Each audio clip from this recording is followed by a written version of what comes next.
Hey, what's up everybody? It's Lids, and today we are doing a rare Gwent stream? What? Yes, I know. Because today we are celebrating how, just recently, got added as a Gwent partner. Basically, the developer, CD Projekt Red, saying, "You're done good, kid.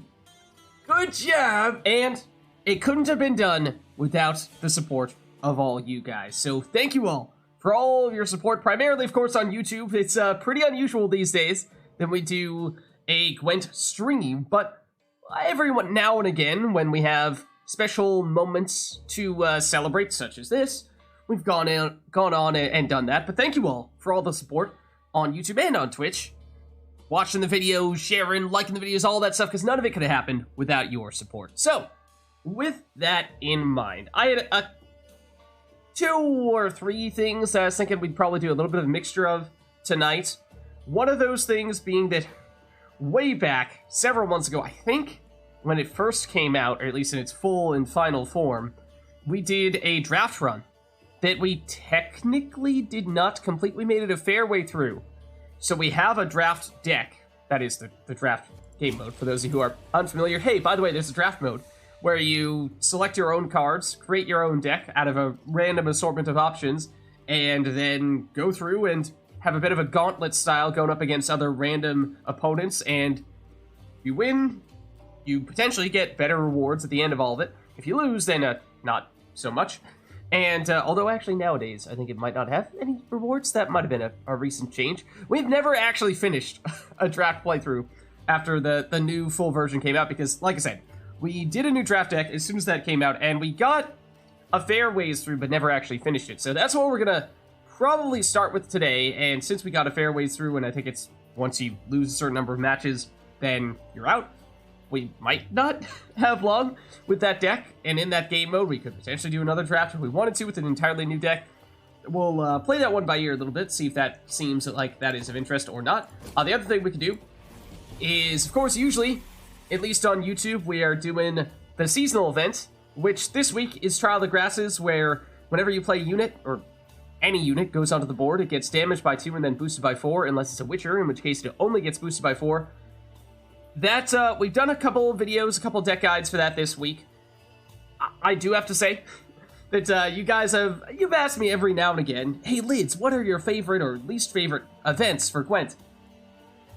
This is probably one of, if not my single least favorite, just because it is so centered around playing Witchers, because they obviously get the plus side, but not the downside of this event, and so it just means there isn't a lot of room for deck variety, and so it feels like, you know, once we've done one or two decks in here, there just isn't much else for us to experiment with. There is a specific, pretty unusual, pretty crazy meme deck that actually we played once or twice before, but it's been a long time, that does work well in this event.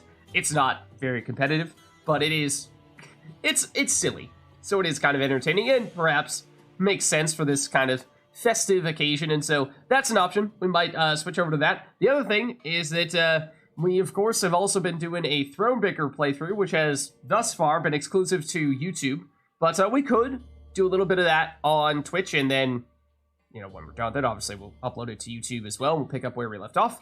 On the YouTube side of things, we are at a very dramatic point in time in that Thronebreaker playthrough. So I'm thinking we'll do some kind of combination of all those things. Again, just sort of seeing what feels like it's what we're having the most fun with at any given point in time. And if it feels like we want to switch over to something else, then we'll switch over to something else. But I think we'll start with the draft, because that is something that might have a hard limit on how far we can go into it, since if we lose a certain number of matches, then we're just out, and that number might even be 1 at this stage, but I'm curious. So let's go check it out and see where we left off here, because it has been a while.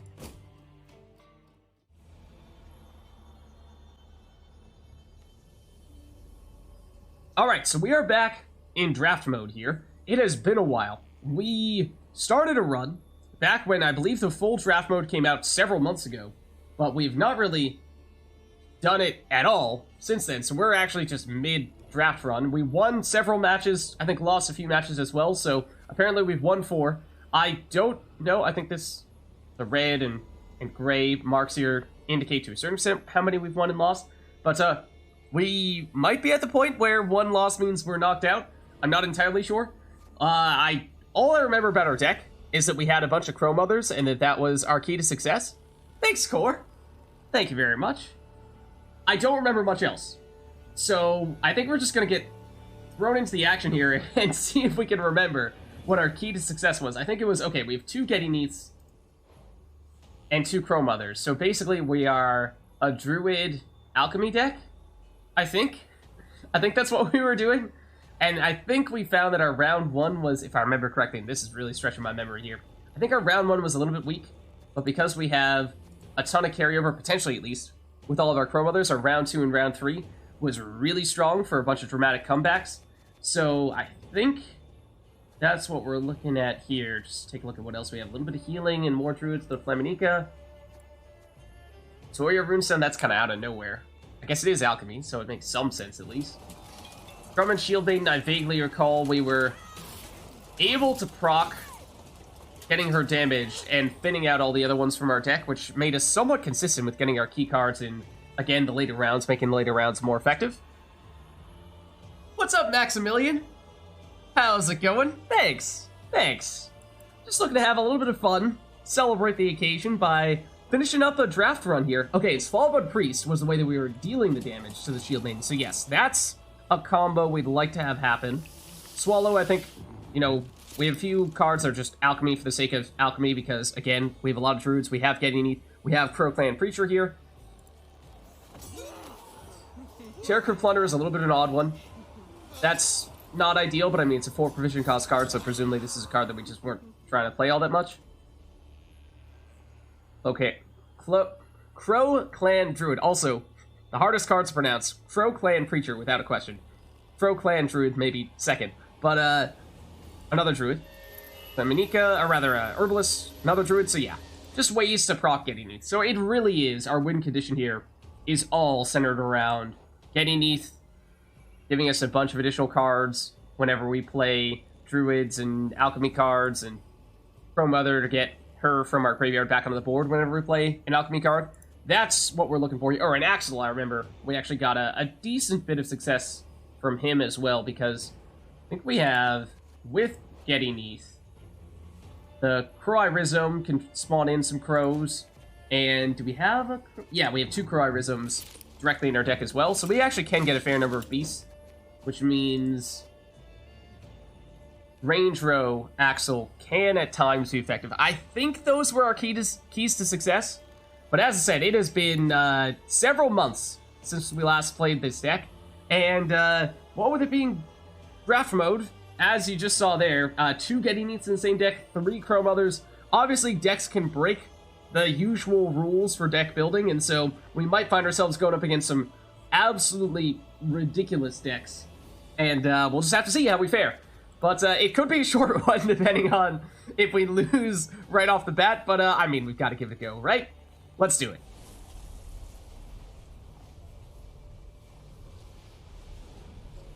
Okay. Alright, so going up against Nilfgaard here. And they'll go first.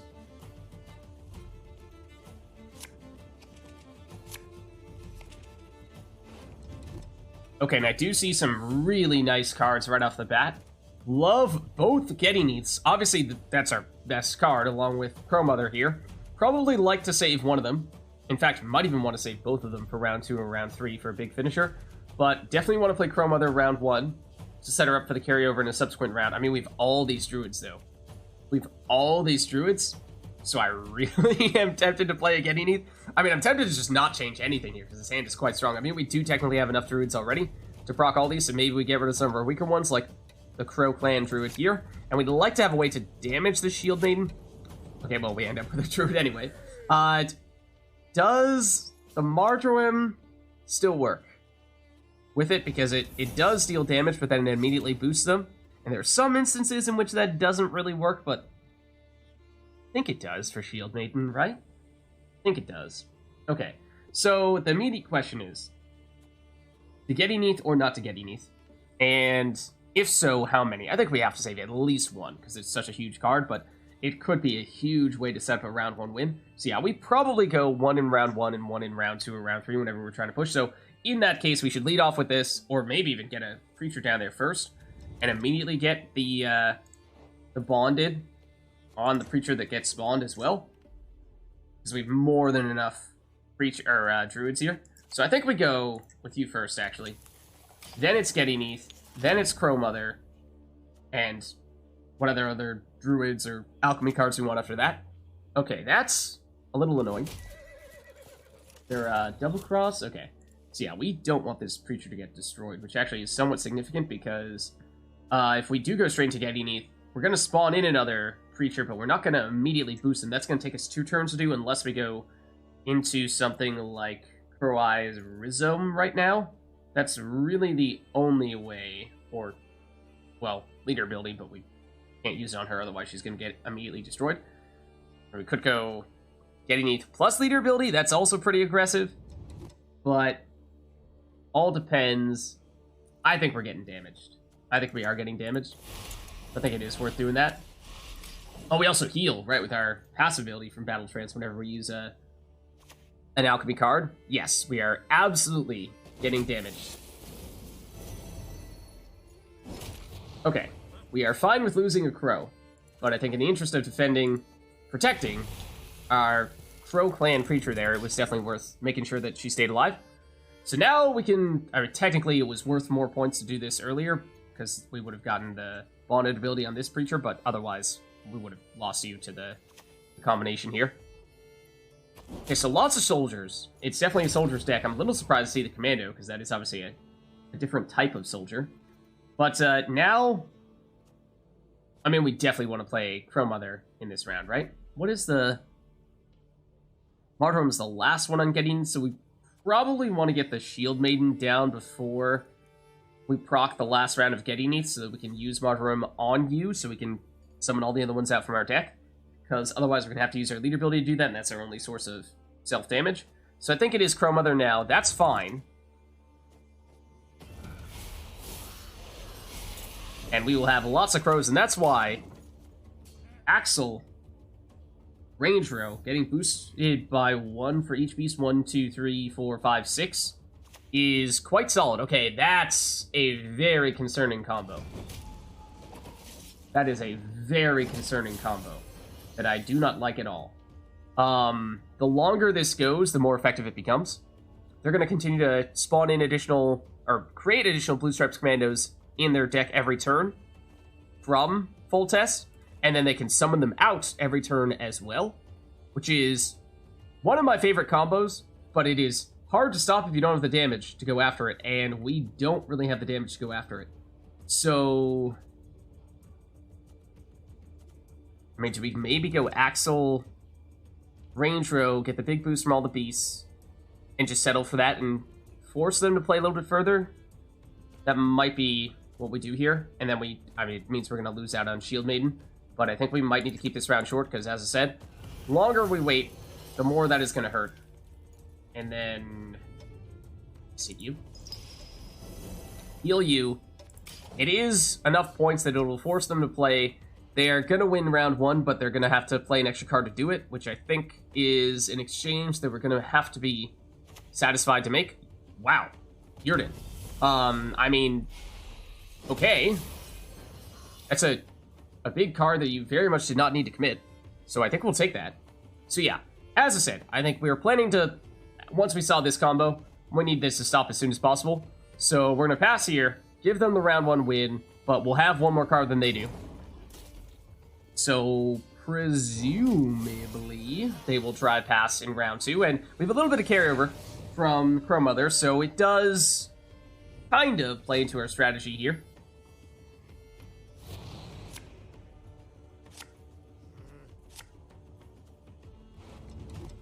Speaking of carryover with Crow Mother, she's actually a great throwaway card here because we can get her back onto the board whenever we play an alchemy card, and we are definitely going to get some alchemy cards. We don't really need 2 Smallwood Priests. I very much like one of them because we can use that to hit the Shield Maiden. If we have enough time to do this, that'd be great. I mean, if they try to bleed it all in round 2, that's definitely what we'll do.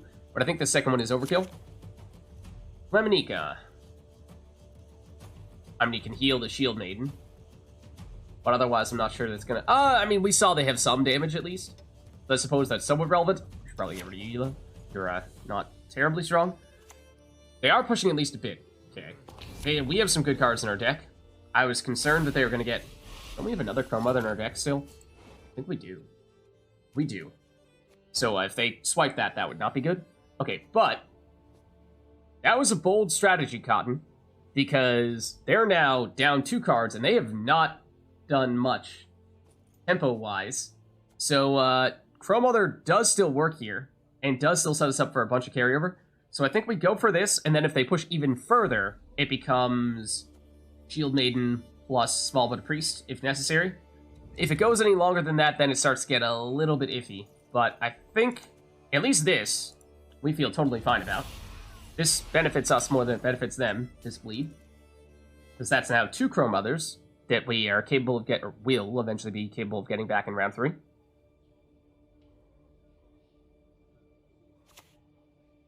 Okay, whoa, Philopandrel's another big card. With no hand boosting is a little questionable. Also, going after Chrome Mother is a little questionable, because if you do destroy her, we can still get her back in this round as well. Okay, so... Tempo-wise... Shield Maiden is not enough. Which really stinks. Because I really want to go Shield Maiden and then Svalbard Priest. Actually, hold on a second. We go Svalbard Priest first. What if we do that, and then on our next turn we go Shield Maiden? I mean, it is going to be worth more points. We can use it to get rid of Chrome Mother, and... then when we play an Alchemy card, if we play an Alchemy card like Swallow, we can get her back out even in this round if necessary. I think we do that. Tempo-wise, I'm still not sure it's going to be quite enough. It's 10 here. Yeah, on our next turn, if we were to pass right now, we'd be at 11. So we would still need to play something else. It's still not perfect. Could have potentially argued for... Yeah, that's the right play from them.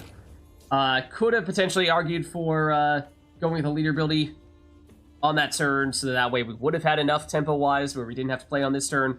But it's not the end of the world if we do have to play on this turn still, because we can play the Shield Maiden. It means we'll be on even cards in round 3, which is something it looked like we were going to be able to get card advantage, but it means we still get the thinning that we were looking for. So it's not the end of the world.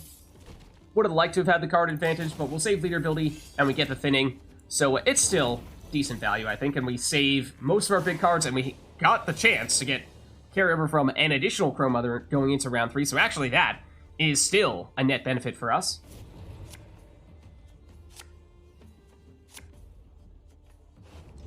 Okay, and this last Chrome Mother in round 3 is not as meaningful because there's not as much of an opportunity to get her from the graveyard back onto the board.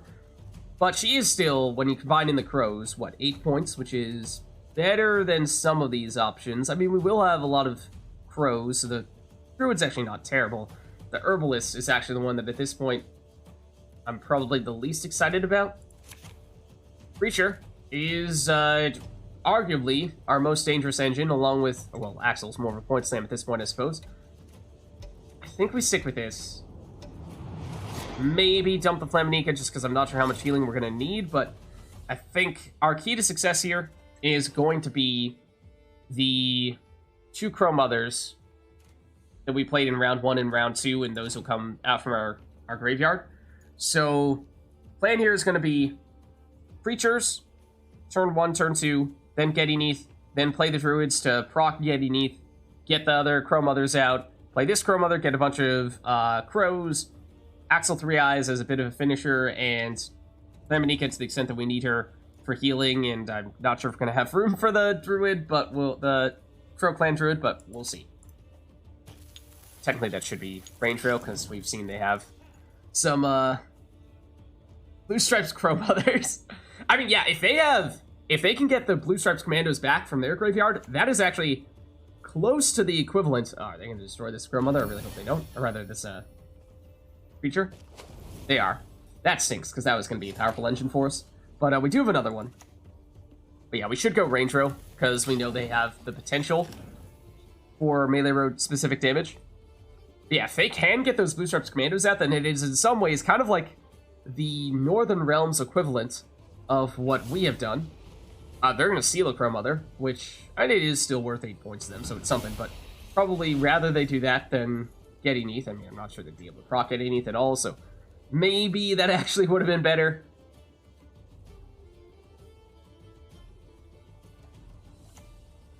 Yeah, Crossbowman will deal some damage.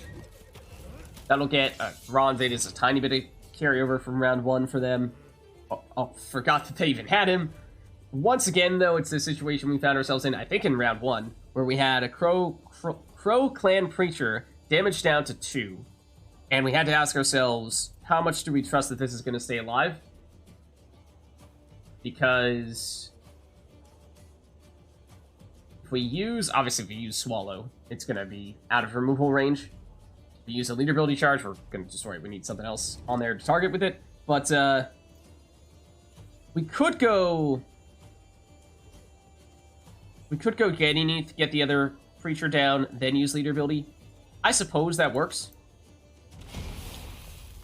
It is gonna make this Preacher really tall, which I don't love, because that's gonna be a removal target for them. It gets the Crow Mothers out, and now it heals you up to a 4, so you should be out of removal range.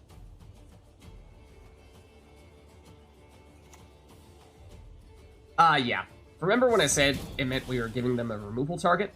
That is exactly what just happened. And it means we no longer have the bonded ability on this, so combo is not as good as we had hoped it would be, because they have shut down 2 of our Preachers, which has significantly hindered our long-term potential here.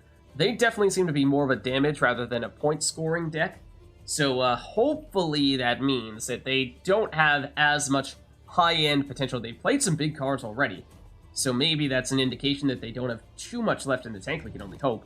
But at this point, I think now we're just gonna proc the Get Eneth. So we'll go with Crow Mother. And we'll spawn in more crows.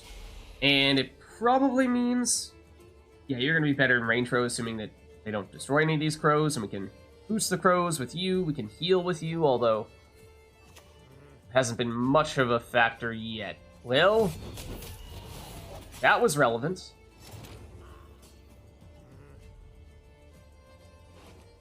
One, two, three, 4 commandos in their graveyard. Are they going to have a way to get them back into their deck?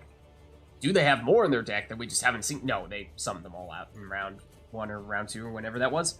So, unlikely to, well, maybe a big factor, maybe a non-factor. Not entirely clear yet. It's gonna, if they can get those commandos back into their deck, they win, without question. If they can't, we're still in decent shape. So I think now, I mean, we might even just heal this crow with Flaminica. And careful of the tallness. I think we'll go for Crow Mother there.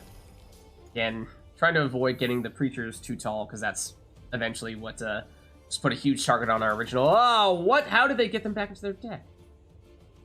Oh, they had some in their deck from full test that they just never bothered to summon out in round 1 because we ended the round early and they didn't use those order abilities.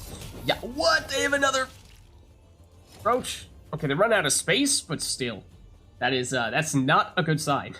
That is very much not a good sign. Also, oh, that's damage from you and you. Okay, so at this point, actually, Axel, let's see, would get boosted by 3 in the range row. Spawning a single crow is +2 in the melee row, so he is still better in the range row. But unfortunately, losing these crows has reduced the effectiveness of him. I think we probably do need to play him, though, because we're not getting any additional crows. And they have shown that they are capable of getting rid of the crows with their damage. Then we're going to use you to boost these guys and or Swallow. Doesn't really matter which one we do in our next turn. Bribery, I mean, it's not looking good, guys. No, Flaminica heals the entire row. Yeah, it's, I mean, order of operations-wise, because, okay, they're going to steal Flaminica, which is not super relevant. Order of operations-wise, remember that abilities start, or the game checks first for the leftmost part of the melee row. So we'd check this Crow Mother first, then here, and then it goes range row, left to right. So there's some instances in which the position of Flaminica matters because you may want to heal before or after other abilities take place, but in this case it doesn't matter for us because we don't have any other active abilities that are dealing damage to ourselves. But yeah, I mean, we're looking to do this. Our range row is looking quite boosted. I mean, we've seen them play a Yurden in round 1. I doubt they have another one, but I guess it's possible. Save infantry. Not a huge factor, but I mean, we have 6 points from Swallow. It gets us additional boost on the Preacher. So it's 7 points healing if we had any healing to do, but we don't. And this is where, as we were saying, losing those Preachers meant our long-term potential was nowhere near what we wanted it to be, because we got 1 boost on a single Preacher every time we played an alchemy card, rather than 2 boosts on the 3 Preachers that we were initially anticipating that we would have. So that's looking like they're going to take the win here.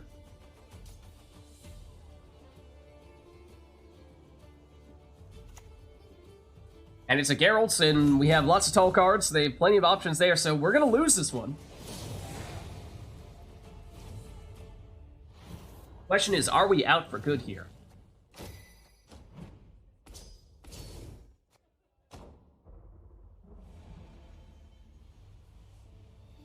Yes, we are, in fact.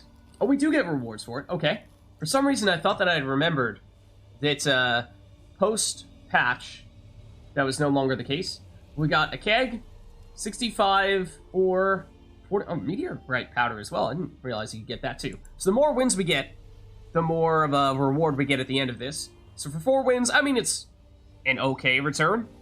But yeah, it really looked like basically we just had an opponent that had a really good counter against us, where we needed to have enough time to boost up those Preachers, and they had enough damage to get rid of them before we could, and they sort of pulled the chair out from under us. So, unfortunate, but alas, it happens. And, I mean, not a bad reward, I suppose. And so, what are we thinking? Do we want to draft again? And that means, because this draft run is over, we'd be creating an entirely new deck, starting from scratch. Or we could go back and likely go into Trial of the Grasses, where I have a bit of a meme deck lined up. I will tell you up front, it's not very competitive, but it is silly, it is funny, and it is fun. But I'm not exactly sure we're going to be racking up wins with it. So we could go that route if we're just looking to kick back and relax and have some good times there, and not concern ourselves too much about, oh, well, Leeds, what is your win percentage with this deck? That's the other option. Or we could transition over to Thronebreaker, the Gwent campaign, where we are right in the thick of some really intense stuff. We may or may not have fought a dragon last time, and we may need to follow up to actually defeat that dragon in full. So any and all of those things we could do next. Whatever you guys are most interested in, we can go for. So I'm up for any of those 3, really. I think if we were to do another draft, we wouldn't necessarily do it all the way through, because I'm not sure how long that would be, but that could be a large number of matches, depending on how things go. So, you know, of course we can see how we're doing there, but, you know, if it turns into, like, 10 matches, then we might cut it partway through there and transition over to Trial of the Grasses or over to Thronebreaker. But whatever you guys prefer, I'm up for any of those things. So it's draft, seasonal / Trial of the Grasses, which is the seasonal event, or Thronebreaker. What is our preference? And I'm trying to remember. I'm pretty sure we got a free entry to the first one for draft that we did. You might need to pay, I want to say it might be ore to get in now. Suggest draft? Okay, I'm up for it. I mean, we do draft so infrequently. It is fun. Okay, it's 150. Oh, that's actually... Okay, hold on. It's 150 or it's 3 reward points. Just trying to think of, what did we just say? We got a keg, we got 65 ore, and we got... I forget how much meteorite powder? Just trying to think of, like, with 4 wins, did we get a return? Did we get a positive return on our investment? I think it maybe just barely. So I think, you know, like maybe 3 is right around where you're breaking even. At 4 wins, you're getting a slight profit, and obviously anything higher than that, you're presumably getting a better return. So, I mean, we're fine. Like, it's no problem there, but I'm just curious to see, you know, from a more meta standpoint, like, when is the right time to draft, and what is the win total you need in order for it to pay off? But, yeah, I think we'll go the ore route. We'll make it happen. All right, let's do it. Let's play. We'll do another draft. So obviously, this time around, we are starting a new draft, which means we're creating a new deck from scratch. And so our most recent draft, we played as Skellige Battle Trance. Skellige is not an option here. It's looking like we're going either Monsters Death Wish with Overwhelming Hunger, Nilfgaard Control with Imprisonment, or Jackpot with Syndicate for some coin spamming. What do we think? Yeah, I always pay with ore. I think it makes the most sense just because reward points, you could get ore, you could get scraps, you could get meteorite powder. It gives you more flexibility to use the reward points however you see fit, whereas ore is only useful for eggs. And so, you know, why not use the more restrictive resource for this and keep your flexible stuff for other purposes? What do we want? Do we want Monsters Death Wish, Nilfgaard Control, or Syndicate Jackpot? I'm up for any of them. Jackpot is usually my preferred Syndicate leader ability, so I'm fine with that. Imprisonment, probably not my favorite Nilfgaard archetype, but Control certainly works. Then Overwhelming Hunger. I maybe have the most questions about how effective we can make this be, but I'm kind of curious to see what cards it's going to give us the options of choosing. So I'm up for any of them.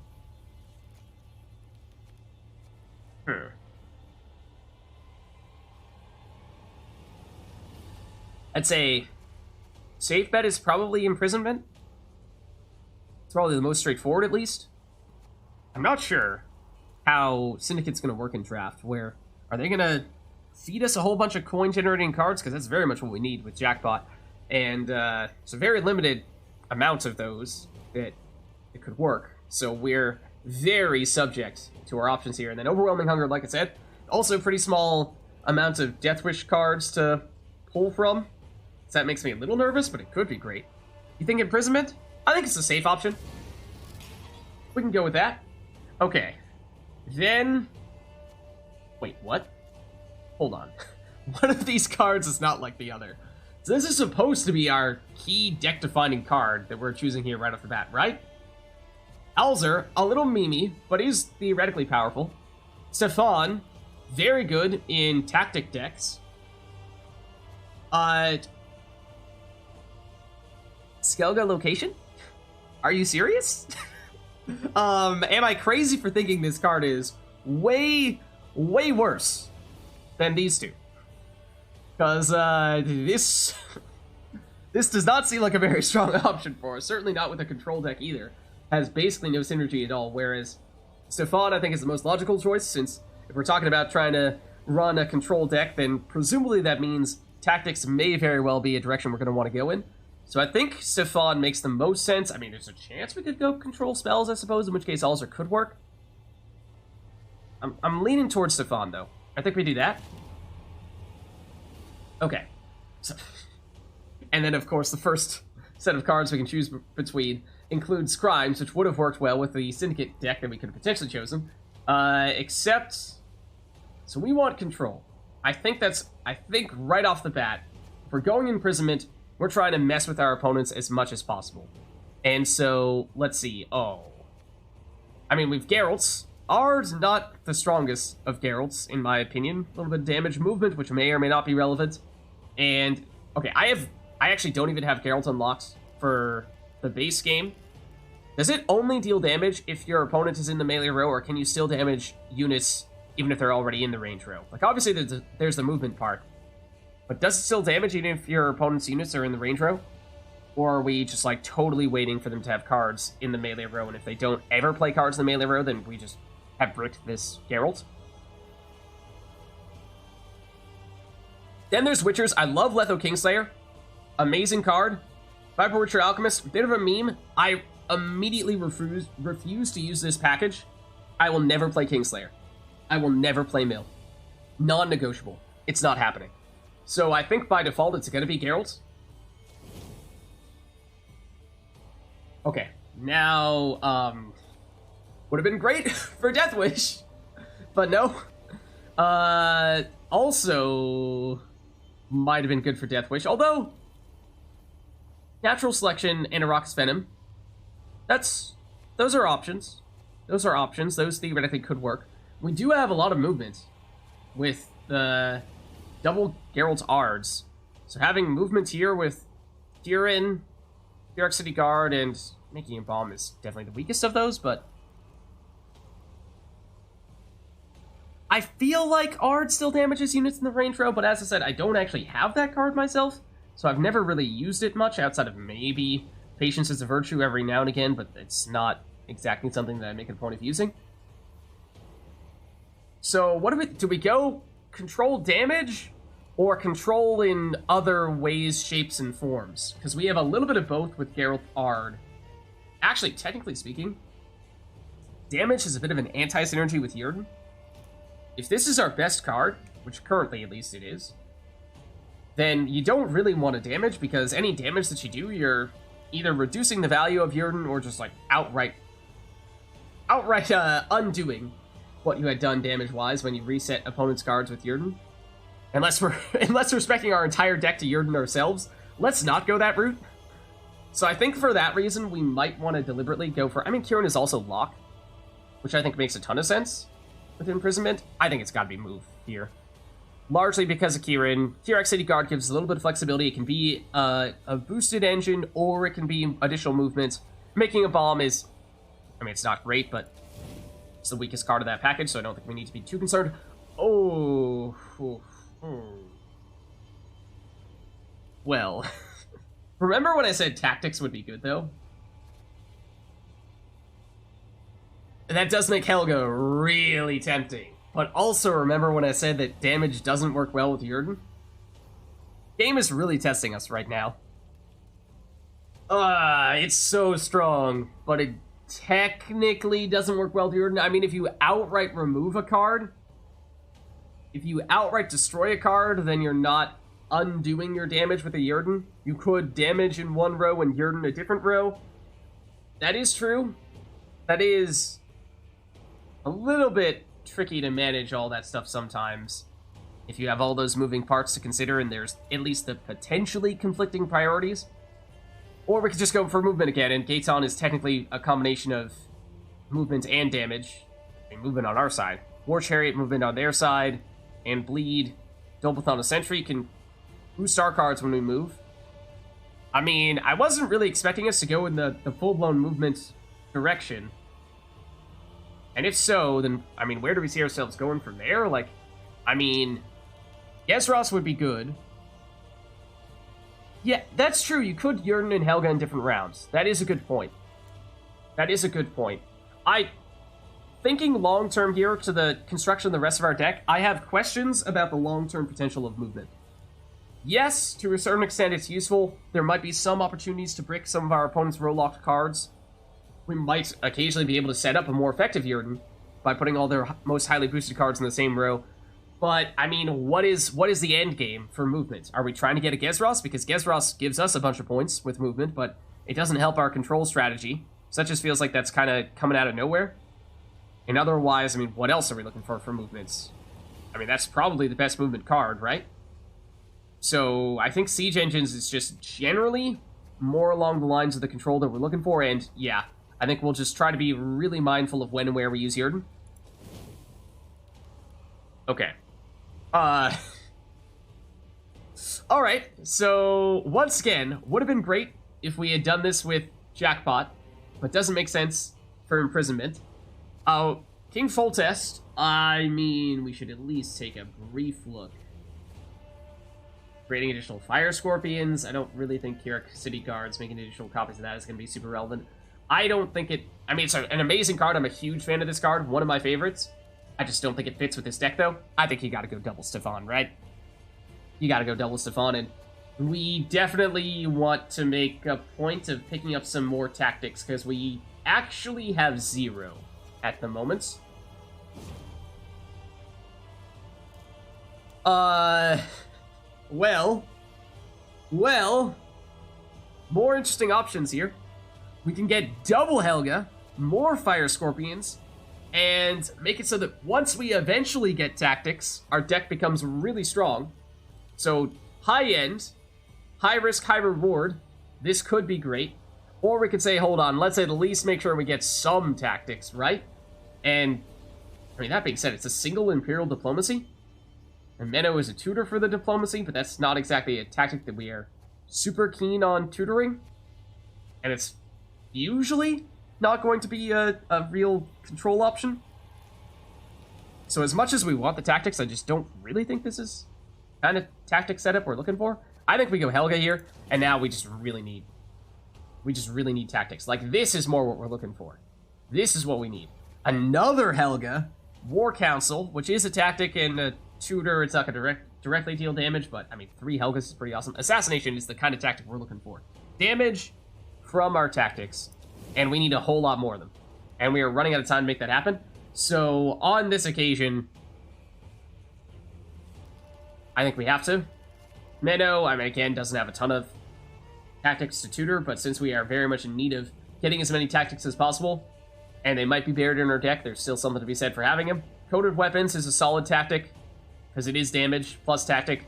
Imperial Diplomacy, as I was saying before, it is a tactic which is useful for powering up all of our siege engines, but, I mean, it's possible we get additional control out of it, but it's not going to be all that reliable for us. And then, I don't really think either of these are a great fit for us. Okay, stratagem.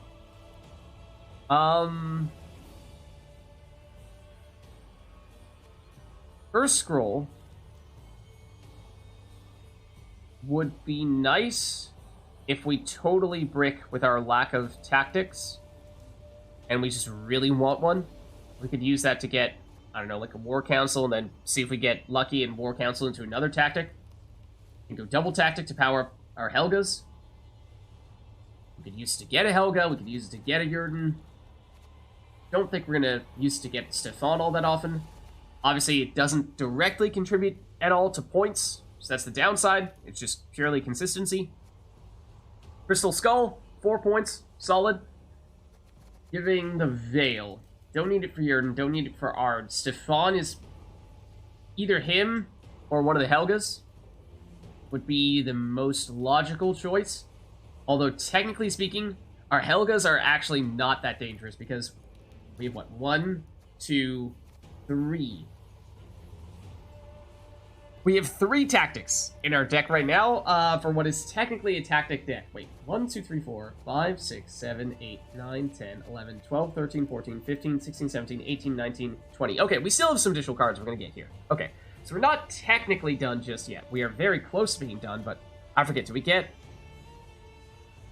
a big last bundle at the end? Maybe that's it. And obviously tactical advantage is just pure points. I guess we go Crystal Skull. It's kind of the safe middle ground option.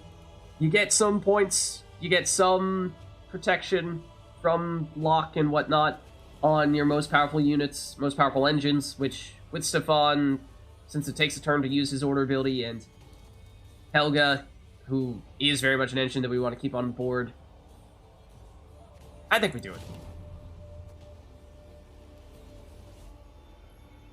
Are we? Wait, hold on. How many cards do we have in this deck? We did not have 25, did we? Or did I just totally botch my count?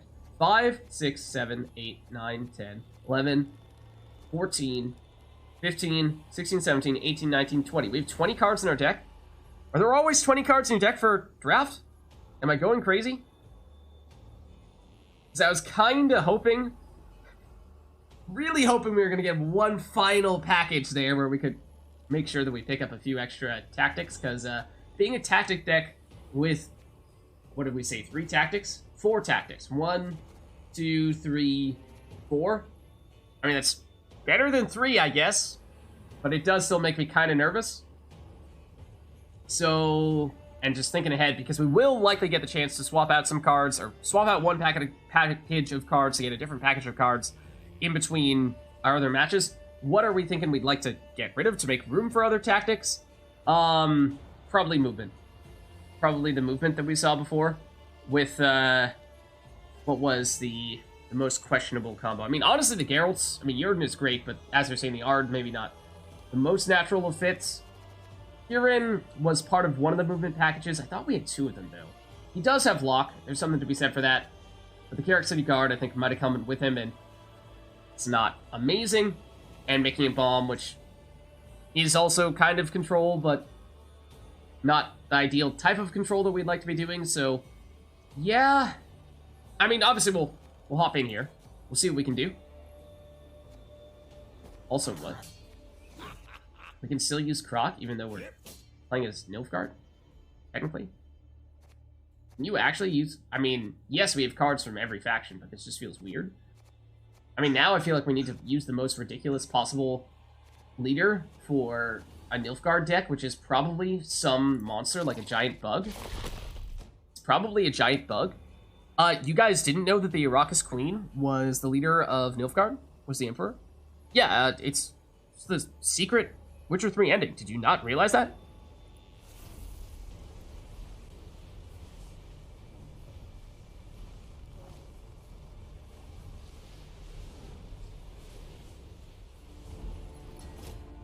Alright, so going up against Northern Realms here. And they'll go first.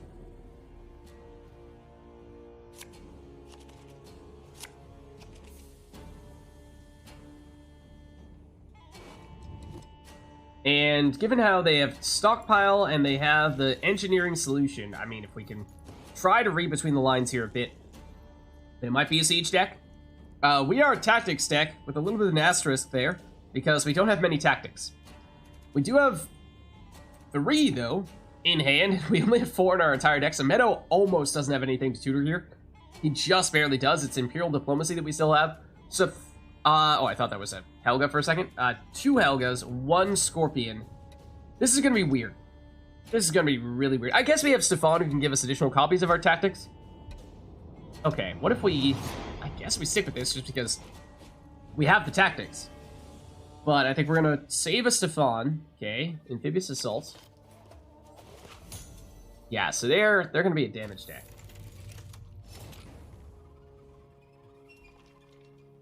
Moving you doesn't matter, but we could lock you with Kirin. And move you, but the lock... I mean, this could become a decent damage dealer, assuming they're going to have a whole lot of additional cards that deal damage with orders. Wouldn't rule that out. Obviously, we'd like to get Helga down quickly so we can stack up the charges with her, but we aren't about to play a whole bunch of tactics, then it's not urgent. So, and obviously there earlier we play Assassination, or we want to play Assassination somewhat early while they still have a small number of cards in a row so we can maximize the damage out of that. I think it's still Kirin, though. Because this has some potential to become dangerous. But I'll be honest, I have some serious questions about the viability of our deck, at least as it is currently constructed. I would love to have the ability to lock me, and we no longer have the ability to lock me. Also, the shield is incredibly annoying. We could lock me with our leader ability. It is probably worth locking me with our leader ability. But before we immediately jump to that conclusion,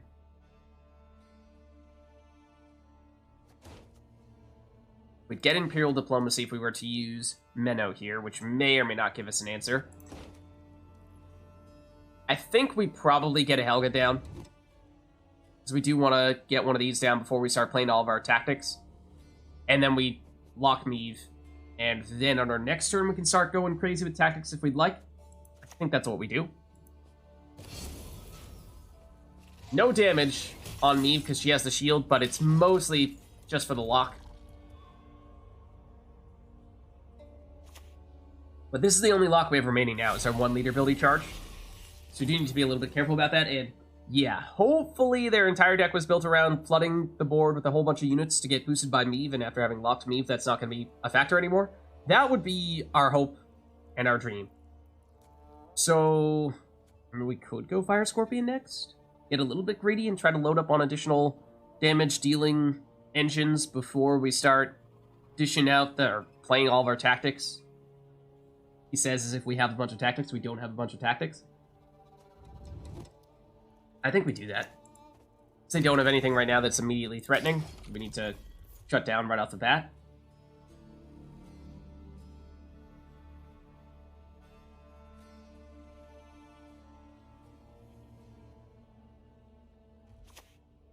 Okay, Boiling Oil will get rid of that Fire Scorpion. It would have been nice to keep it, but obviously it's not as valuable as Helga.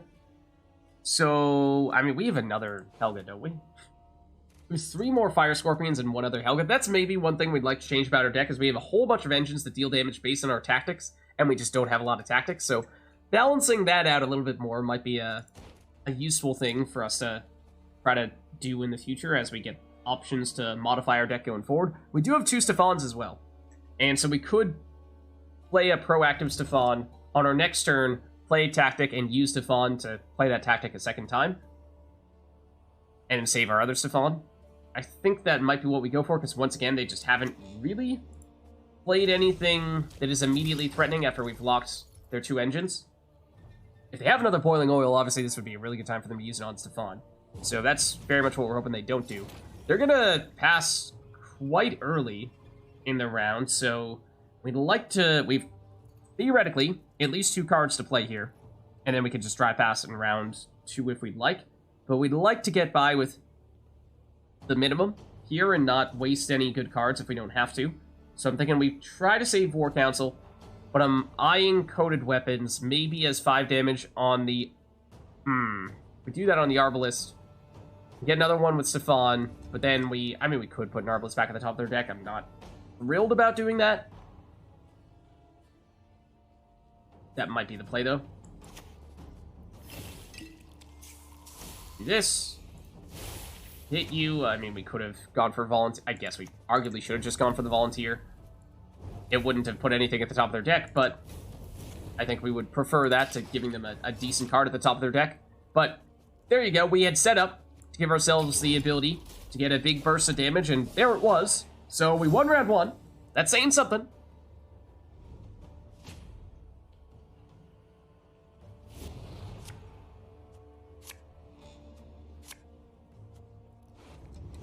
Okay, here come some of our movement cards, which we actually had much, if not practically all, of our tactics set up in round 1 there, but thinking probably get rid of Making a Bomb.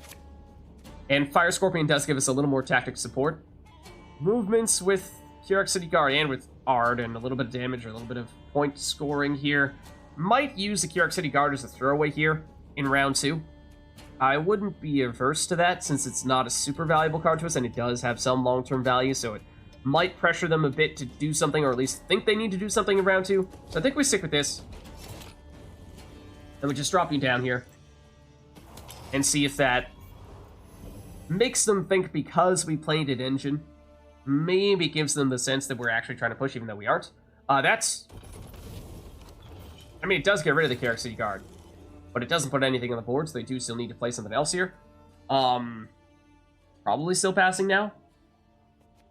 Could potentially make a case for trying to tempo them into needing to play 2 cards to catch us, but I don't think it's worth it. And that's the Arbalest we put at the top of their deck, so we knew they were going to have one of those.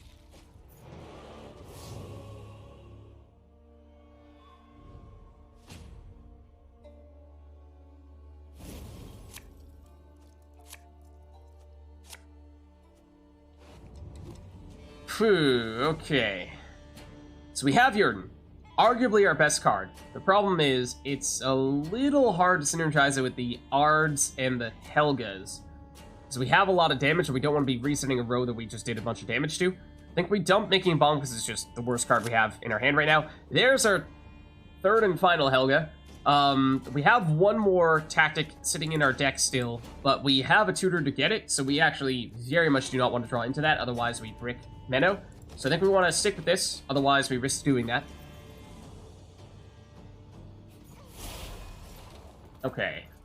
The fact that they are... Oh. I was going to say, the fact that they were using their leader ability when they didn't have anything on the board to improve the cooldown of was probably a good sign. It was just they got a target for that. I mean, we could. Where are you? Assassinate it and get the full 6 damage. I don't think it's worth it, because although it is the full damage, which might drop down to 4 or 5 or maybe even 4 if we wait too long for it, we prefer to get some cards that benefit from those tactics down first, like Helga. So let's do this.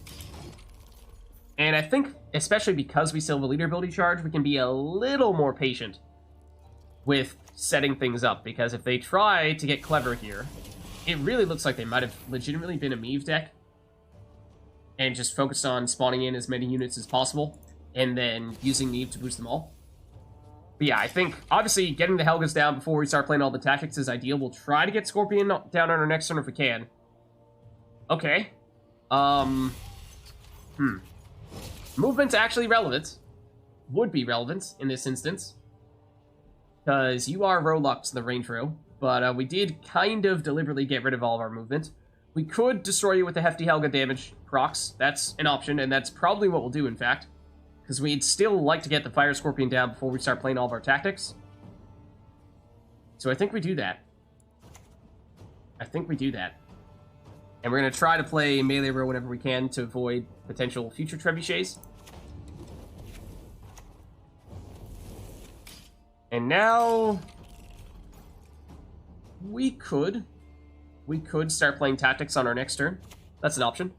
A boiling oil to get rid of the Helga that lost its shield. I mean, smart play, but we do still have some more engines that can continue to gain power as we play more tactics. So how do we feel about a proactive Stefan? We know they have some damage. They played several of those boiling oils. I mean, how many, and a bombardment? How likely is it that they're gonna throw another one of those out at us and potentially get rid of Stefan? I mean, we also had that question of we could use Ard, move all these guys to the range row, deal some damage to them. It's I was kind of thinking this was gonna be the row that we reset with Jurden, but actually, that may not be the case, because Ard is going to damage melee row and move things into range row. So I guess we do this, and I'm gonna deliberately put you in between these guys, because these are more valuable. So now we'd like to get rid of you, so that Jurden doesn't give you more power. They're stacking big time. Huh. Okay, so this is both a good thing and a bad thing. Good thing that they keep on trying to boost when we can just Jurden them. Bad thing that we just dealt damage to a row that we are definitely looking to Jurden at some point. So I'm a little conflicted as to how we want to approach this. Do we want to keep on damaging you, or do we want to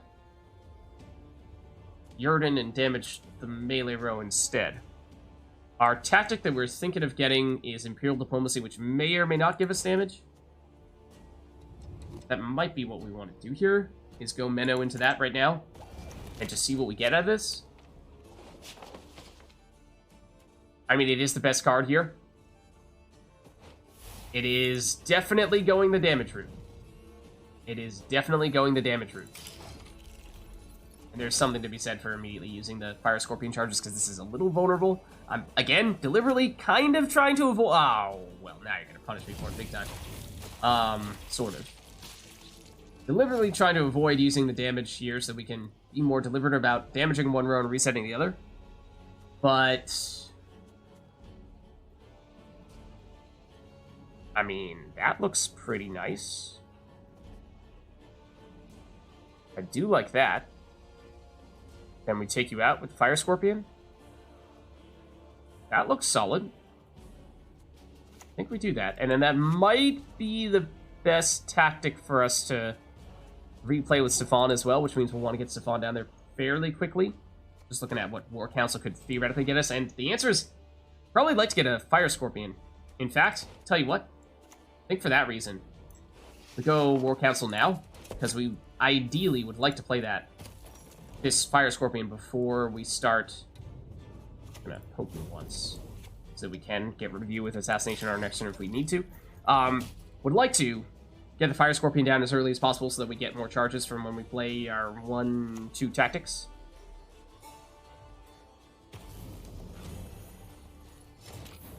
Okay, so we can't proc your crew ability, can we?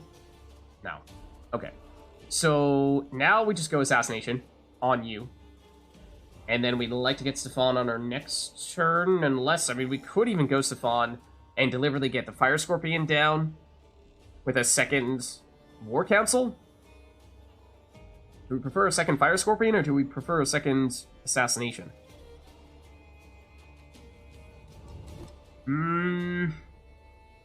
Might be a second Assassination still. I think we do this. And then... Again, I'm gonna get greedy. I'm gonna wait to use these charges. So I want to try to make sure that before we use Yurden, right before we use Yurden, we deliberately reset any cards like this that have 1 power, or destroy any cards like this that have 1 power. And it might even be worth doing that right now, because that was obviously a big boost. We're going to continue to get this 1 damage every turn from the Trebuchet that we can't really control. So it's every turn this happens where, I mean, yes, we're dealing 1 damage, but it's 1 damage that is detracting from the value of Yurden. So I think we might actually want to rush this a little bit, which means get rid of you so we don't get the +1 points on that guy. Then we reset, and now we can go crazy with our damage. Now there's really no limitation,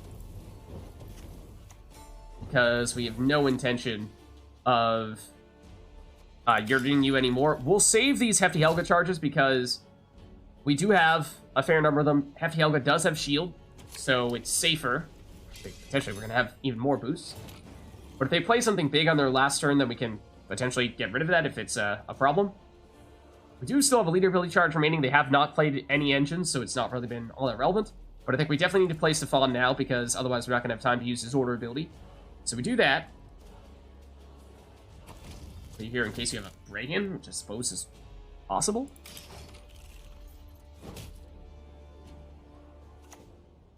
Okay, it's AA. Oh yeah, we actually saw you use this previously, so we should have kind of expected it. Okay, obviously we're gonna poke you and get rid of the huge boost. So it's looking pretty good here. It's looking pretty good, because, I mean, I guess we use Herald first, and do that, and can we still damage one of these guys in the range row? We can. Okay. So now we just use this. Actually, technically speaking, poke you first, because now we use this. And, well, technically we would have liked to have gotten rid of you first and then the maximum damage on you, but it shouldn't matter all that much here. Because, you see, the thing is, they have no units. So, wow. Didn't see that one coming. Our deck did not look particularly effective, but we found a way to make it work. So, you know what? I shouldn't have doubted ourselves, apparently.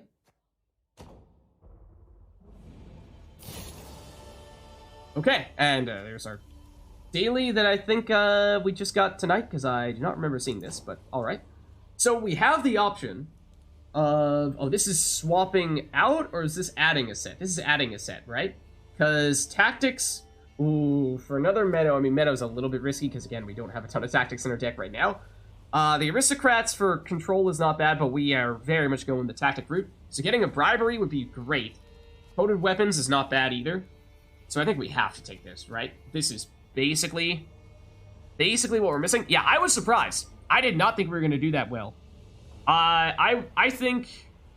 I mean, their round 1 looked solid with Meve. It really looked like their deck was built around Meve, and when we locked her round 1 right off the bat, it really shut them down. And then by round 3, they had Siege, I suppose.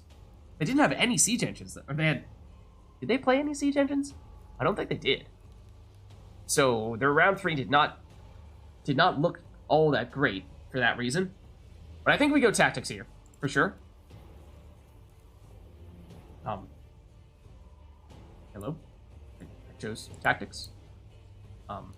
Game may have frozen. I guess we'll exit. And maybe rejoin? That was weird. One moment.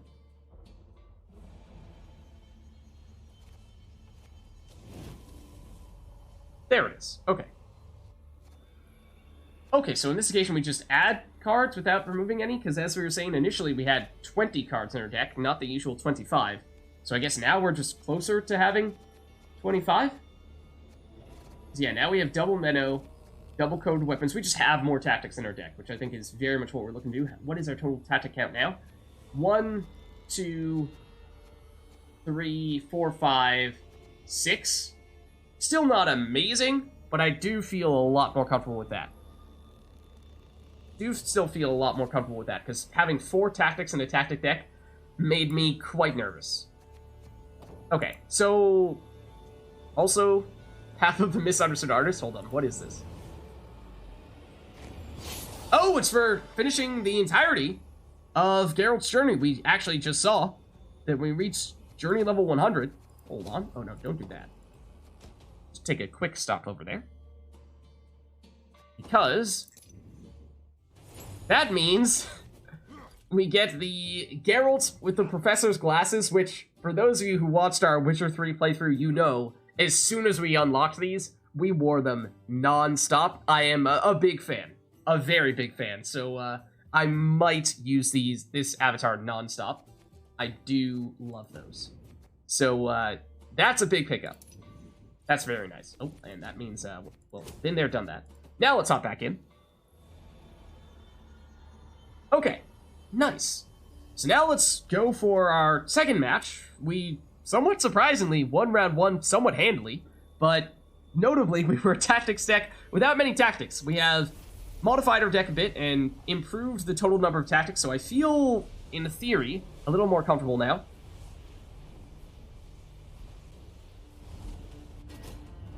Alright, so going up against Northern Realms here. And we'll go first.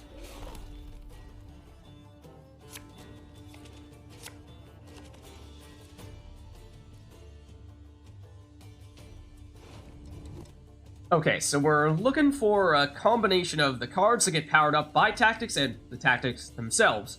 And so we have a couple of Helgas, that's good. A couple of Mennos to tutor those tactics from our deck.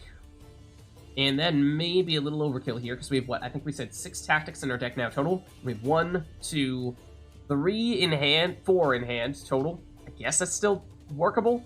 But we probably dump you, because you're our weakest card. Fire Scorpion gives us another engine that gets powered up by tactics, that's not bad. Then it's probably Kiark City Guard would be next weakest, because it just doesn't really work with our tactics. Stefan very much does. I think this works. Could potentially justify getting rid of a Menno and trying to save one. But that's probably what we'll do, is we'll just play one in this round and save the other one for a future round. As for what we'd like to start off with here, and what we're expecting them to do, I mean, Shield Wall, I don't know, Duelists might be the best combo for them, or Ragnar. But I think we start off with the Hefty Helga, because with the shield, she's a little bit safer to play. And we could even immediately use our stratagem on her,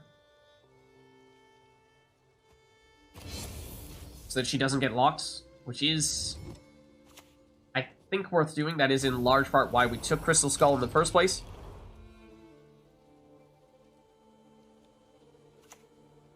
Well, I mean, now you're gonna purify and get rid of the shield, and also the veil, so, I suppose there's that. Double Matic. Double Matic, what do we think about that? We don't really want to destroy them, because they will come back. Then again, if we don't, and they use those order abilities, then Hefty Helga is not long for this world. So we might need to do something nonetheless. We could have... 3 damage is enough to destroy it, so the lock actually doesn't matter.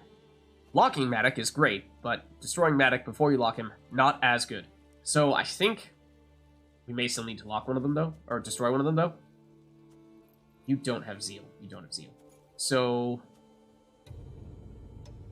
We definitely don't want to spawn a copy of Matic on the top of their deck. It's not great, because they can get those Matics back still. But in the interest of protecting Hefty Helga, I think it might still be worth it. But that was a nasty first play that they did there. And not so surprisingly, they have additional bombs where that came from. Yeah. Okay. Well, what do we think? We can tutor a tactic. Is there anything of particular interest? I mean, in this instance, Huron would arguably be our best card because we can lock without actually destroying a Matic, but obviously we don't have him and we don't have a way to get him. Right, well, actually, we may, with War Council. Is it worth throwing down a War Council and seeing if we get that to happen?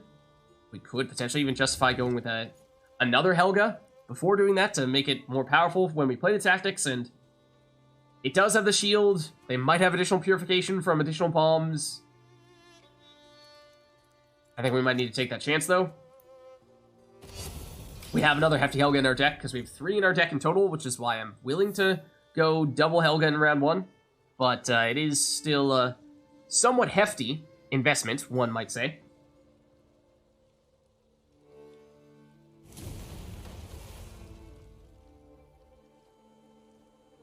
And the Matics being in different rows is another reason why I was a little more comfortable with Helga now. Spellweaver. That's a card that we can, and very much would, like to just immediately get rid of. Or lock. But now I was thinking we'd go War Council and try to lock Matic with Huron. Alternatively, Coded Weapons could destroy the Spellweaver. Not a huge fan of creating additional copy at the start of the top of their deck. Stefan, I mean, we'd take it. Not perfect, but we'll go for it.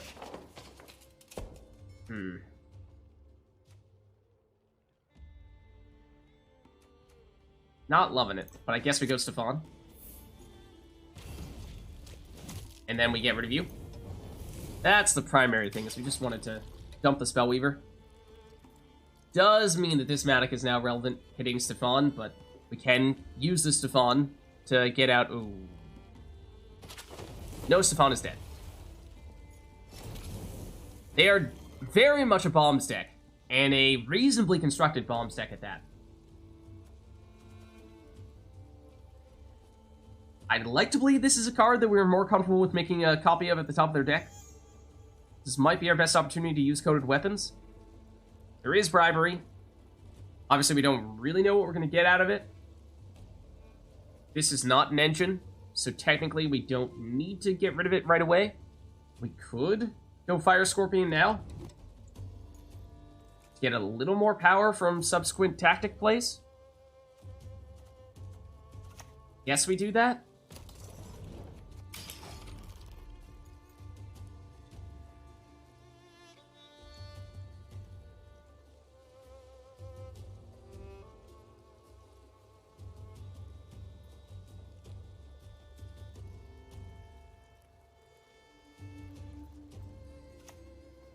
That's another Bomb Heaver, and that's going to be, I assume, enough to get rid of Helga. Unfortunate, but that's in part the reason why we want to get the Scorpion down there. We at least still have something that can continue to benefit from us playing tactics. Now, we know they have another bomb in hand. So in theory, this Fire Scorpion is in removal range for them. So, what were we thinking we'd get with Menno? Either Imperial Diplomacy or a Coded Weapons.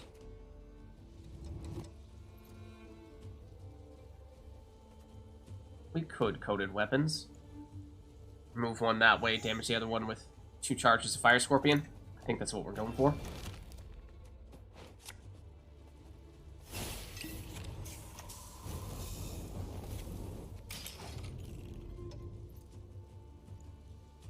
It's definitely going to be a low-scoring game because both of us are rocking damage decks. Don't like AA, though, because that is a way to get a lot more points.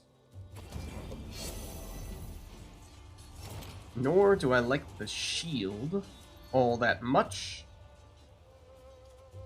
We lost a Stefan. We do have the one in our hand, right? We don't have a third Stefan, do we? No, we have two. So, not thrilled about playing him.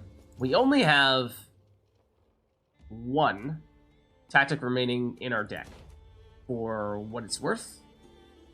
And we have one of our few remaining tactic engines on the board right now. So it might even make sense to play Menno right now in the interest of not bricking him by getting our other tactic in hand. And we don't really know what we're getting here. I mean, the frigate is an engine. It's a little late to use it, but I think we might go that route. And you are soldiers. That means, technically, we do have crew active. We also arguably should be locking Dandelion. We probably should be locking Dandelion. I forgot that he is very much still doing his thing. Solid play. No longer the crew on the frigate. And tell you what. We know they have the carrier from Double Matic, which means a short round very much favors them. So we don't really have any carryover. So we could try to push further in round one. Try to get round control. But I think if we do that, even if we do succeed, having a shorter round 2 and or 3 favors them. And we're already at 3 cards apiece, so it's already going to be a slightly shorter round 3. So I'm not sure we want to go any further, is what I'm getting at. Try to roll the dice with bribery and use Kirak Frigate, and that's something, but yeah, a little bit of damage there. I just think we're playing with fire. We might have already gone too far in round 1 to begin with. So I'm not liking the looks of this right now. But we got a surprise win in our first match, so wouldn't rule anything out just yet, but those Matics and all those bombs are causing us problems for sure.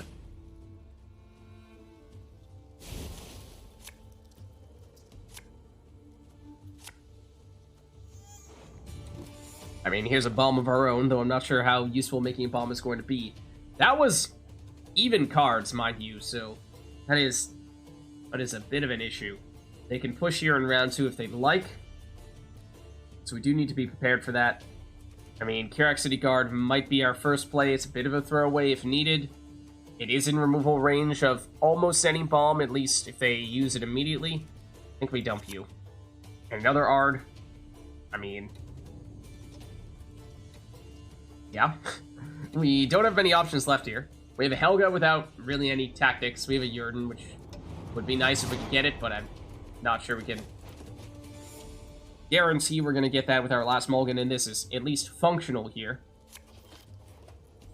Oh, wait, what? Oh, they had one Dandelion. It did deck boosting on another No, the boosting from this is coming from Amphibious Assault. No, a Dandelion boosted the other Dandelion. That confused me for a second there. It's like, how did you get your Dandelion back? No, it's a second Dandelion. Okay, so I think we are going to want to lock you. That'll give us some points. If we... Oh, we need to get a unit on the board here. How do we feel about Stefan turn 1? Do we think they can remove him? 5 points of damage? It's unlikely. And we might want to do that before they get Maddox on the board, because then they have the threat of not only the bomb damage, but also the damage from Maddox order. So I think they definitely have at least 4 damage on this turn, but I'm not sure they can get up to 5. I'm really hoping they can't get up to 5. And obviously we want to play the Kirak Guard as quickly as we can as well, but that's... Remember when I said they might be a duelist deck? That's what I meant.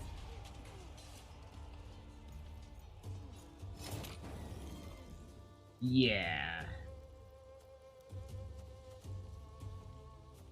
I mean, it looks like we're just getting thoroughly outclassed here. I'm not sure there is any conceivable way out of this.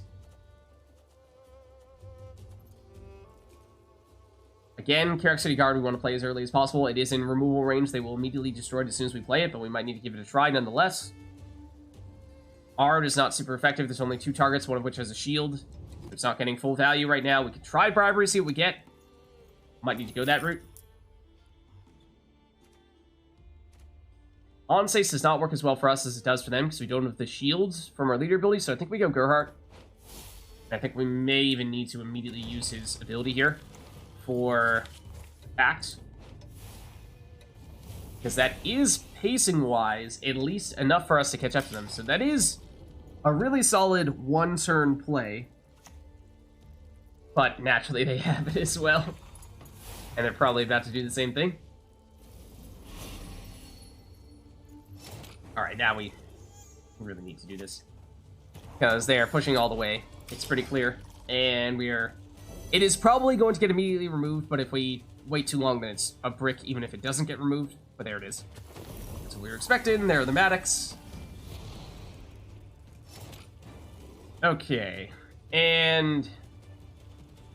well...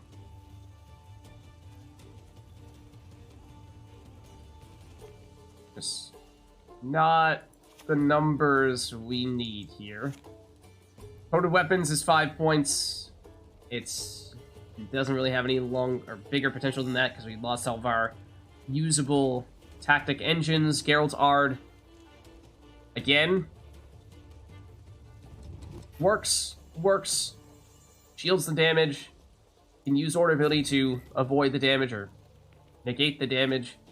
Just not ideal right now. So I think that means it's you. But I still don't think it's going to be enough. Honestly, even if they pass now, it might still not be enough.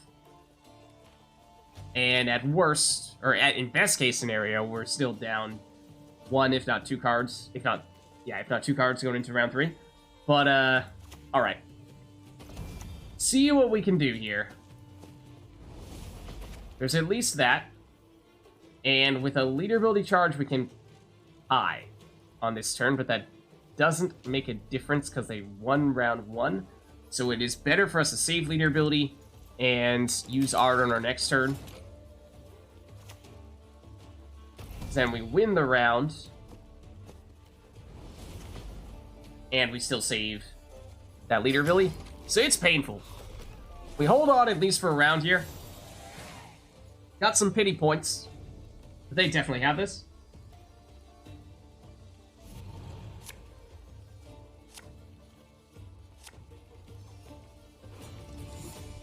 Okay, I mean, locking with Kieran is useful on the Maddox. This is what we really wanted in round 1, but is almost certainly too little too late at this point. Helga and Fire Scorpion are other tactic engines. We have no tactics remaining right now, so it's not really a huge factor anymore. And this is still 2 damage, and it has a shield, so it is a little bit better than the Scorpion. I think we swap out the Scorpion and look for Jordan if we can get it. And we don't get it. So, yeah. Gonna be Helga, because you have a shield, and it takes a turn before we can use your order ability anyway. What's up, Harumi? Yeah, their deck is strong. They have very, very solid bomb synergies here. Just a well-constructed deck, which, as we've said, yes, we're a tactics deck, but we just don't quite have all the tools we're looking for to actually power up the cards we need to power up. And they deliberately discard a card. Might look silly, but they know that because they have, double if not triple last say, they can just wait and don't need to play anything that we can interact with because it bricks some of our cards. Do we really need to lock Helga? We actually do need to lock Helga if we want to play Kieran. Lock Helga or brick making a bomb. I think we have to lock Helga. I think that is still better than breaking this, because if they have only 1 unit on the board, then it is at least 4 damage, whereas this is at best just 2. They deliberately discard that card as well, so we can't do anything with making a bomb. We can't do anything with our last leader ability charge, so it's 9 points. The best we can do here. They have 3 cards. Moondust will not only deal damage, it will also get mathematics. So that is already enough, and as we were saying, it's that bomb synergy with double Matic, which is really hard to play around. So they'll take the win.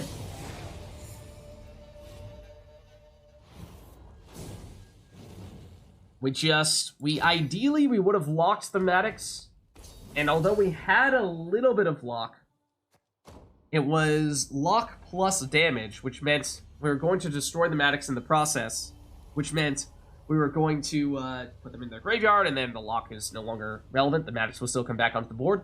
We do have the chance to switch out some cards here, and Tourney Shalimar does immediately attract a bit of my attention because 7 damage is a lot of damage. Boosting us by 2 for every allied unit from a different faction in draft mode, where we can get a bunch of cards that are not from Nilfgaard, could be a big deal. However, we have built our deck as a Nilfgaard deck. Kieran is a non-Nilfgaard unit. Kyrek City Guard is a non-Nilfgaard unit. That might be it. So otherwise, it's how. Oh. Do neutrals count? Because we have all the Geralts. I'm not sure if they count. Because, yeah, I think range row is not particularly useful here, but melee row, I mean, as I said, 7 damage is a huge number, but it does require that our opponent is using a Nilfgaardian unit, which is a bit iffy, so actually a little conflicted about the Shalimar. Salamander Hideout, is there any conceivable way in which we can make this work? Because I really don't see it. Failed experiment at the end of a round where it only gets damaged by 1 from our lack of coins. The sad thing is that might actually be the best option. What's the other? Oh, the order is move a poison from one ally to another. That doesn't really help us. Feign Death. We do have Kieran, so technically it is possible to proc the first chapter, but we are not exactly an elf deck. So this is not a great way to mix up our deck here. We might even be looking to skip this. I don't know, is it even worth picking up the Shalimar? It's really hit or miss. It's 4 power, maybe with a 2-point boost if we have Kieran or the Kyrek City Guard, possibly a 4-point boost, in which case it's still just an 8 power card, which is not great, and that's pretty unlikely that it would be that big. So really we're banking entirely on, does our opponent have a Nilfgaardian card that we can damage for 7 damage, and is it going to be powerful enough that 7 damage is relevant, or is it going to be a 4 power unit and it's ultimately just going to be a bunch of overkill damage, which doesn't play a huge factor? So I think we might be skipping this, which kind of stinks, because that is a missed opportunity. But alas, we just didn't get the RNG we were looking for there, I think. This, however, could be much more useful. Ooh, hold on. Okay, Tactics is the straightforward choice. Yes. Another Menno. I mean, we have so many Mennos now. Fire Scorpion for more cards to get powered up from the Tactics and Amnesty. We do not yet have one of these. It is a tactic, yes. But it is... I guess we can damage enemies with our Scorpions and Helgas to get them into Amnesty range. That is possible. Otherwise, seizing a 3 power unit is not the easiest thing in the world. Here does catch my attention, because getting boosted whenever our opponents get boosted against some decks will be amazing. If our opponents are using a very boost-centric deck and they don't have a way to shut down Kahir, then that can in some cases be basically an automatic win. Outside of that, Iris and Vladimir really don't fit with our deck. Do we have anything that starts with armor? Not even sure if we have anything that naturally has armor. I mean, we could potentially do it to our opponent, but that is also crazy speculative. So it's really all about Kahir. Despite this being called armor juggling, named after these two. So Kahir versus more consistency, building toward our main archetype tactics. I think we might need to just play it safe here. I am a very big fan of Kahir, but... Oh, okay, we actually have a little more we can do this time round. We have another one even after this? Warfare. Some control with boiling oil. Winch doesn't... I mean, it is a 5-point boost, and cooldown doesn't really matter for us, though, and the Warfare tag doesn't really matter for us. Crew doesn't really matter for us. Armor, if we had gone with the armor manipulation on the previous go-round, might have made some sense. Then again, we don't want to get rid of armor on the Dire Mutated Hound. Giving armor, though, with Boat Builders would have made sense, as would have Mantlet. I think we're looking here at Siege Engines does make some sense. Voltes Pride is a very good card. It's gonna be difficult to proc the crew. It is technically possible with our Mennos, but I think we're probably going to need to accept that this is likely 2 damage every 4 turns. Oof. Siege Tower gives us a little bit of boosts, which is something we don't really have right now, and Reinforced Trebuchet is more damage. They don't get boosted based on, or they don't get powered up based on tactics, but I think we might still want this, and honestly, if we could get Siege, we have a ton of Siege Engines right now. Let's see. High Power, Goliath, Thrive with the Intriga Larva, Elder Bear for middle-ish point slam. We do have some crew units now, so getting soldiers does make some sense. Don't have a ton of soldiers, though, so playing another one from our hand is a little bit of a risk. We might not have them. The Pikemen, improving the cooldowns, I mean, of the Foltest Pride makes sense. It also works for the Siege Tower, but that's not a huge deal. The Recruit, also not a ton of the soldiers there to work with. Regis is actually really tempting. I'm not entirely sure why he's included in a movement package, but we have a lot of damage. And so theoretically speaking, we are capable, with a bit of planning, of lining up some really awesome Regis combos, where we want to get 1 enemy unit in a row on 1 power, 1 on 2, 1 on 3, 1 on 4, and the more that we stack up, the more times Regis's deployability will stack. Because it requires initiative, it means that we need to do that the turn before we play Regis, which does add a little bit of risk to the equation in case our opponent does something to change the power of those cards that we're trying to set up.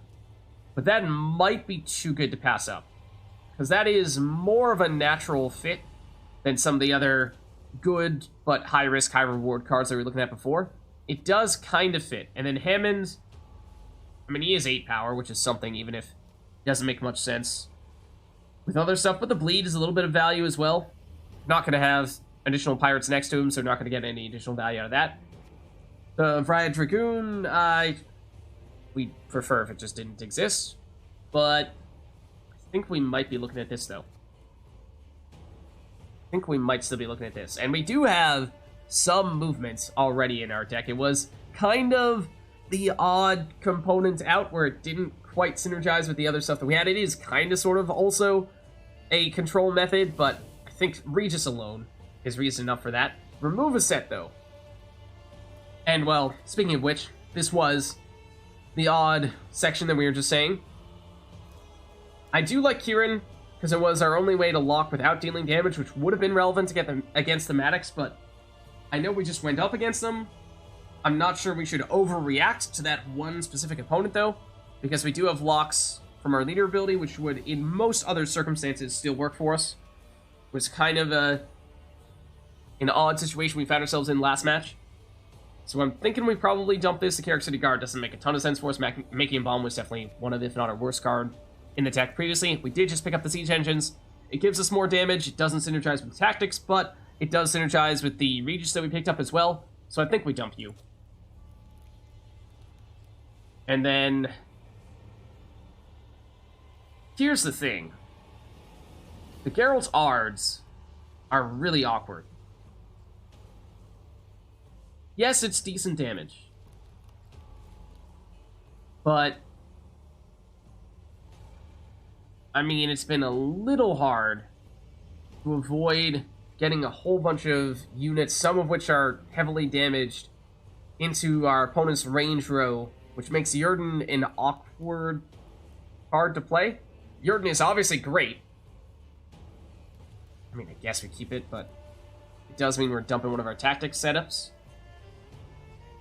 And I think if we are doing that, this is a bit of a tough choice.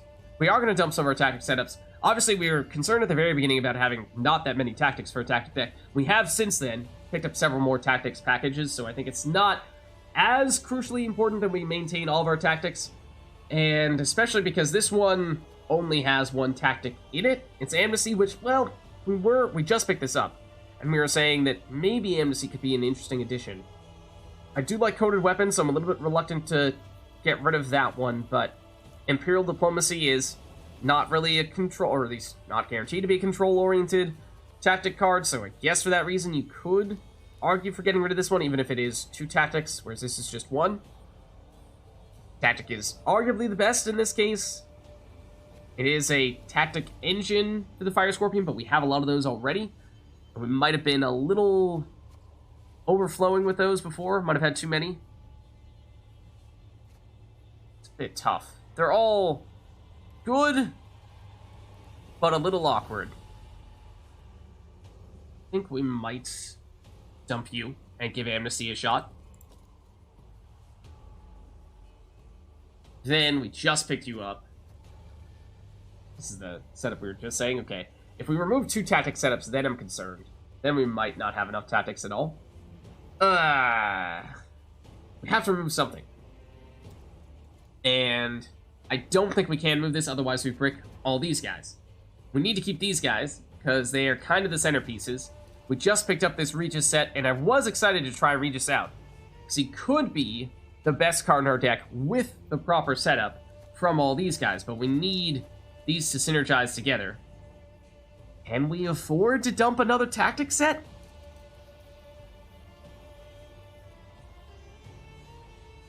Maybe we should have dumped the Geralts in the previous go-around, and then we would have been more willing to dump the tactics here.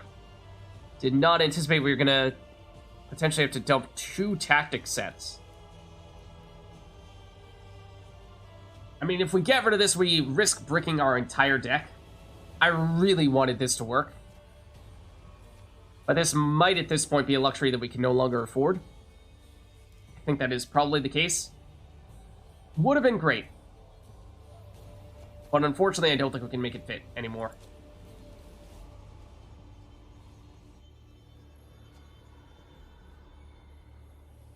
Okay. So, I am not sure where that leaves us here.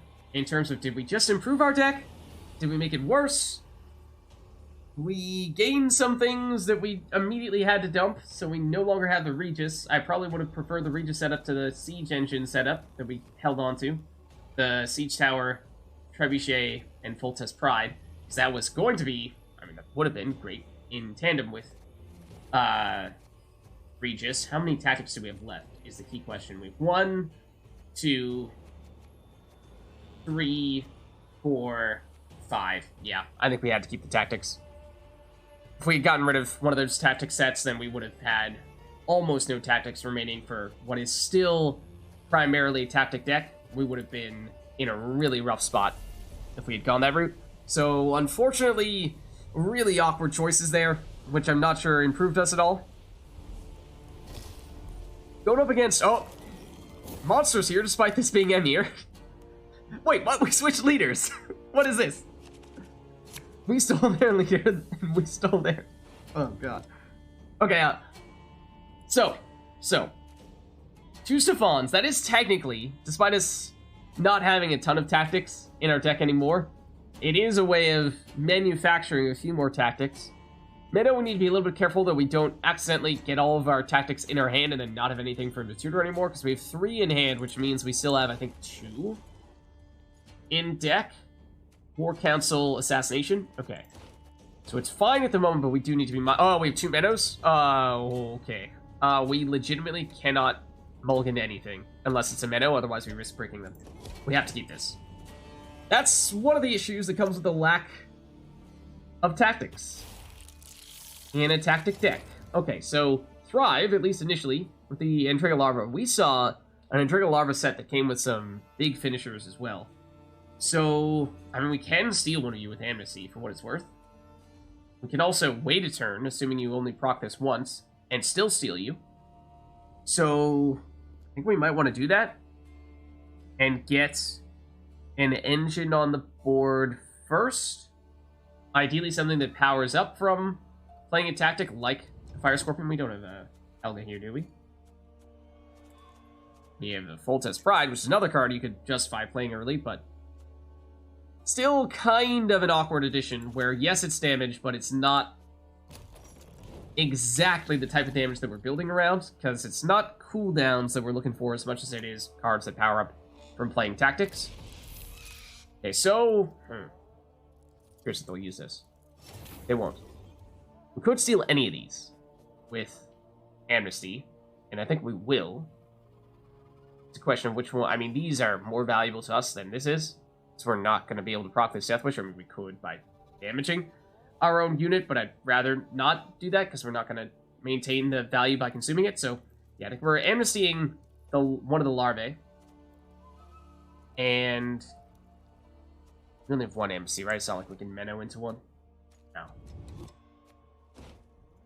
Yeah, I think it's a simple amnesty you, and then don't like damaging Thrive units. That is kind of counterproductive. We could lock you, which is actually not a terrible idea. Not necessarily sure we want to commit to that just yet. Earlier we do it, the better. I guess we'll go for it. It is aggressive. It is aggressive, but that would have become, of course, a pretty big card. Okay, Maruna. I'm gonna use this. Yeah. Seal back the Entrega Larva. Sure. And then... Ooh. Ooh, that was a good play. That was a very good play. What's up, Nate Dogg? We do not stream Gwent all that often, to be perfectly honest with you. It is not very often that we do it. But, felt like this was the right occasion to celebrate a bit. So, you know, we're popping on for a little bit of draft shenanigans. And, I mean, that play they just pulled off was big. Double Maruna procs. Stole our Fire Scorpion, which is what we were very much trying to build around. How are we feeling about this round? Are we thinking we play here? Or are we looking to keep this round short and say, thanks, but no thanks? I mean, coated weapons on the Fire Scorpion is not a bad idea, because it's not really a card that works for them. Use it on the Ekimara, just not put a card at the top of their deck. Could go Foltest Pride, but then we're going to get rid of the Death Wish unit, which is not really something we want to do. Yes, we do this. Not thrilled about it, because that is one of our very few tactic cards in a tactic deck that we need to be very careful when and where we play. And it's really looking like we just don't want to be playing in round one anymore. It's kind of the sense I'm getting. There's always a chance we could bribery into something cool, but that's a total gamble. Again, like, yes, they have units next to each other, but we don't like damaging Thrive because it just makes it easier for them to trigger the Thrive and undo the damage that we did. If we damage you, sure, we hit adjacent units, it's nice. For the Fire Scorpion, it's nice for the Ekimara, but it triggers this Death Wish, which is not what we want to do. So I think we end round one really early. I think we do. I don't love it. But, we're still trying to figure out how to make this deck work. It's an awkward one. Oh. What? Excuse me? Didn't see that one coming. Casually drop down a Vi while they're at it.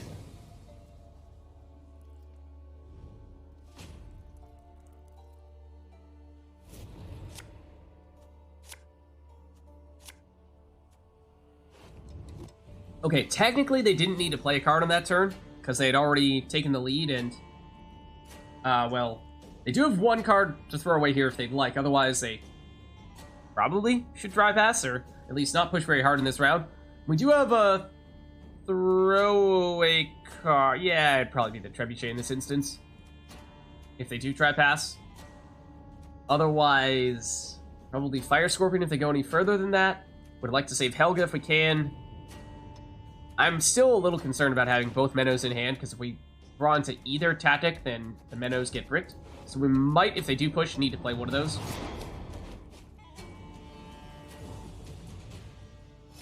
Oh, thanks, Nate. That's very generous of you. Glad to see that I've not done many of those posts.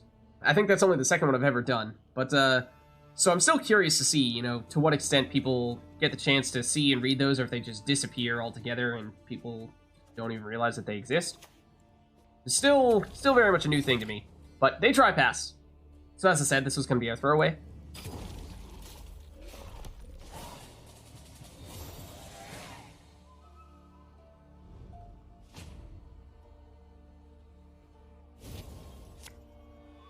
Ooh, okay, this is exactly what we were fearing. We drew into one of our two tactics, which means our second Menno doesn't have anything to tutor. So we either get rid of you, or we get rid of the Menno. I mean, I suppose Menno means 2 extra points on tactic, so we just mulligan you, and we can't draw into our other tactic. We do have 3 redraws remaining, because we overdrew into cards here.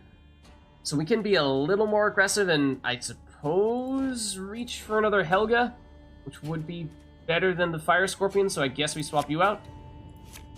Yeah, we can't do this last one, otherwise we're at risk of breaking the second Menno again. Okay, so we know they have Vi. They didn't get much opportunity to increase Vi's base power, but we could bribery and see if we get Vi. I mean, we can't really do much of anything with Vi anyway.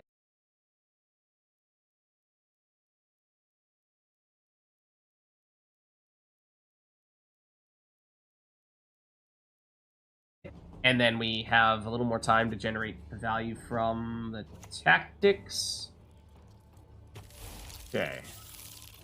Saw them lead off with the larvae in round 1 as well. Hard is 2 damage. Means with Helga we could remove one of them. Leader ability we could remove the other if we really wanted to go that route. Not convinced that we do. Voltest Pride.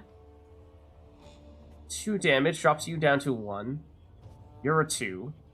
You remove the 2, there's still a 1 damage or 1 power unit on there. We'd have to use leader ability as well. We have Yurden. Theoretically, we can undo the boost. Maybe we're not too concerned about the larvae for that reason.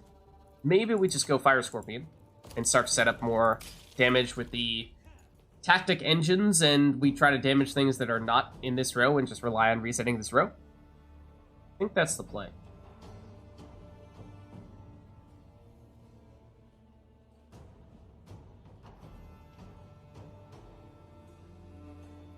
This is also the awkward situation we found ourselves in the past, where Ard is going to damage cards in the melee row and potentially move them into the range row, which means we may have some damage units in the range row, which is going to be less value on a range row Yurden. So we technically, in an ideal world, we would be damaging and destroying units in the range row and resetting the melee row with Yurden, because that would synergize best with Ard. Haunts. Makes sense with Vi, for sure.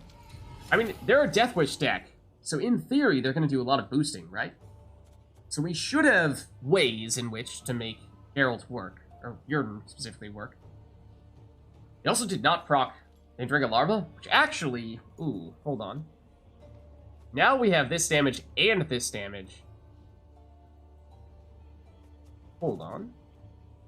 Ard.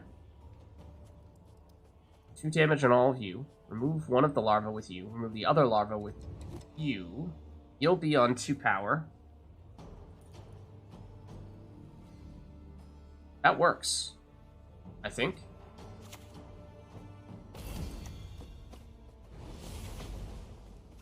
Not super concerned about that. I mean, again, technically speaking, not super thrilled about damaging cards that ultimately we are likely to reset with Jurgen, but...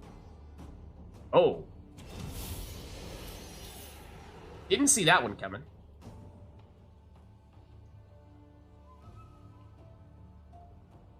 Yeah, we can theoretically get a crew pocket with the Menos. That is a possible, and we do have both Menos in hand, so that is possible, and I think this is probably around when we're going to be looking to do that, because I am guessing they are about to go for a Glusty. Maybe not immediately, if they have other ways to get 1-power units down here, but I imagine they have Glusty in their deck. And that would be a great target for Jurgen, yes, but I mean, if we can just destroy the rats before they get them to power up a Glusty boost, and that's probably still preferable. So I think we go Foltest Pride first, and then we'll start getting the Menos next to the Foltest Pride. Just because this is a little more time sensitive. Do we do this? It is good at getting rid of a bunch of the rats quickly.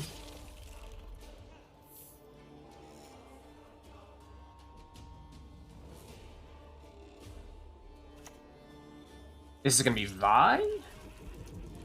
Maybe? No. Okay. This is the first we're seeing Detloff hire Vampire. They do have a decent amount of consumption lined up here, of course, with the help of Haunt. But, I mean, this is what we want. We want them, ideally, to have all their consumption cards in this range row. We'll reset the range row with Jurgen. And then that means we focus on the damage here in the melee row. So that actually is totally fine with us. And now, I guess... Hold on, what are we getting with the Menos? We're getting Assassination, we're getting War Council. I guess Menno, War Council, Helga would be ideal to get that down as early as possible. I do want to make sure we still have time for the Stephans as well. And we can use Stefan to get subsequent War Councils, and maybe if we don't initially get the Helgas from that. Could lock you. But I don't think we need to, because again, we can reset you. So I think that's the plan. You into War Council, looking for a Helga. We don't get one. Ard, maybe just to get rid of more of the rats.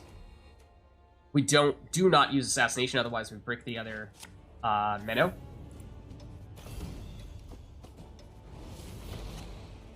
Yes. Poke you guys. A little conflicted about hitting that Night Wraith like that. It doesn't destroy to trigger the Death Wish, but assuming that they do have a Glusty, then that is now Glustyable. Okay, no, they're just going to consume it directly. I mean, it still looks like they're trying to set up Glusty, right? So we could go into our next Menno and get the crew pocket as soon as possible. However, I think it's worth it to go Stefan and try to get another War Council for another Hefty Helga as soon as possible, because if we can get a Helga down before we use our last round of tactics, that would be ideal. Also, not sure what we're going to get out of Bribery, but I suppose there is a case for trying to play this early to see if we get an engine out of it, but, I mean, obviously Jurgen's going to be our finisher. I think it's still this next. Don't mess with the crew pocket. And again, they have a big lead here, but because we are planning to reset their range row, I'm not concerned about it at the moment, unless they Glusty in their melee row, range row. Yes! Okay, great card. Love Cache. Terrible move to play in the range row, where everything big is going to be in the range row where we can reset it. Also, I mean, both rows are quite full. Obviously, if they played this in the melee row, they wouldn't have had much room to spawn in the Intrega Larva anyway. But, I think we... Stefan, try to get a Hefty Helga down here. We could lock you. But again, if we're going to reset you, then that doesn't... I mean, yes, you're going to spawn in 1 power Intrega Larva even post-reset with Jurgen. But I still think we can probably do better with the lock. Don't mess with the crew pocket. Get you down. Do this. Looking for Helga. Fine. This will have to do. Mini Helga. And just continue to poke these guys, I guess. We'll hit a Baya just for the extra damage, but I still anticipate we're going to see a Glusty, and they should play it in the melee row.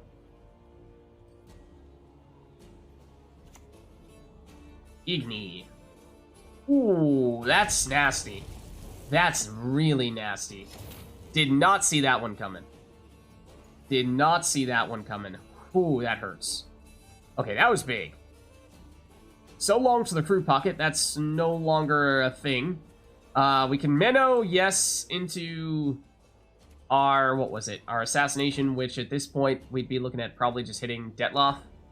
But then again, this is a row we're going to reset, so technically speaking, we'd prefer to Jurden first. So I think we might be looking at Bribery here, and just seeing what we get, and maybe it's an engine. We can learn a little bit more about their deck here. Do we have anything we need to consume? Anything we can get even remote value out of consuming? Not really. So I think we're just taking Plague Min for the base power, to be honest. I think that's all we're doing here. And then let's continue to at least... Yeah, we'll get rid of you. Get rid of some of you guys out here. If they have a Glusty, we're making it weaker.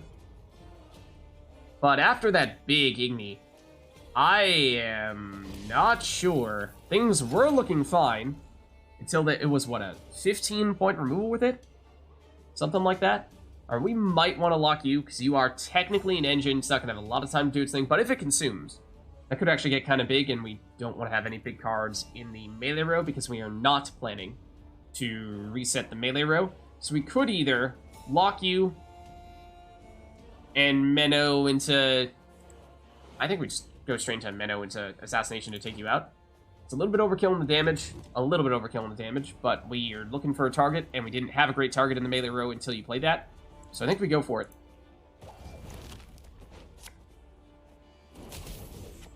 And then continue to do this. So the damage from the siege engines has certainly continued to add up a bit here. You're Thrive, aren't... Oh, yeah. So damaging you has not been a great option. We don't really have anything that's boosted. We'll get rid of the shield, that's something, but... Also, that's the first time you triggered the Kashe Thrive, which is kind of crazy. Oh, also, I said you were a 1 power unit before. You used to be a 1 power unit, now you're a 2 power unit. Okay, so obviously it's Jurden. It's Jurden, and then... Not gonna have any charges remaining on these guys. So it's just a matter of what do we use our leader ability on post-Jurden. And it could still be Kashe, potentially. It's not gonna be a huge factor. Could be just get rid of Abaya to prevent this last proc of Thrive. It's a little bit overkill damage. Let's do the reset. Oh boy. Oh dear. Oh dear. It's close. It's really close. Technically you're an engine and we can still get the full damage out of the lock. I think this is possibly the best value for that reason, but oh boy. Oh boy. Wow. I did not think it was going to be that close. Like I said, it looked really good until they had that big Igni. Karen will be enough. They will take the win here. Well done. Wow. Good match. Very good match. Ultimately, all came down to that Igni.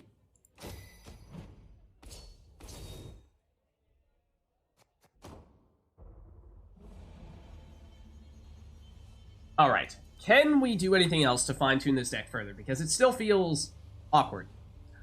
Tactics with Coup de Grace. Now, that is actually a strong tactic card. I think our... not our first gold tactic, because we have Bribery.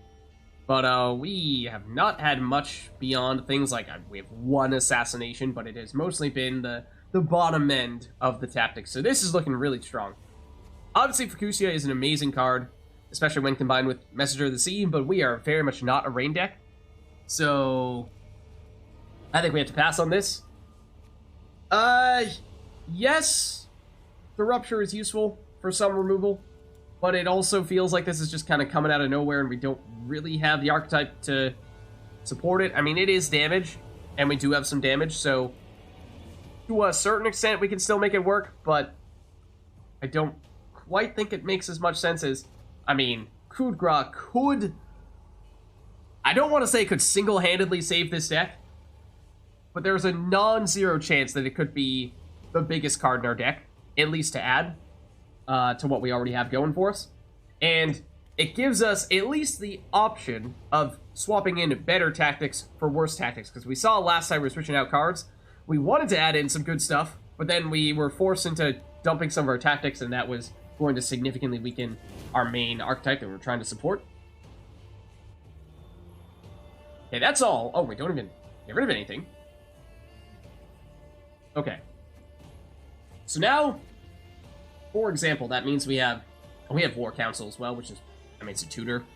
It's hard to say this is really our best tactic when it doesn't directly do much, but 1, 2, 3, 4, 5, 6, 7 tactics now? Did I skip Coup de Grace? I might have skipped Coup de Grace. 7 or 8? That feels much more like a tactic deck at that point.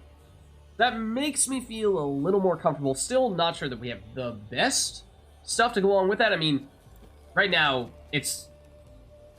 The Helgas should be much more significant at this point, right?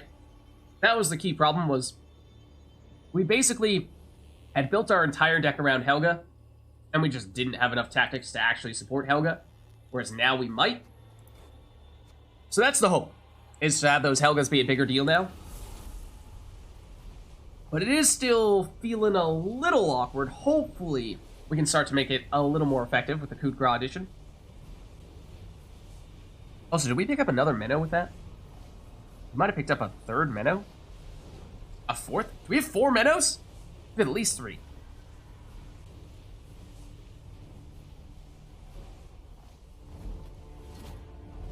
Alright, so going up against Skellige here. And they'll go first.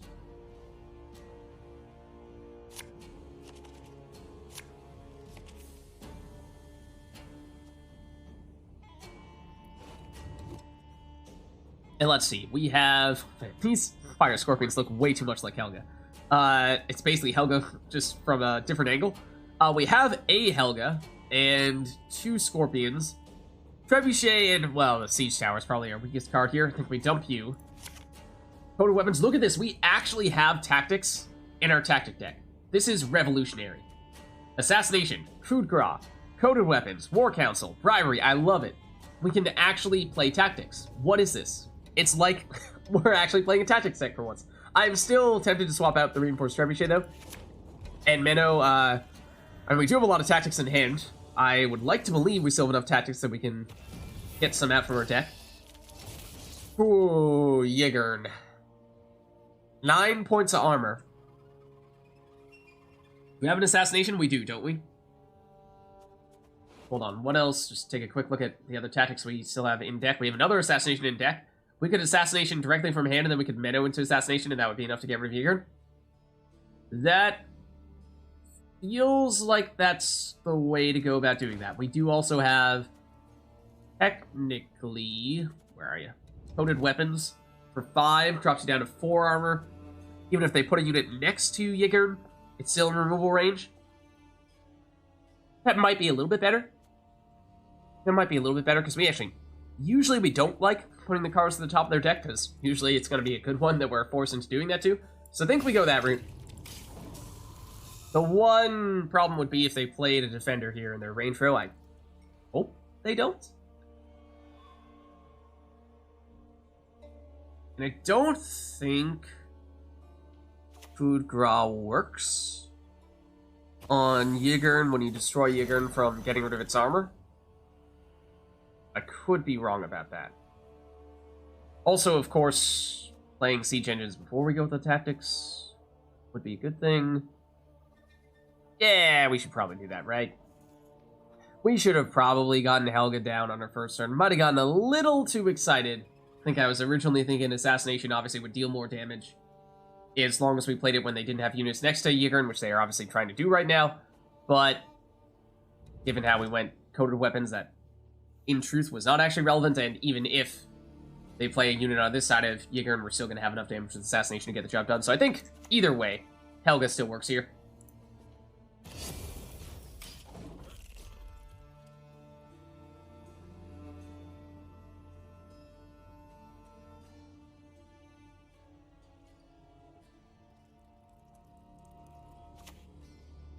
Iris.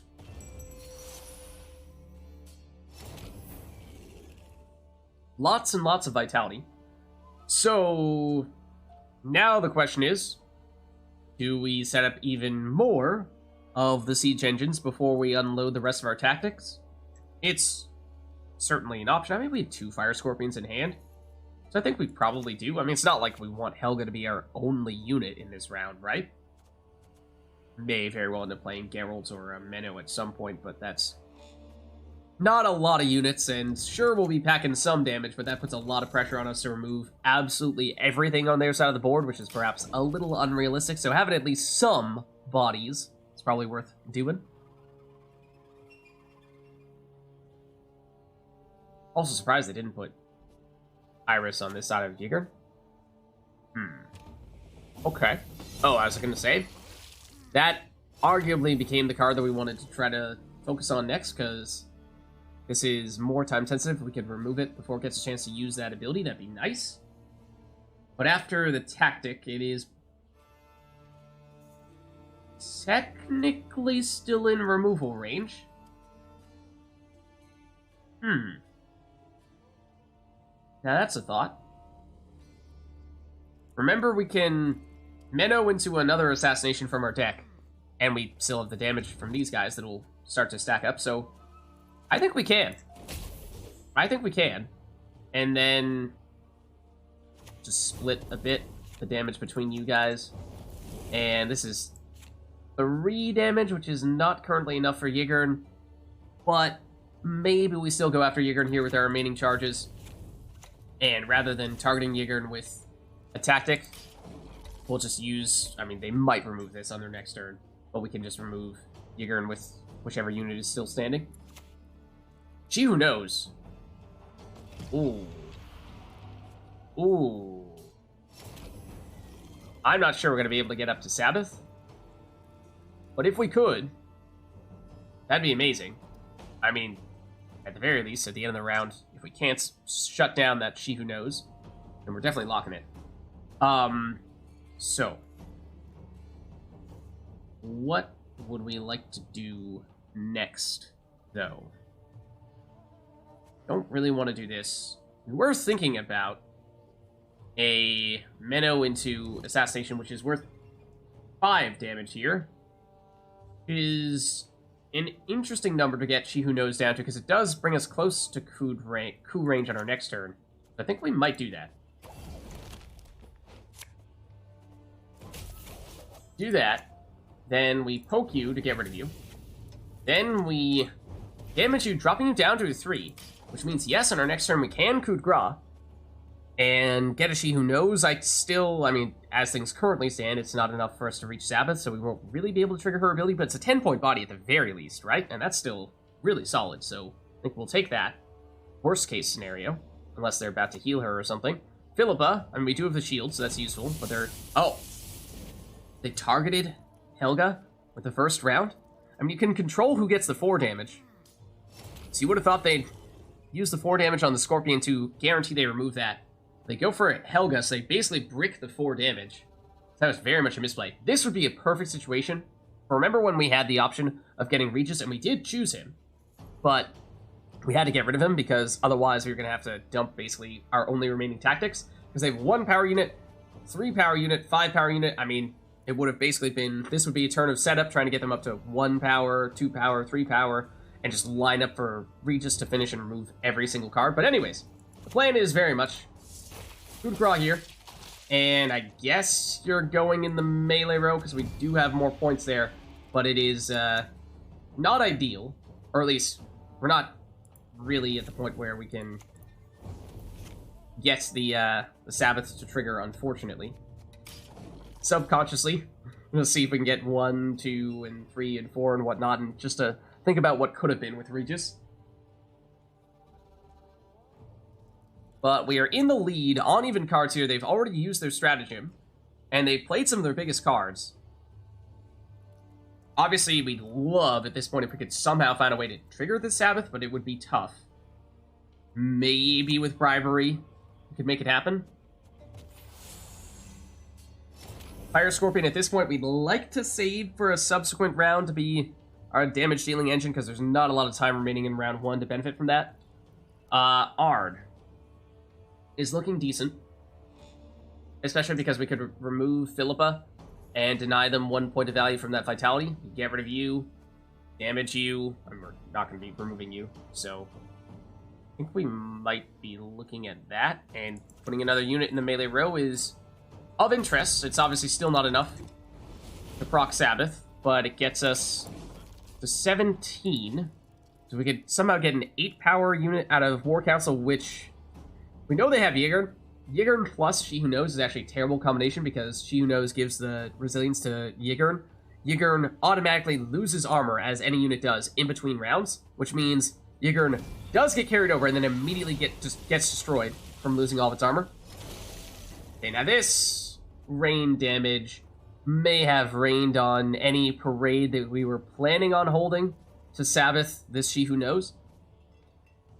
And they got a little bit of carryover from the Phoenix. And what is War Council potentially capable of giving us here that might be of interest? Volta's Pride, I mean, 1 burst of damage. Stefan has just enough time to use his ability. Yurden, I mean, actually, he's not bad, to tell you the truth. I mean, we'd kind of like to save it, but I wouldn't say no. It's late for both of these. Siege Tower, I mean, is worth some points. It's definitely the weakest of all these. Hold on. How many points do we need? Tempo-wise, I'm not sure. Well, these are not going to put up any points in this round. Or this turn, anyway.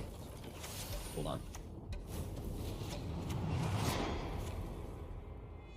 So now, even with the damage from the rain, we will pass them. We'll stay in the lead. So they need to play as well here. Otherwise, we're winning uneven. But we may still be able to do that. We still have some leader ability charges as well, if needed. Just to give us a few extra points. That's their last leader ability charge, and technically overkill on that. They don't have enough time to proc all that. Also, Lambert Swordmaster, when we don't have a ton of copies of cards, not a huge factor. I mean, at this point, we might be looking at a full-length round 1. In which case, Fire Scorpion's not enough pacing-wise. Bribery is potentially bigger. But if we are going to play both these, we'd like to go Fire Scorpion and then Bribery. If we go Fire Scorpion, it's 4 points. It's 20, 21 from Siege Tower. We're taking 2 damage from the rain, dropping us to 19, which is not enough. Technically, if we use both imprisonment charges, we are right on the same number as them. Still think we leave it at this for now, and we'll settle for Bribery as our finisher. Maruna, with no way to trigger that. Okay. So, here's the problem. We have no idea how much value we're getting out of Bribery. If we do, Yigern would have been the best potential point slam, but at this point, Yigern destroys itself because there's no other cards in our hand, so it would gain 0 armor. So that doesn't work. We know that we could potentially get a She Who Knows. If we did that, that would be absolutely amazing. It will give us additional charges. 1, 2, 3, 4, 5 damage, plus leader ability charges. I think we take this risk. We'll deal with it. Gets rid of the Helga. We'll deal with it. That works. Deal the damage. Do this. Do this. Do this. We will get the boost from this. We don't need to use a leader ability charge. Rain will not proc. And we got to 27 points in the melee row. We got the Sabbath. Oh, man. We got the Sabbath. Beautiful. Absolutely beautiful. Could not have gone better. She Who Knows only got 1 damage from all that stuff. Amazing.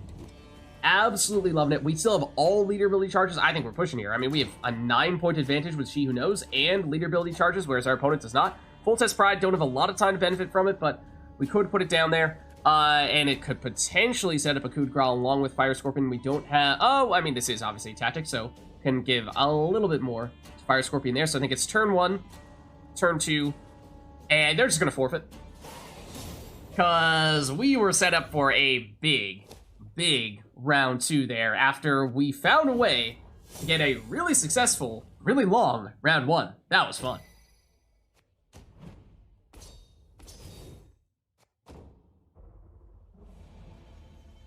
Alright, well that was the dream, getting the Sabbath there, and we did find a way to make it work. And we rode that to success. Now, in terms of swapping out other cards here, once again, they give us the Shaelmar. Once again, it doesn't really work. We have a few more non-Nilfgaard cards now, so a range row Shaelmar is slightly more valuable than it was, or at least potentially slightly more viable than it was last time we saw this option, but I still think it's too big a risk for us to justify. We'd likely be looking for this to just be a melee row 7 damage against a Nilfgaardian enemy play, and that's obviously a huge gamble. We don't know if our opponent is going to have Nilfgaard at all. Drake Eternal, technically speaking, most of, well, Helga can damage our own units, right? I think she can. And can the Fire Scorpions as well? Like, could we use Fire Scorpions and Helga to hit Drake Eternal and boost it up? Don't remember if it has to be enemy units with those order abilities. Because if not, if we can target our own units, that's actually not a bad setup. Strangely enough, that is one of the things that we're missing is we have a lot of damage, but we'd kind of like to at least have 1 or 2 options for putting up some points on our side of the board, because that is one of the tricky things, is we can deal a lot of damage, but because we don't put up too many points on our side of the board, it basically means we need to wipe almost the entire board for us to win a round. So having some margin for error by having some reasonably big units on our side of the board gives us a little more flexibility there, and Drake Turtle might be a way to make that happen. Alternatively, Francesca, actually, tell you what, Francesca actually makes a lot of sense. I mean, we're a tactics deck, and this does give us another way to get more tactics. It's almost like a Scoia'tael version of the card that is now, the name is escaping me. The guy gives us the additional tactic in the range row, the one that we played most recently. And we have 2 copies of Stefan Skellen. Yeah, Stefan, exactly. It's basically a Scoia'tael Stefan. Or, you know, if we had other types of special cards, but obviously we're basically doing all tactics. Yeah, I think we go Francesca. That's actually surprisingly a really good pickup. That could be big. Okay, then more tactics. Another Stefan with treason. Ooh. Okay, so as I was saying, I think the previous time we were looking at swapping out other cards, we have tactics now, yes, but we don't have great tactics. Assassination was probably we have a bunch of bronze tactics, basically. Then we picked up the coup de grace. That was obviously humongous in the previous match, giving ourselves the She Who Knows and getting the resilience from the Sabbath on the She Who Knows, game winning right there. So getting treason, getting a very strong, potentially, gold tactic, I like that a lot. Experimental Remedy is a bit risky because, I mean, we have enough damage that it's still possible to have a bronze unit in their graveyard even in round 1. I was going to say that it's usually a round 2 or round 3 play, because you're waiting for your opponent to get cards in the graveyard, but we have enough damage. We can still set it up in round 1 as well. So this looks really strong for us. Obviously, Stefan is always good. Also means more tactics. I mean, Defender is a Defender. It's never bad. Could use it to help protect Stefan and or Helga. Maybe even worth it on Francesca, because as we said, she's basically another version of Stefan. Aristocrats. Sheilard has some synergies, because we have a lot of damage, and so dropping down the highest unit to 1 power obviously gets it into removal range for all of our damaging engines. But the Aristocrats, or we have a tiny bit of spying from the treason that we just, or well, no, we haven't picked up the treason yet. We are almost going to take the treason. We are probably going to take it, but no, we just don't have enough setup for these two, I don't think. When there are ways to build around them, but we just don't have them. So I think we have to go Stefan. You could make the case for the cave troll, for the defender, yes, but I think you gotta go to Stefan, because he's big, and treason is also potentially huge. Okay. I was gonna say, maybe we're at the point now where, because we're getting a whole bunch of additional sets, we are gonna need to remove some sets to make room for these. So I was about to say that maybe we skip this one, because we picked up some good stuff and we'd like to keep those things, and we might be approaching the right balance between having the tactics and having the cards get powered up from the tactics.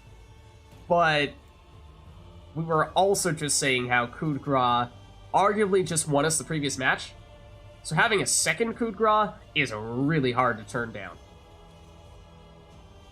And if we find ourselves in one of those situations that we found ourselves in previously where, yes, we picked up some good cards, but we might need to get rid of one of our tactic sets in order to make room for them, I think we'd be willing to sacrifice one of our old tactic sets to fit in coup de grace. Because this is, I mean, tied with the other coup de grace for our best tactic.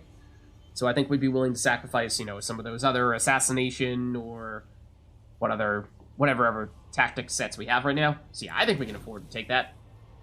Another one we can potentially add, hunting pack. No, we just don't have enough statuses. We're getting a lot of options for statuses. If we had switched to go that route, then these are the types of things we would have considered, but no, it just doesn't make sense. And patience, coming completely out of nowhere here. No, this is one that we definitely skip, because we prefer basically everything that we have in our deck already to the things that are available here. So we'll skip this one, which means we have one fewer thing that we need to swap out. Okay, well, I suppose we were saying that Francesca was basically the Scoia'tael version of Stefan, and now we need to ask ourselves, how much do we believe in that theory? Tell you what, I mean, Francesca, both of them will equate to one additional special card. For Stefan, it takes a turn before we can use his order ability. For Francesca, technically it takes 2 additional turns, right? Because I don't... Oh, no, it could be 1 if we still have one of our other Stefans on the board. We have Stefan on the board. We have not yet used his order. We play Francesca, then we use Stefan's ability. That means we can get 1 counter procced from Francesca, and then on our next turn we can play another tactic, and that's the one that gets doubled. So it is possible to have Francesca play a second card in 2 turns on our next turn, but it is a little bit difficult to do that, whereas Stefan is pretty much guaranteed to do that on our next turn. So a little bit higher risk for Francesca. However, Francesca has Veil, so she's a little more resilient for that reason, whereas Stefan could get locked, and when we play him, you know, it's maybe not an obvious card for our opponent to lock, but it's not a bad option for our opponent to lock, so it is definitely a risk. The other thing is that, just base power-wise, Stefan is a 5, whereas Francesca's a 7. We did see, at least on one occasion when we played Stefan in the past, he got destroyed from outright damage. So it's really hard. There are reasons why Stefan could be better. There are reasons why Francesca could be better. Veil and 2 more base power, but slower. Lower base power, no Veil, but faster, is basically what it comes down to. So how do we feel about that? I might be leaning Francesca. In part because, yes, we already have Stefans, or at least 1, or at least 2, obviously, but we might have 3 right now. So if we dump one of them, then we'll be at, we'll still be at 2.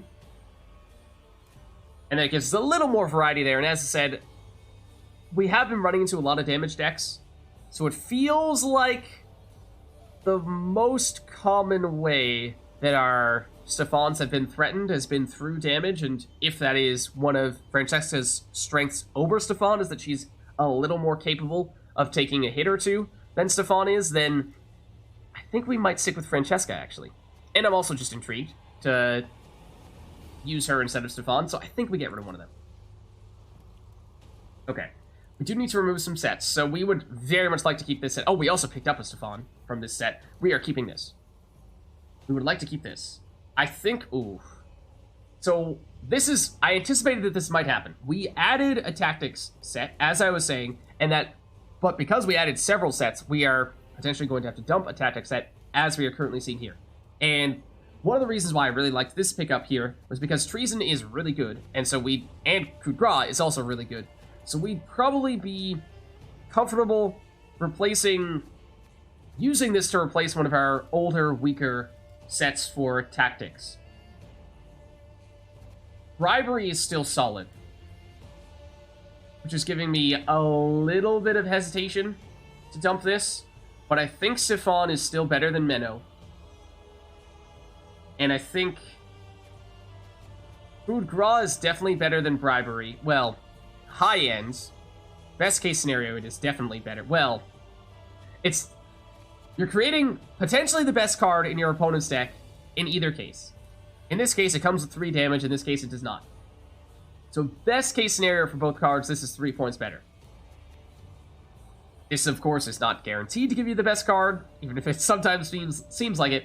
Coup de grace takes some setup, but with setup, you can guarantee, kind of, sort of, that you can make this happen, or at least it's within your control. It's not purely up to RNG as to whether you can set up coup de grace appropriately.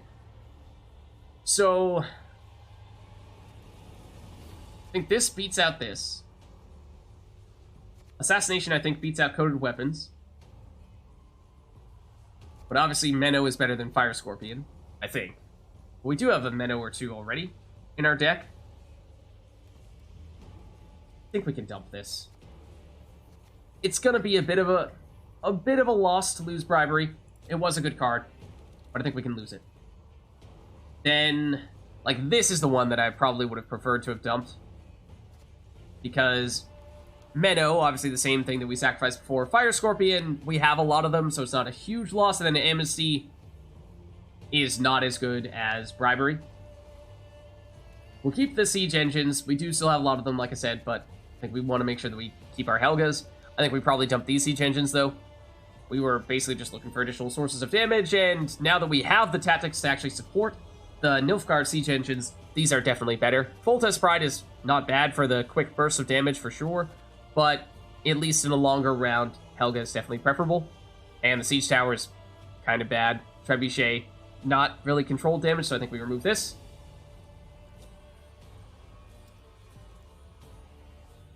Okay. Overall, I think we did make some decent improvements there. Take a quick look at where things stand after that. So, Yurden, double coup de grace. We replace... Yeah, we still have 2 Stephans. So that's one of the reasons why I was willing to swap out a Stefan for a Francesca. We still have 2 Stephans, which is pretty awesome. Still the Ards. Honestly, they still feel kind of awkward. War Council, we have 2 of those? I don't remember having 2 of those. 3 Helgas, 1 Menno remaining. Okay. So, I mean, we do have a lot of tactics now, so, you know, there was a time when it felt like Menno was always a risk because we might not actually have tactics in our deck to tutor, but that's definitely a possibility now, and not only do we have more tactics, we have better tactics overall. Treason, definitely a big pickup. I love that. That is one of the biggest pickups that we just got. Experimental Remedy, not sure how much use we're going to be able to get out of that, but it's possible to set it up even in round 1 if we can be mindful of how we're using our damage with the Hefty Helgas, Assassinations, and 6 Fire Scorpions. Wow. Okay. Yeah. So I think we made some decent improvements there, I'm hoping.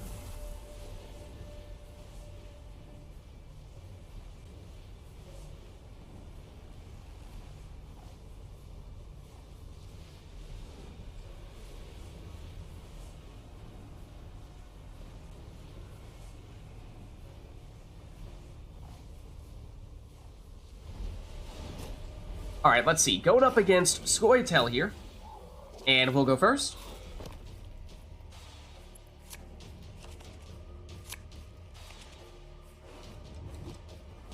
Okay, so right off the bat, we'll get the chance to use at least some of our new cards here with Francesca. And a whole lot of Fire Scorpions. This, we have 4 in hand. This is probably overkill. I mean, there's something to be said for having some of them on the board, especially when we're on blue coin, getting them down on their first turn to set up for damage once they actually have units on the board. but 4 is too many. Food crop. I will never say no to that. I think we probably still dump one of the other Fire Scorpions, because 2 Fire Scorpions plus Hefty Helga is solid. Well. Okay, we'll replace a Fire Scorpion for a Helga. That is basically just a pure upgrade. But, yeah, I think we go... It's either Mahakam Forge. In theory, there's Scoia'tael, but of course they could have any variety of other types of factions. I think we probably go Helga first. Again, we're looking to set up the damage proactively with either Helga or Fire Scorpion. Scorpion's a little bit vulnerable because it doesn't have the shield, whereas Helga does. So I think we do that. And then there's some risk to using Crystal Skull. This did happen to us once before where we were on Blue Coin. We started off with a Helga. Made this exact case for starting with Helga. Used the Crystal Skull so that she didn't get locked, and then they immediately removed her. I think we still go for it, though. I think it is still the right play. But if they have any form of outright removal, then of course it is going to be a pretty big target for them there.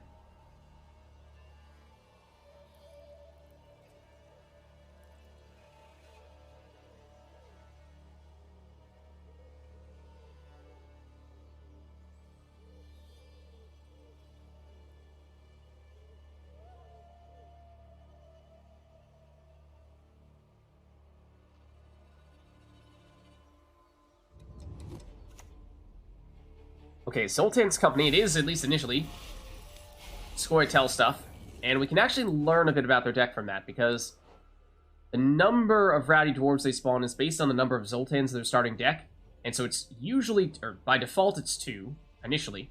They gain 1 for each Zoltan in their starting deck, and they spawn 3, so they have 1 Zoltan in their starting deck. So at least a little bit more of the Scoia'tael stuffs. I mean, we could grab you? No.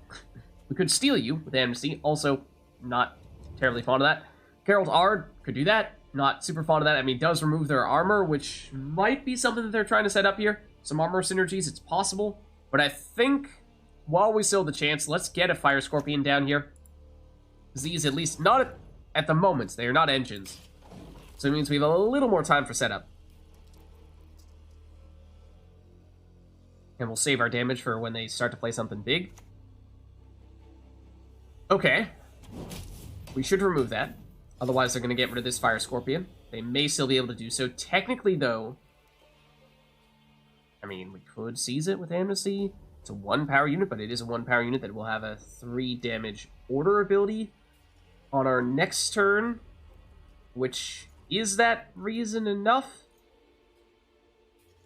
Does it need to be the melee row for the order ability, or is that only for the deploy ability? Because it looks like it's only for the deploy ability. Obviously, it needs to be in the melee row for the order ability as well. We could art it, and then it can't use that. We could art it and then just destroy it. Maybe that's what we do. It also needs armor to do that. Yeah, I think we do this. Get rid of the armor, which, as we were saying, might be a bit of a factor. We can just dump you to be certain that you go away. And I think we'll save the Helga damage because you're considerably safer than the Scorpion right now. And it gives us a little more burst damage. Yep, okay. So this is... We're doing something about you. We are doing something about you. We are either locking you, we are... with the armor, that's going to be hard to do. I think we're probably locking you with our leader ability is the direction we'll choose to go in here. And then in terms of what we're actually playing, we'll get another Fire Scorpion down there, I suppose. It's an option. We know we have plenty more hanging out in our deck, so it's not like we have any shortage of them. So yeah, you know, I think we do that, since Groover's really the only threat right now. To do that,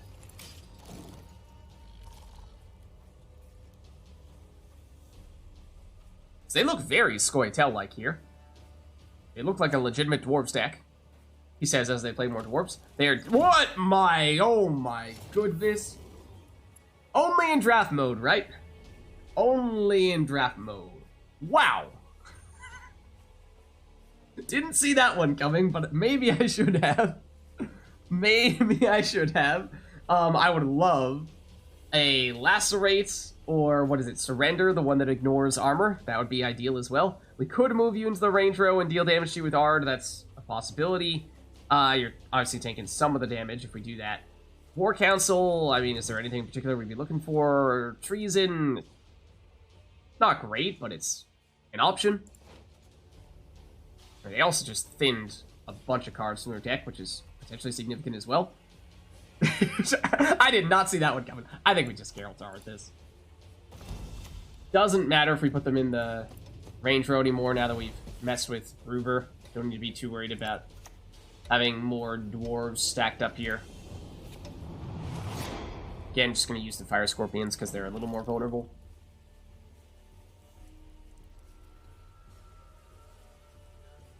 And once again, if we had that Regis, 1 power, 2 power, 3 power, technically would proc on the 4, and then it would just deal boatloads of damage.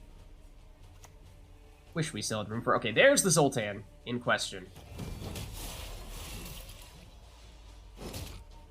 They are legitimately just a full-blown dwarves deck. Okay, you... See, after the change, you still deal damage every turn, right? If you're armored. So we do want to get rid of that armor in some way, shape, or form. We can't seize you with Amnesty without getting rid of it, so... Not really going to be all that helpful to us as a seize target. We might use Amnesty on one of these 3s. Get the charges on all the siege engines. Use those to at least get rid of Zoltan's armor.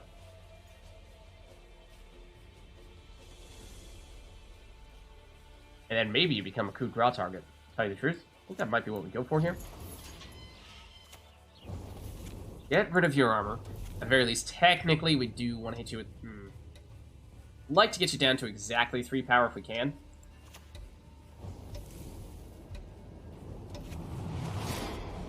That would be ideal, because then you're perfect coup de grace target at that point, whereas this would be a little bit overkill damage if we had targeted you with the Helga. They're going to pass. Oh. Okay, admittedly, you caught me sleeping there. That was a bad move on our part. Pacing-wise, that did not make sense to go that route. So we are in a bit of a rough spot here. We could be in serious trouble. That was actually a big mistake. Pacing-wise, we are either winning round 1 and going down cards, or we are losing. Well, yeah, we may have just lost the game. Mistakes were made. I think we gotta go all in here. Yurden does not make much sense. Stefan does not really have time to do his thing. This is going to be a bit of a problem. I'm afraid we are in big trouble. We are in very big trouble right now. So what we're gonna do is we're gonna coup de grace. So we get the echoed copy. We're gonna get Zoltan. And then... Nowadays, do we want the death blow? Damage remaining units by 3. I mean, the armor is also, for what it's worth, been a bit of a factor here, because we are obviously a damaging tactics deck, and not being able to...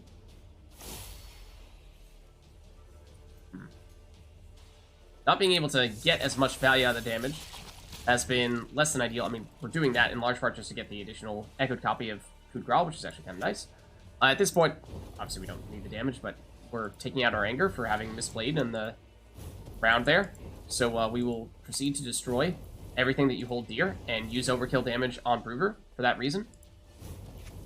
So that's the problem, is we had a bunch of setup, but we just didn't have the time to use it, and we played 3 more cards than them to win round 1. So we guaranteed that we won round 1, but yeah, they pretty steep cost. So that's not ideal. Overkill eventually, but it just... that was in large part because we had all those siege engines that needed us to play more tactics to set them up, and we just didn't have time to give them all the charges to do that. And we didn't have anything in coup range. Did we not get the echoed copy of coup when we played through Stefan? Thought we would have. I mean, these are good cards we picked up. Don't get me wrong, but I think we are definitely dry passing in this round. because we are now in damage control mode. It means that, oh, that's not what we wanted to see. Don't like that resilience either. So, they have 2-card advantage, and they also have a resilience unit. That is an engine for dwarves, and they have shown that they are basically a 100% dwarf stack. So, this is gonna be tricky. Technically not impossible, but they have a huge advantage here. Jurden could be key. The problem is, we have a lot of damage, and with all their armor, it significantly limits the value we can get from that damage. Udgra, Treason, other Hefty Helga, probably the biggest cards we're missing here. We could get Udgra, Treason with Menno. We'd probably dump... Probably do dump Assassination here. I'd get the other Assassination anyway. Could potentially use it to get rid of Gabor Sigrin here, depending on what they do. Because this is an engine. Not just the resilience. It gets boosted every time they play Dwarf. So this could very well turn into a 6 here. We really didn't want them to play that next to Gabor Sigrin, though, because now this is out of removal range. You could even make a case for immediately locking him, because he is possibly just going to get boosted by 1 every single turn. And that's no good. Is no good. Then again, we have Jurden. They're going to use their leader ability at some point, which will also give them more boosts. So maybe we just accept the fact that we are hoping to reset their melee row with Jurden. In which case, they have this order ability they want to use. Would put Hefty Helga down there because obviously it can tank the hit. Doesn't mean we're losing the shield, which could be valuable to us, but we'd like to get Helga down there before we start playing all of our tactic cards. If we lose Helga, we have definitely lost, however. They should not have done that. That was a really smart play with the Berserker. They should have waited to use the Berserker to get rid of the shield and then use Pyrotechnician on their next turn. It would have removed Helga. I mean, we could have done something to disrupt this with our turn, I suppose, but still. It is coolable. Do we want to do that, though, is the question. We probably do, to be honest. We probably do. It's either that or Francesca, the Stephans, and what have you. Would like to have Stefan play another coup de grace. That's probably our preferred option there. When we do this, I think we'll put you next to Helga, because I'd like for this random damage to obviously hit you. Technically speaking, don't love it, but it does prevent the random damage from you. And as I was saying, we are probably, theoretically, still thinking we're going to reset that melee row. So that means we'd like to either remove cards in the melee row altogether or not damage them and just damage cards in the range row. Otherwise, we're reducing the value from Jurden. So we could have locked. We could have just relied upon the chance of this taking the hit from the random damage. Oh, they're going to put it on you and get the damage back. That was very silly.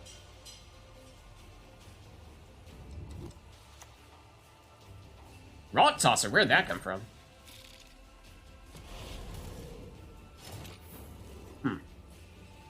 Okay. So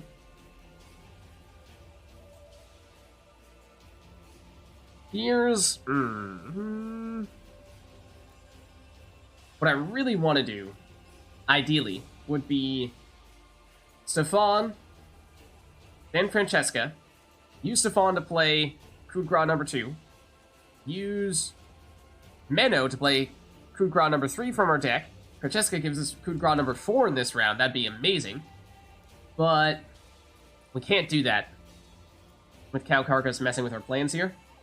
Because we'd like to, probably like to play Menno. We can still do this. Play Menno to take the hit. Means we'll coup de grace here.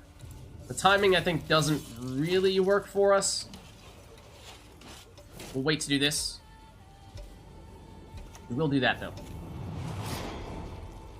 So we can control this damage. We don't want to be hitting Gabor. I mean, I guess getting rid of the armor or something, but okay, yeah, there's the poison. Oh, yeah. Not terribly surprising. This is, I mean, that Rot Tosser was the first we saw their poison, but probably should have assumed it was going to come with some additional poison there. So now we go Stefan and Francesca. And obviously the card we lost was not a huge card, so we'll live with it, but obviously our margin for error here is quite small, given the huge card advantages that they have. Stop hitting Gabor. Wait, what? They've two Zoltans in their starting deck? But we confirmed they only had one. Excuse me! So. What we do is we go Francesca, then we go Stefan. Stefan gives us Coup de Grace. Coup de Grace could be for Rot Tosser, it could be for Rowdy Dwarf, but I think it's definitely going to be for Rot Tosser. Not really sure we're going to be able to benefit from the additional poison. I think we do that nonetheless. Don't think we're going to have enough poison to actually get removals, what I'm getting at here. I think we still do this, though. We put it... Yes, here? Those are the two most valuable units, although I am a little tempted to lock this Zoltan.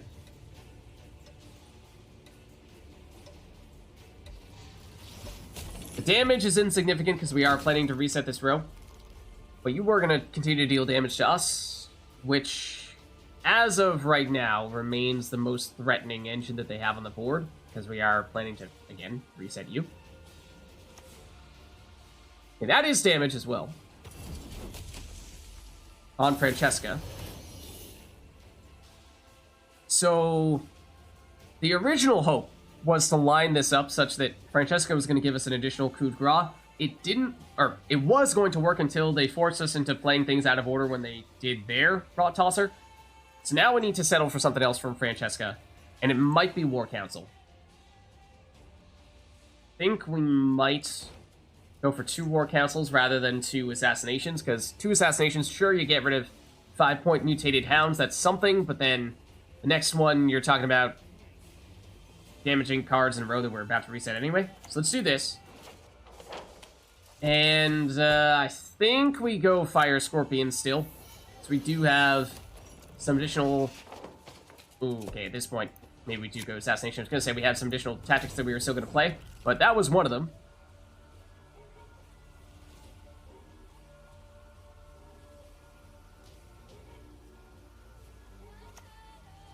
No Gradient Justice. Not a huge fan of the shield that they're about to get. Otherwise, that would have been a decent card for us to go after with the assassination we have here. But that might be what the Skirmisher is.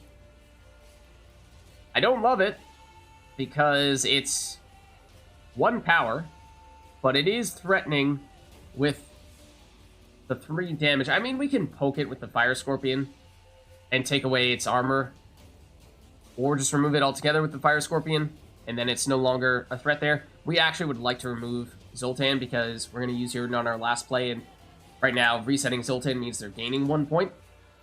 So I think it's this. Obviously the damage from Assassination is not maximum when it's a unit that is flanked on both sides by a unit, but we're going to reset this row with Jordan, so damage is already not really something that we're all that keen on doing when we're going to reset the row anyway. Might not have time to use this Fire Scorpion charge. That's the same reason why I didn't use this charge right off the bat. But what we'd like to do now, and it did work out for us, is we Jordan, and I mean, they have a huge lead here, so I'm not sure this is going to be sufficient, but we reset the row. We can poke you post-reset from 1 damage, but yeah, as we were saying, when we saw that we misplayed the round 1 and gave them 2-card advantage, we were fighting a very steep uphill battle, and alas, understandably so, they'll take the win. That one was my bad.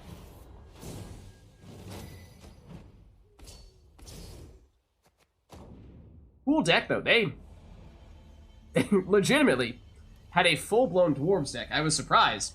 I mean, did we see a single non-Scoia'tael card in that entire deck? Oh, we saw a little bit of poison. One poison set with Rot Tosser and with the Syndicate Mutated Hound. But for us, definitely not. Another round of tactics.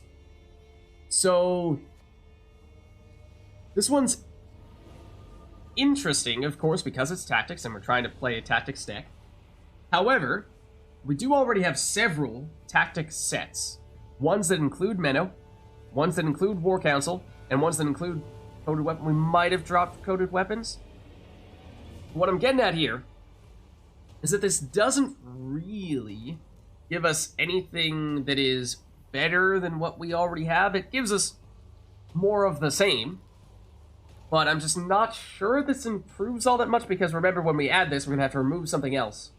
And I'm not convinced that this is still going to be better than what we are removing. If it was Menno plus Food Gras, Menno plus, honestly, even Treason, I think I prefer over War Council. Or something better than coded weapons, but I think that third card is usually, bronze, tactic of some variety. Maybe you could justify it then, but I just don't think it's not looking good enough at the top end here to justify potentially risking having to lose something like one of our coup de grace tactic sets in order to make space for this. Then the aristocrats, I mean, Vivian, do we have any cards that are, any units that are super high provision but low power? I mean, tiny bit. Like, Vivian's good for a little bit of a boost, but Thirsty Dames, Seditious Aristocrats, we've seen them before. They just don't make a ton of sense with our deck here, so I think we're just skipping this altogether.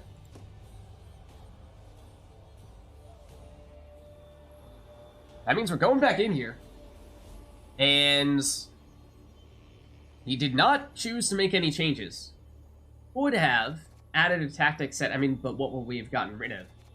Maybe one of the pure siege engine sets, because we still have 6 Fire Scorpions, which is a ton, but most of those sets, I think, or at least some of them, are part Fire Scorpion, part Helga, and we like to keep our Helgas, probably. So, honestly, the Heralds are just the most awkward additions. Jurden is great, but it's just not great when you have as much damage as we have. Probably would prefer other really big gold cards, because I'm pretty sure this is supposed to be our sort of premium set, our most powerful set here. And other than that, obviously it's pure tactics, or at this point, pretty much pure tactics. But we'll see. We'll hop in here. I think that matchup was another tough one for us, unfortunately, because they had so much armor on the dwarves that we couldn't benefit much from our damage from all those siege engine order abilities. So we're looking for stuff that doesn't have armor, and ideally boosts a lot for Jurden. So going up against monsters here, potentially vampires, and they'll go first.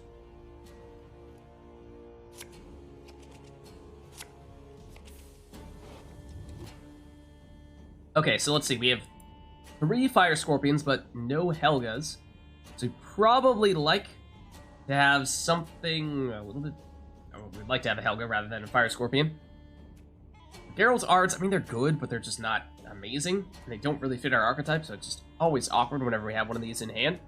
I feel like I can't mulligan it. I can't justify mulliganing it, but I still don't love it. Stefan, ideally to set up a subsequent coup de grace, or maybe even Treason. What are we looking to dump here? Guess look for a Helga? Okay, I think we'll take that.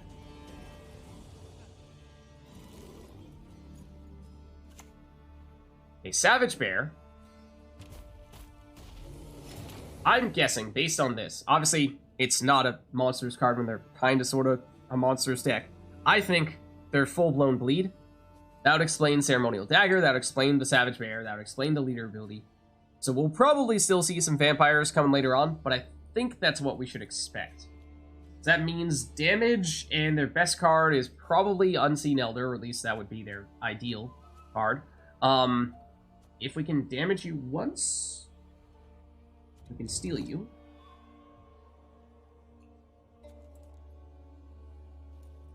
This is overkill, but we'd like to get you down early. You're technically safer than the Fire Scorpion. But let's try this.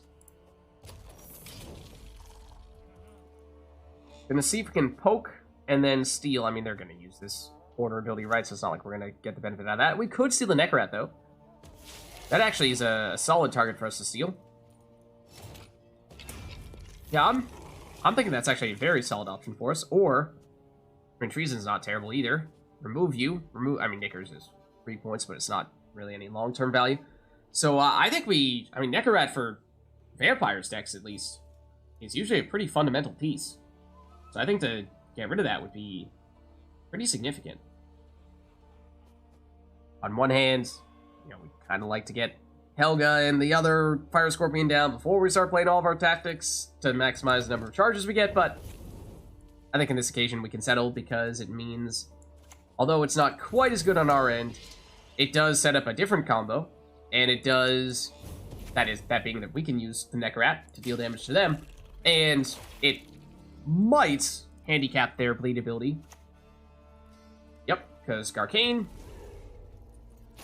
probably some Fletters, and whatnot. We also could justify using Assassination on you, although if they have a Fletter, that is likely to be a bigger threat than the Garcane.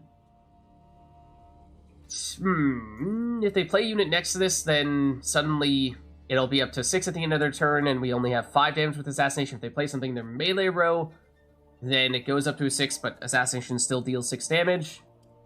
Although we can get additional damage when we play a tactic card with Hefty Helga and Fire Scorpion. What I'm getting at here is we like to get the other siege engines down before we start playing all of our other tactic cards, and I think we can still afford to do that.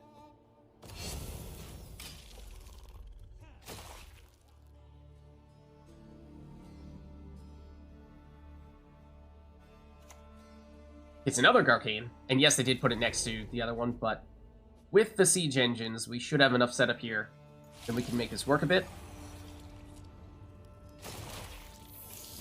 Okay, that's actually a lead ability charge they used to get that lead, because I think they were really relying on that Neckarat. That's why I think it was a pretty big deal that we were able to steal it.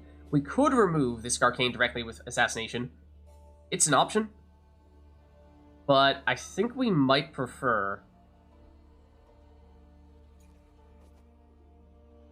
to damage you and finish you off with the charges here, and then maybe get you into cool range. We do that.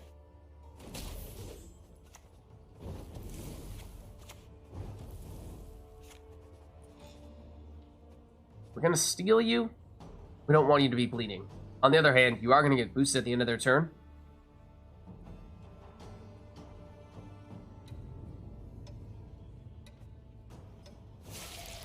I think we do that. We aren't going to have this charge in time to set you up for the coup de grace.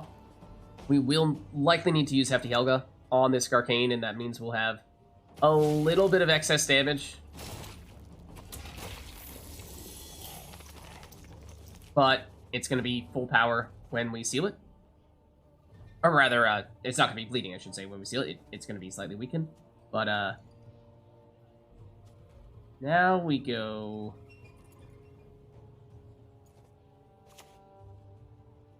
Oh wait, what am I saying? No, it needs to be... We need to destroy it anyway to this is not... I'm treating it as if it were an amnesty. It's not an amnesty. It's a coup de grace. We're destroying it anyway, so yes, it's going to be overkill damage, but... we shall do it. Because we do have some bleed. So we actually have stolen their synergy here.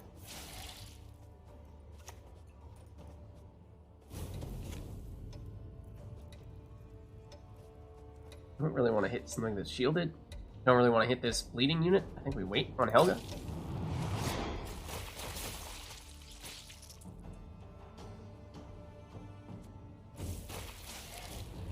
Okay, yeah, now they're going after the Garcane. That's understandable, though Helga is also a very viable target for us. We'd like Stefan here as quickly as possible, because right now our most recent tactic has been coup de grace. And, ooh, we would love to steal the lead. That would be great. We have bleed, so actually that means he skips doomed and goes straight into lock. I think we're locking him with a leader ability. I think we're Stefan, lock. That gets you down to 3 power, which means you're in stealable range with Stefan's coup de grace. So that's what we plan our next turn. I think that's the plan. Lock you. That means Helga can damage something else if we like it. Not loving the shielded knickers, but I think that's our best option here because we want to keep you alive and have the bleed proccing so that Arcane continues to get boosted. And, I mean, our Necrat's going to go down, unfortunately, so we're not going to have any additional ways to sustain that, but... Also, we very much do not want this round to go long enough that we're forced into playing Yurden, because that is definitely not something we're looking at now. We've damaged their units enough that that is not a huge factor. It's a little bit late to be playing the Blood Moon here, because they're not going to have time to benefit from all those, but I'm thinking that, of course, now we go Stefan, Ku. We use the order ability to lock so they couldn't immediately lock our Helga or Stefan, and also just to get into removal range for Ku. Might have wanted to go Scorpion first. I'm not entirely sure what card we're looking to play here. You have a Vampire, so we actually do have Zeal with him. Might even be Geralt.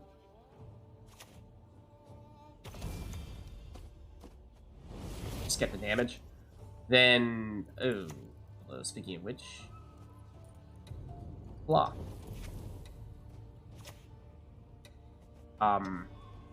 Get locked? Question mark?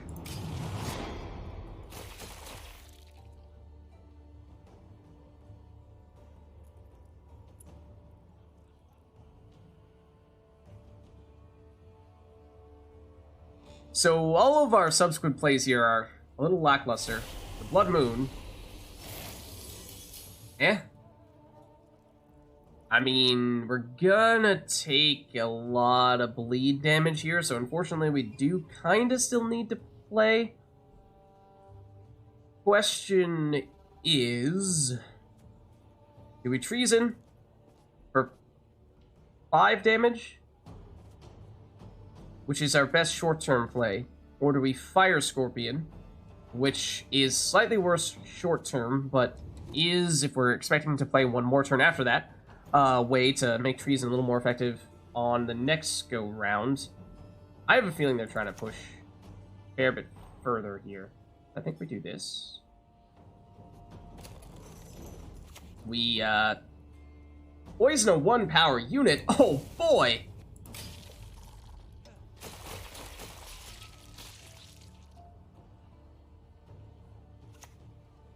Panther. For more bleed. Now, we're still looking at Treason here. Gives us charges. And this is definitely our last turn. We remove you. 1 point poison removal. Lovely. Get rid of you.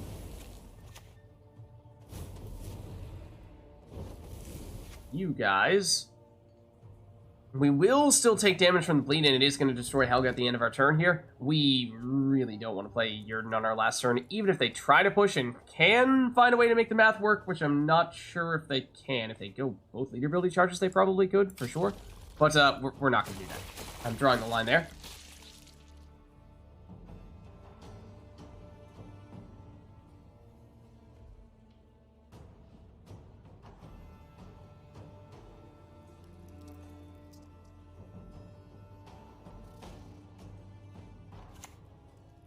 Whoa, okay. Sure, we'll let them win round 1. But, last turn Unseen Elder is definitely not what they wanted to do. So, I think we can accept that. I mean, if we... Hold on. +3. +2. What if we Yurden ourselves here? We are going to lose 3 power from the bleed. So that gets us down to 5. Yurden, we just said plus 3, plus 2. So plus 5, minus 3 is plus 2. Gets us to 10. That's 2 base power on Yurden. That gets us to 12. If we go leader ability charge plus Yurden, we could win round 1. I'm still not sure that's worth it. I'm still not sure that's worth it.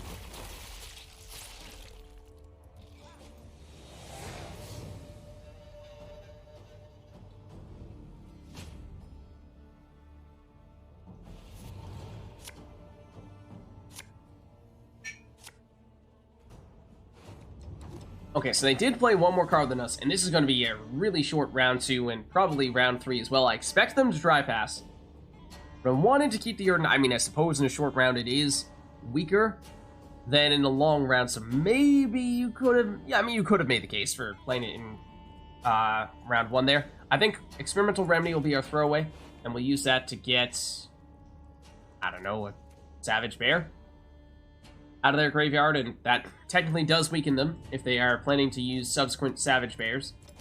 So that's the plan, and then, of course, if they do play, we'll get Hefty Helga down. Coup de Grace is a big card for us as well, and we'll use Yurden as our finisher if necessary. But they will dry pass, as expected. So Experimental Remedy into Savage Bear. Anything will do, but it does technically gain value if they have other Savage Bears in their graveyard, and now that they don't, it does mean we've denied them a little bit of carryover of sorts.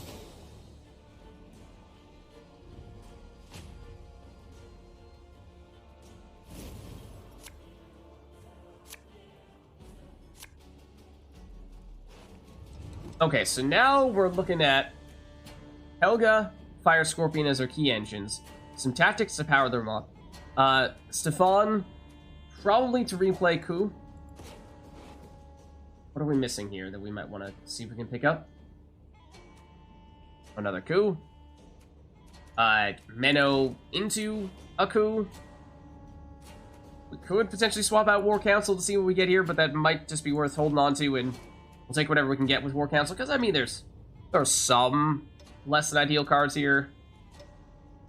Maybe an unexpected late round Fire Scorpion, but I think there are enough options with War Council that it could just be a way of getting an extra tactic played on a turn, and that means more damage for us.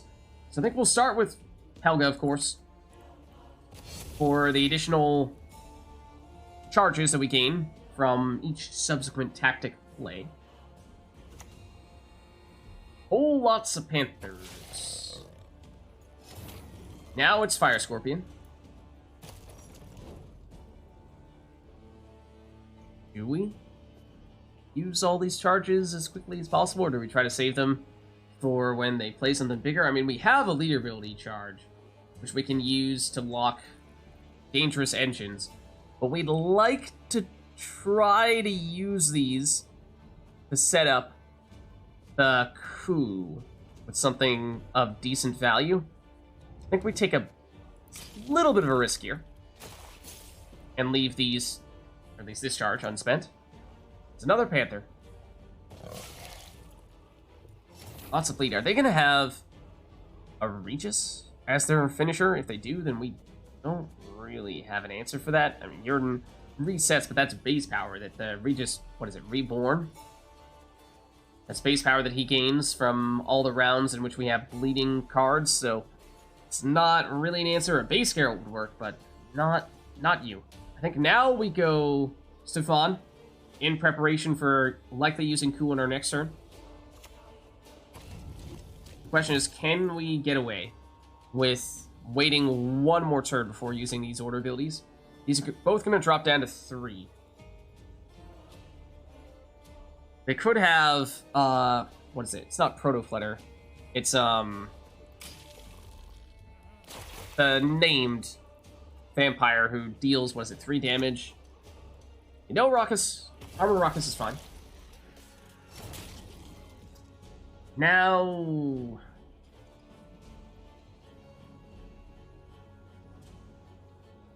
you would be the preferred target for Coup de Grace, or at least you're the best option we have available to us at the moment. Could War Council and see what we get.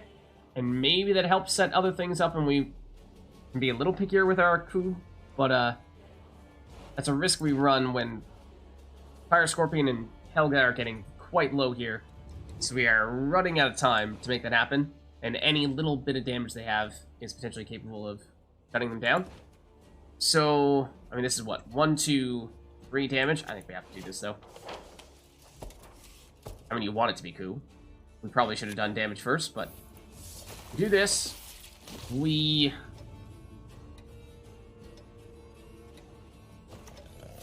that might not have been the right play. We should right-click, because we're going to run out of time. We're going to set up the coup on this Arrakis, Armored Arrakis, and then use this. Hammonds. For the movement, it should be on... that was a huge mistake. You should have used Stefan, because he's roll-locked. Okay, now we have the luxury of actually... do you prefer Hammond? What's the base power on you? You're 6. I actually prefer Hammond, technically. 1... 6 damage. This is 2 per hit. So we can set this up. So I think we do it. I want to get you down to 3. Which we can do like that. Then we do this. We play you. We don't have any pirates, so it doesn't matter where we use you. I mean, you're already bleeding. And we're gonna destroy everything here. There aren't gonna be enough turns for all the bleed to proc. So we're mostly just playing you for the base power.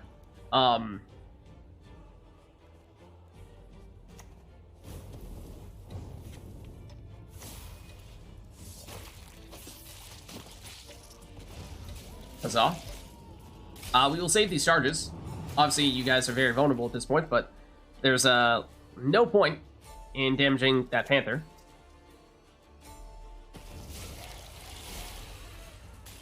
And what we will actually do is we will self-Yurden in which row? +3, +1. This is the same sound as Congregation? What? I'm just realizing. That's weird. +2, +3. What, +5 total? This was +3, +1, so this is actually better to Yurden here. Then we, I guess, just lock, deal the damage pretty much, and then just go crazy. And they cannot catch us. So there you have it. There's the big burst of damage we can get when we have all those siege engines on the board and we follow up with all of our tactics.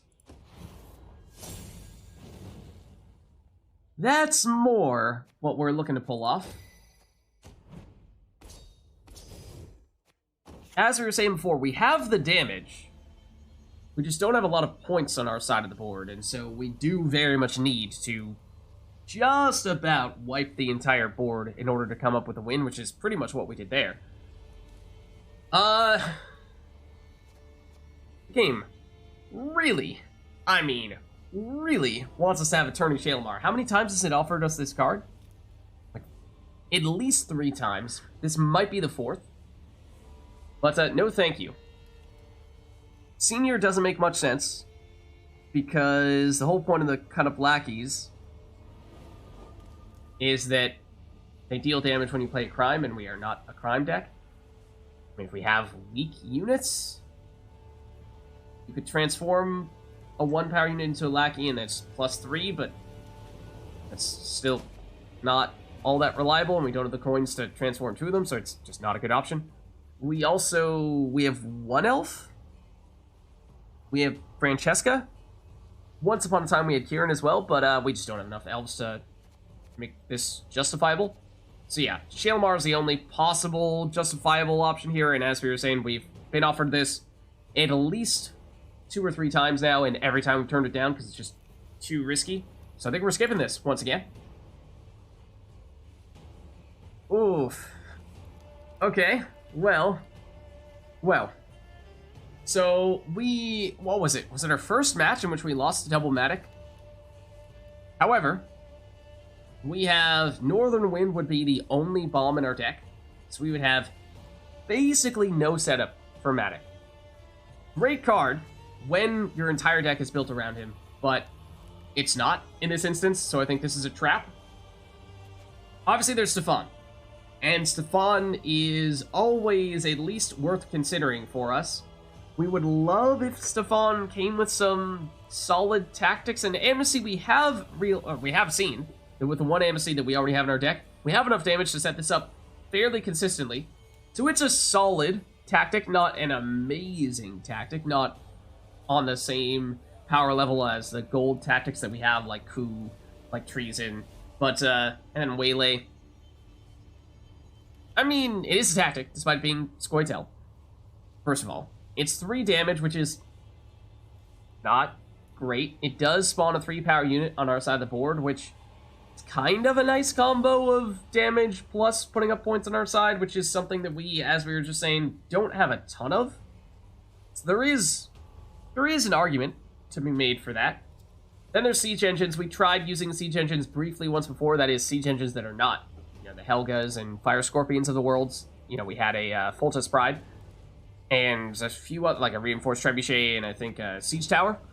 But yeah, I mean, we have other siege engines. It's just not a natural fit though, because the reason why we have the ones that we have is because they synergize with tactics, whereas these don't. So it doesn't make a ton of sense outside of having a little more damage for potentially some removal, but no, I think the question is to Stefan or not to Stefan. And although I wish the tactic quality was a little bit better here, I think it's probably still justifiable. Even if we have to swap out one of our other setups, it might still be worth it. Vitality? No. Makes no sense for us. Defender of the Syndicate variety. I mean, I think we had an option of taking, what, the Monsters Defender previously, the Cave Troll. We opted not to. I think we had might have been a solid tactics option was the alternative, and we probably went with that instead. Otherwise, we might have just skipped it altogether. I mean, Defenders, as I said at the time when we were offered it before, they're not bad in any situation. They're solid. But remember that there is an opportunity cost here. By adding the Defender, we will need to remove some other package from our deck, and that probably means we'll lose some tactics of some variety. And maybe you could make the case at this point in time that we have so many tactics now that losing a little bit in order to more safely set up your Helgas and Stefans and Francescas might average out to still be worth it. But I don't know. I think we pass on that at least. And then Aristocrats, we've seen them before. They still don't make much sense for us, so we'll pass here. Last set. Bloodhunt Riders, no. Offense. Just damage. We do have a fair bit of damage. Philippa is the highlight card here. Gives us bigger burst damage from a single card than we have from anything else at present. If, of course, we safely get Helga and a few Fire Scorpions on the board and we have the time to play a bunch of tactics, then those will start to pack on enough damage that they can be around the same area as Philippa in terms of total damage, but Philippa, the whole point is that she doesn't require setup. But as we were just saying previously with the siege engines that we turned down of the Northern Realms variety, damage by itself is nice, but it's not ideal for our deck. We'd like to have, of course, stuff that gets powered up off of all the tactics that we play. And any additional damage can still brick our Jurden. So I think we're probably passing on that. And then soldiers, yeah, no, just doesn't really work with us. We did add a tactic set. So here's the thing. This is the tactic set that we added. We could remove this one, which has Coup in it, which is, of course, amazing. The other two cards in it, Assassination's been okay for us. The Fire Scorpion, we have some absurd number of them in our deck right now. So getting rid of one or two of those is probably in our interest. But then there's the Geralts. And as I've said every time we've drawn into a Geralt, I'm so conflicted about them. On one hand, they could have been the best package in our entire deck. However, the Ards, I mean, the damage is, it's damage. As we were just saying, we have a lot of damage from other sources, but it does make it hard to make the Jurden more effective, because as we just saw in our previous match, it's sometimes more valuable for us to Jurden ourselves rather than Jurden our opponent, and that's usually not a situation in which you want to find yourself. Because with all of our damage, it means there's less power to reset, so Jurden's top-end potential is more limited. Some situations we can make a point of damaging as many cards as possible in one row, and then leaving cards in the other row untouched so we can Jurden those. But there's only really been 1 or 2 times when that's paid off for us, that being against the Death Wish deck that we played. But I think we might even prefer just going all-out tactics and forgetting about the Geralts, because it's just this awkward addition that at times works, but more often than not we find ourselves forcing the issue, trying to play so that we don't brick Jurden, and that makes it so we're playing our tactics suboptimally. So I think we just go all in on tactics. It's a little painful, because it looked like Jurden was going to be the best card in the deck, but it has been kind of a nuisance trying to build around it. So that means we now are at a point where we have basically non-stop tactics. Now, we are absolutely just pure tactics at this point, the one exception kind of sort of being Francesca, but as we said before, she's basically an alternative version of Stefan, who we now have 3 copies of, or 4 if you want to count Francesca in that same category. So okay, let's hop back in here.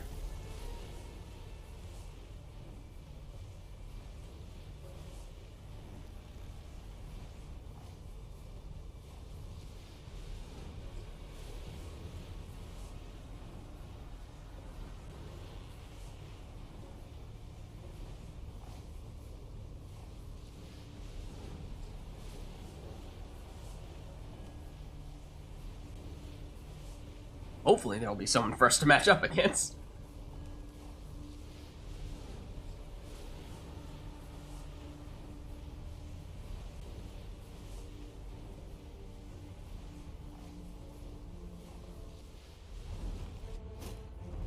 Alright, so going up against monsters here, looks like it may be vampires. And we'll go first.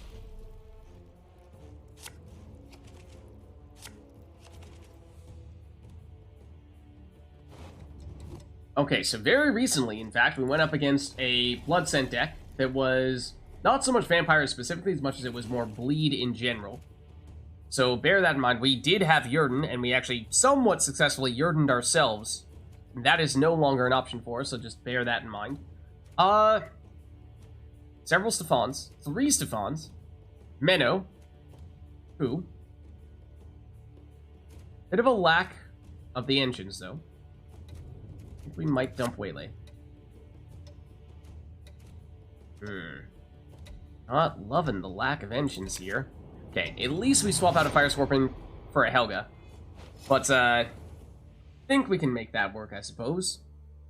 Then I think what we do is we go Helga, and especially because we're expecting a lot of statuses out of them, I think we play her.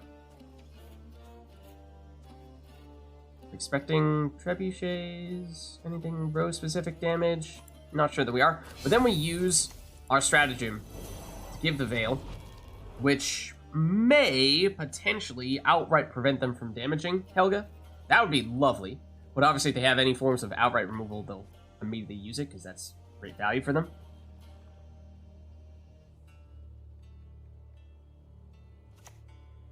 Fuka.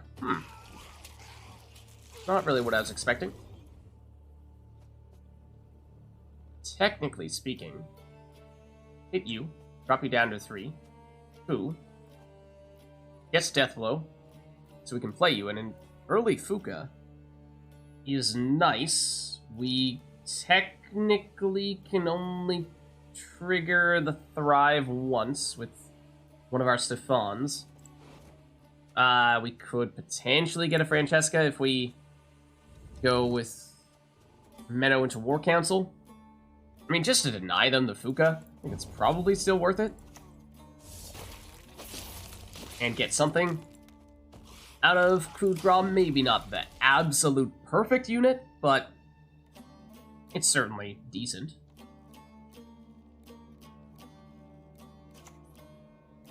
Okay, that's more what I was expecting to see. And honestly, if you want to damage slash give bleed to a Thrive unit, that's fine by me, because that does make it easier for us to proc this Thrive, and sure, it's still gonna not be quite as high, or well, it's gonna deal some damage, but we're basically just gonna boost that damage back off, so it's gonna be probably hovering right around 5-6 points.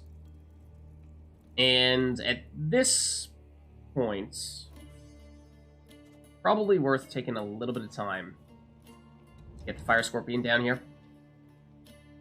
They may have another Plumbered, so they may be trying to get the Bonded ability to proc here, which, if they do, I think so be it. Not too concerned about immediately using Helga there. With the shield, with the Veil. Not too urgent, and, what the heck? Okay, that was a weird one.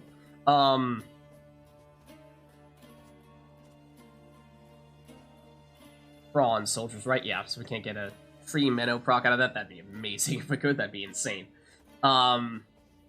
If we are trying to set up Amnesty, we should probably still go for Plumbered, because technically denying them the Bonded ability is worth something, whereas that Frigate play was just a total brick, and he doesn't do anything else.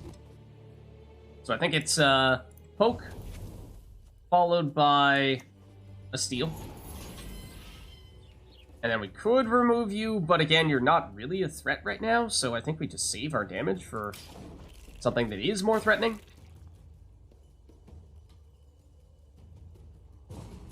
They're just gonna pass.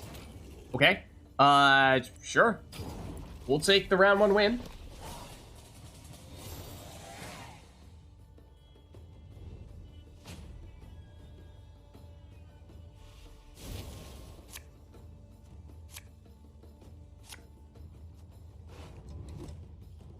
Okay, and we'd love to use Ku to set up our Stephans, although I think, wasn't there a recent, maybe not so recent, but a change that made so that Stefan cannot create copies of doomed units, or doomed special cards like Doomed Ku?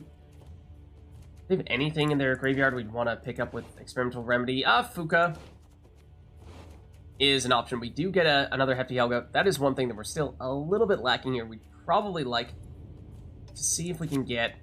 I mean, that's not bad. We'd like to get another one of our siege engines. But these are all good cards here, so I'm reluctant to switch anything else out. I guess Amnesty would have been the lowest hanging fruit there, but... Question here is, do we try to push it all? We are a card down, but this is a really solid hand. And... I mean, if we were to play... First turn would definitely be Helga, would be ideal. And that's some pretty big commitment. We still have a Helga in deck, right? 1. Whole bunch of Fire Scorpions that we just haven't got. If we had a Fire Scorpion, I feel like that'd be safer, where it's not a huge commitment. But with no Fire Scorpion, I think we just give them the opportunity to do whatever they want in this round. And learn a little bit more about their deck. The Death Wish, that's a little bit odd. So in theory, they have a couple more throwaways if they'd like to use them. We will have 2 additional mulligans going into round 3, so we can fine-tune our hand further, although our hand is quite solid already.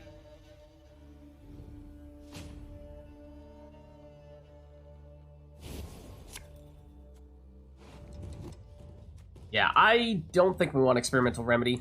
It's an option, but yeah, I think getting another one of these, either Fire Scorpions or ideally our second Helga, but that's probably not worth taking the risk. We do still have, what is it, 1 Minnow? 1 Minnow in hand. So I think what we do is we'll get the Fire Scorpion and Helga down as quickly as possible. Then we'll set up all of our Stephans and Francescas. We'll use Minnow to get the coup de grace that's still in our deck. And then that will give us the ability to get a bazillion coup de grace from all of our Stephans and from Francesca. And then we can play the coup de grace that is currently in our hand, and if they don't disrupt that, that will be incredibly powerful, but it is going to take a little while to set that up.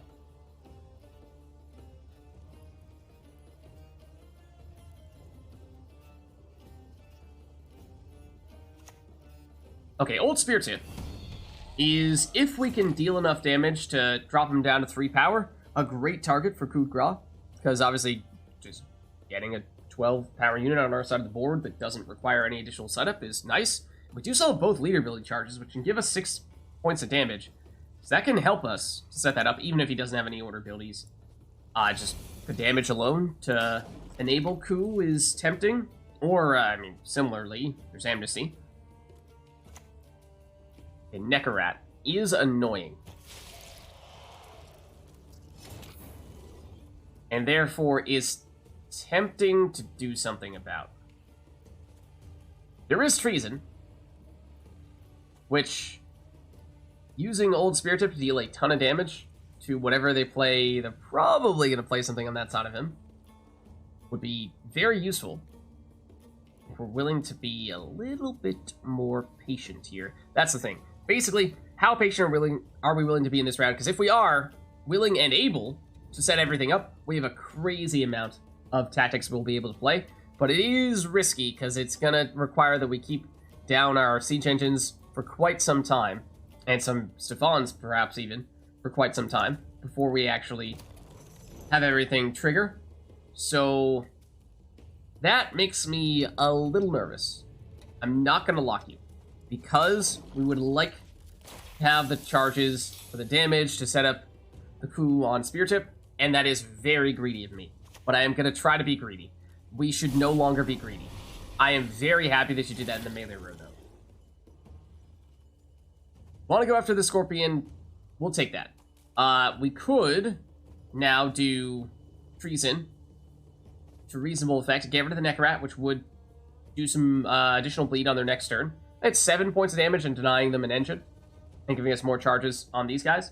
So that's certainly not bad. Otherwise, we'd like to get the Stephans going as quickly as possible. I think we do this. I think we still do this. Then, with the remaining damage, this is where we start to soften up the Old Spear Tip a bit. And technically speaking, we could coup you on our next turn with leader ability plus coup. Ooh, okay. Detloff is, speaking of locking, it's a card we probably like to lock today. We've not seen an Unseen Elder, have we? That is definitely a card that we should, I think, expect at some point or another. You going down? Going down at the end of this turn, aren't you?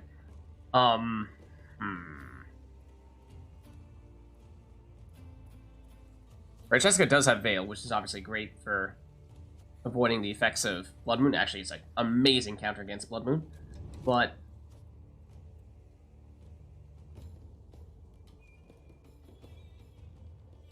I think we might need to play this patiently on this turn. We're not going to get any additional value out of this Fire Scorpion, at least not yet. We're going to lock Detloff because of the additional value he can provide to them. And because technically we only need one leader ability charge to set up the death blow on Old Spear Tip at this point for Kugra.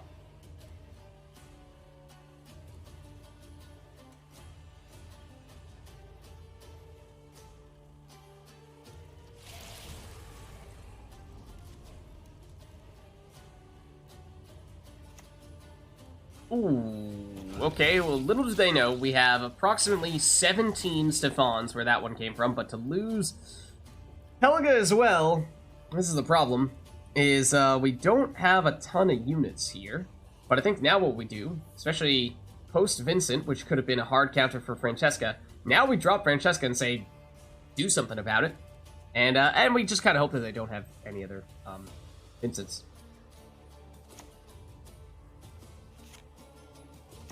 Yeah, I think we do that.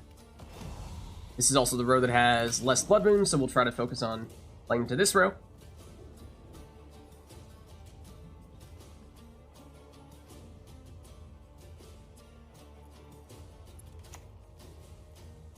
Regis.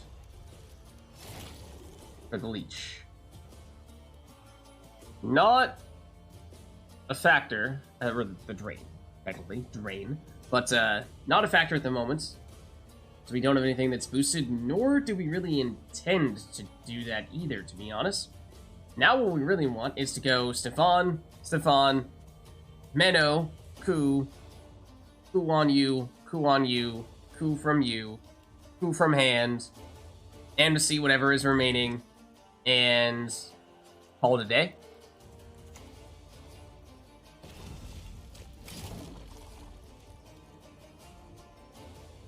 So this is the big setup that we've been trying to do, but they've at least taken out some of the pieces. Won't have quite as much of the Stefan action going on. Okay, Philippe. They have Vampire. They're going to immediately be able to lock Stefan. That Philippe may need to become a coup target / lock target immediately. I think it does. And then that means what? We might not get the coup on Old Spear Tip unless we deliberately just use a coup to weaken you by 3 and then use a subsequent coup to actually get the death blow. Either way, it is going to be Stefan here. And I mean, they can use leader ability and then Philippe to immediately lock Stefan. So yes, this is, it really has to happen.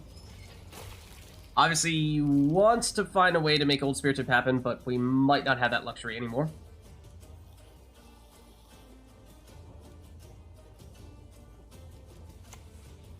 Great Oak. Ooh, they have a lot of units here. No, we really needed that Stefan. Because that was going to enable the Menno, our chain of coups. We're going to have like 5 coups. 1 coup, 2, 3, 4, 5, 6 coups. We were legitimately set up to have 6 coups, and now it is still possible to have 2. We need to go Amnesty now and steal one of their 3s.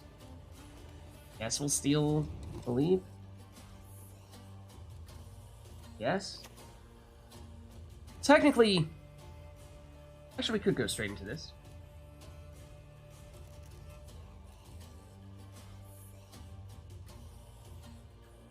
We could do this. Get you. Don't have a vampire, so it's going to take a turn before we can use that. But we can lock you. That's not really going to help. Okay.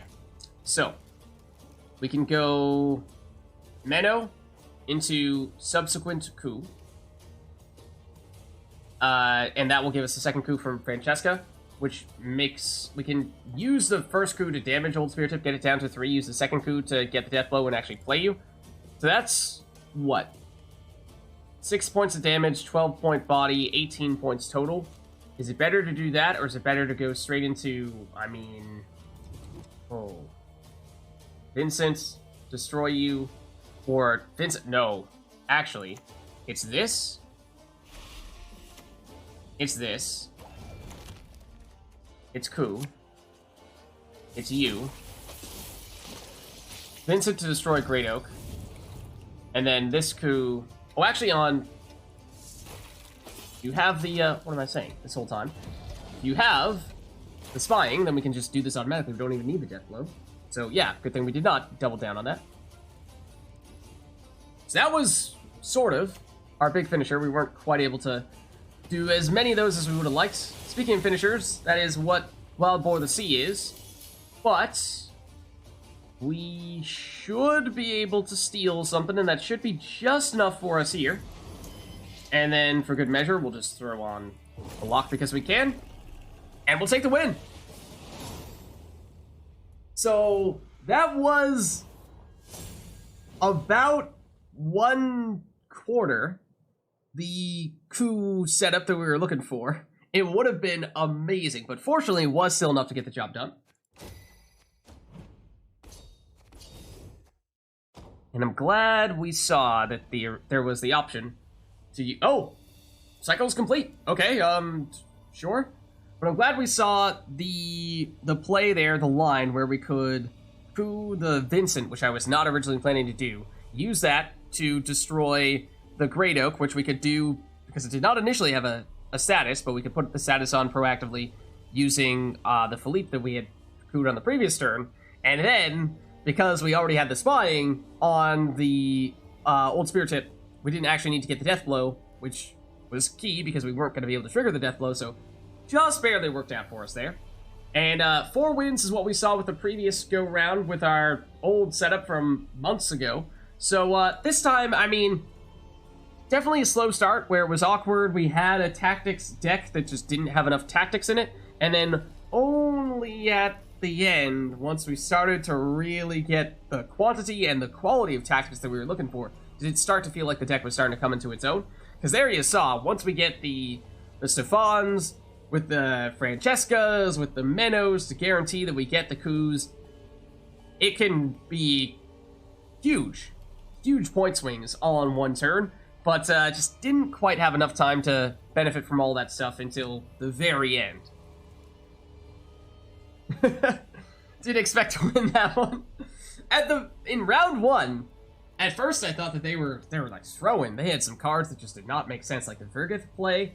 But then round 3, they pulled out the big stuff, and I was getting a little worried when they just shut down Stefan after Stefan. But we had just enough to get the job done.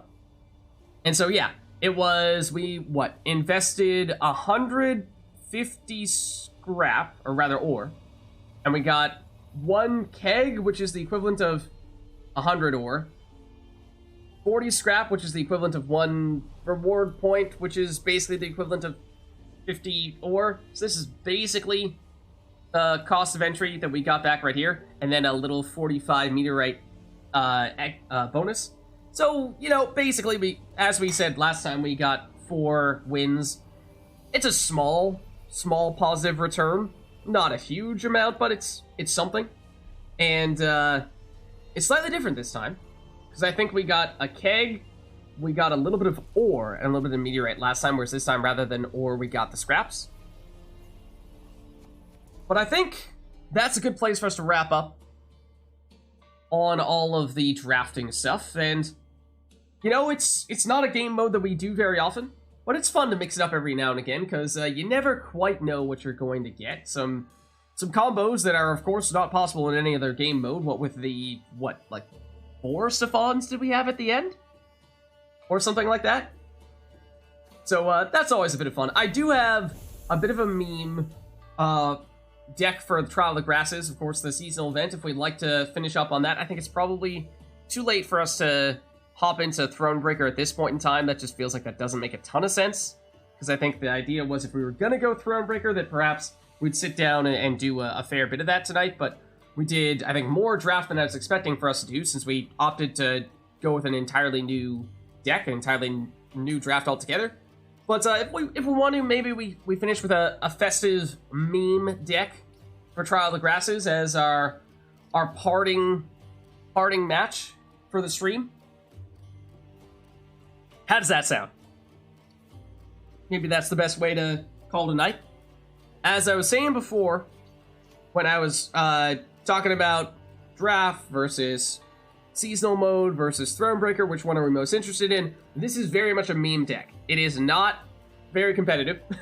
It's actually, I forget if we've done this for Trial of the Grasses before. We have done it for some events before. I think we did for Trial of the Grasses a while ago. So I threw together, at least from memory, what we roughly the same setup that we had back then. It's probably a little bit different. I may or may not have thrown it together in 20 minutes before the stream, so it's probably not exactly perfectly optimized, and it's not exactly a competitive deck. It is very much a meme deck, but it's kind of fun. It's definitely fun. It's one of my favorite decks to play. It's very silly. It's just not gonna score all that many points, so probably not gonna win.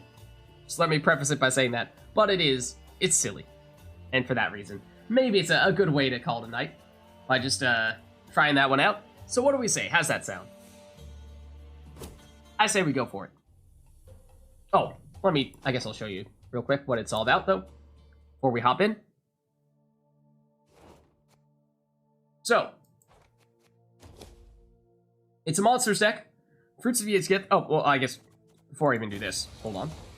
Let me, at least, for those who are unfamiliar, let me describe what the seasonal event is. So Trial of the Grasses, it's a seasonal event, so it's an alternate game mode, different rule set. Whenever a unit appears on the board, damage it by 2, then boost it by 4. If it's a Witcher, the damage is not dealt. So basically, if you're playing a Witcher, you just get 4 power boost. So usually that means Witchers are the best in this event. You want to play decks that focus on maximizing the total number of Witchers you get on the board. There are some instances where there's some cards that benefit from taking a little bit of damage or just are more capable of taking the damage than others, so if they're not a Witcher, they can still handle the taking 2 damage part. But that's actually what we're going to focus on here.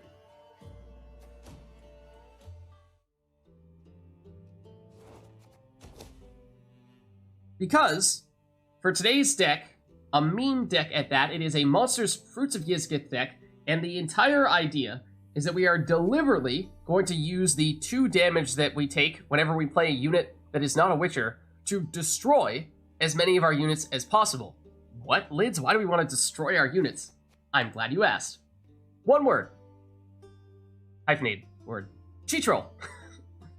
One of my favorite cards in the game. There was a time where I could not stop playing Cheat Troll decks because they are so much fun. They're very memey, oftentimes. They're not always the most effective, but they're just such a blast to play. So, whenever a unit is destroyed on our turn, Cheat Troll gets boosted by 2. So basically what happens is we deliberately try to spawn in a bunch of 1-power tokens, which are not going to be Witchers, so they're going to take the 2 damage from Trial of the Grasses and immediately get destroyed. So we don't get the 1-power tokens, but for every unit that we destroy, we get 2 power from Cheat Troll. So on net, it is actually still worth more to us to destroy cards than it is to keep those tokens on the board. So Cheat Troll is a key card to build around for that reason. Other than that, we're going to try to flood the board with as many 1-power tokens as we possibly can. And so that's another thing that we're trying to do, is look for all those ways to spawn in stuff. Ran Warrior is the other card that is basically like a bronze unit of Cheat Troll. Rather than getting boosted by 2 whenever we destroy a card on our turn, it gets boosted by 1. So in this case, you know, the value we're losing from destroying a 1-power unit versus the value we're gaining from destroying a 1-power unit, it all balances out. If we have 1 Fran Warrior, if we have 2 or 3 or 4 Fran Warriors on the board, then obviously we're still generating more points than we are losing points when we destroy those cards. So that's the idea. Get the Fran Warriors, get the Cheat Trolls on the board, destroy a bunch of units to get these guys boosted up. When it works, it's amazing. I love it. It's so much fun. It's not the most practical. It's not gonna score that many points, and I kind of threw this deck together last minute, so it's probably not gonna be amazing, but we're gonna have fun with it nonetheless. Other than that, we'll just flip through. Keltullus, I don't think was a card that we had used in the past when we had used this deck, but it kind of sort of synergizes because I'm pretty sure that the cards that Keltullus destroys still counts as on our turn, and therefore will boost up the Fran Warriors and Cheat Trolls. And obviously, it's an incredibly powerful card that you can build an entire deck around. We haven't really built the entire deck around it. It's just kind of, sort of, is looking to do the same thing that we're trying to do. So it's not a perfect fit, but why not? I threw it in there. Witch's Sabbath could be used to get Keltullus back on the board. Also, I guess I should mention, Keltullus, usually when you're trying to build a full-blown Keltullus deck, you're deliberately minimizing the number of units on your side of the board so that your opponent always has more units, so you're always destroying one of your opponent's units. But we're trying to do the opposite. We are actually trying to destroy our own units. So that's one of the reasons why we are not necessarily just going for a whole bunch of boosting or damaging special cards. We are still loading up on units, and if we destroy our own units, as long as it's not a Cheat Troll, as long as it's not a Fran Warrior, it still works for us. Witch's Sabbath, again, potentially to get the Keltullus back, or more like we actually prefer, getting Cheat Troll or Fran Warriors back. Arrakis Queen is a nifty way where I don't think this card existed when we previously played this deck, but it is a way to potentially get additional Cheat Trolls out there. So that would be amazing if we can make that happen. Cave Troll to protect Cheat Troll, because she's going to be a target for our opponent. Karen Thier to create additional copies of Cheat Troll as well. Oh, actually, hold on, though. Forgot this is a 1-power copy. Cheat Troll is not a Witcher. The Cheat Troll without any armor will immediately get destroyed with Karen Thier. Yeah, I think we used him in the past when we were using this deck for other events, but he's not going to work in this instance, at least not on Sheet Troll. We can do it on Cave Troll, but that's not really a huge factor. Might need to dump him. I think we probably need to dump him. Alright, we'll make an adjustment there then. Doltalok, combination of spawning in drones, which are 1-power tokens that will get destroyed from Trial of Grasses, which means that's a way to boost up Sheet Troll. We'll probably look... I mean, the card we're actually getting out of it that we're playing is not as big of a deal. The consumption, obviously, that counts as destroying a unit on our turn, so Chimera could work for that reason. Hybrid also can be a consuming card, so that also could work. Iteran to spawn in additional 1-power copies of units. They will get destroyed, but in this case, that's the intention. We're just trying to destroy them more often so that we get more boosts on Sheet Troll and on the Vrand Warriors. Operator, again, spawning in additional copies of cards, ideally in combination with Iteran, but even without Iteran, can be a way to get additional Vrand Warriors on the board. Were-Rat, combination of consuming, which means destroying cards on our turn, and also, if we use his order ability, yes, we're losing the points on the Were-Rat, but we spawn in the 1-power cards, the 1-power rats, they immediately get destroyed by Trial of Grasses. We lose 1 power for every rat that gets destroyed, but we gain 2 power or more if we have Sheet Troll and or Vrand Warriors when we do it. So again, on net, losing points gains us points, silly as that sounds, which is why I love this deck. It's so crazy. Willem, I mean, is because he's not a Witcher, he gets damaged by 2 when we play him, so he gets destroyed. He's basically a free tutor. It's a random gold, so it's not the most reliable of tutors, but he's cheap at 6 provisions, so we can throw him in, so why not?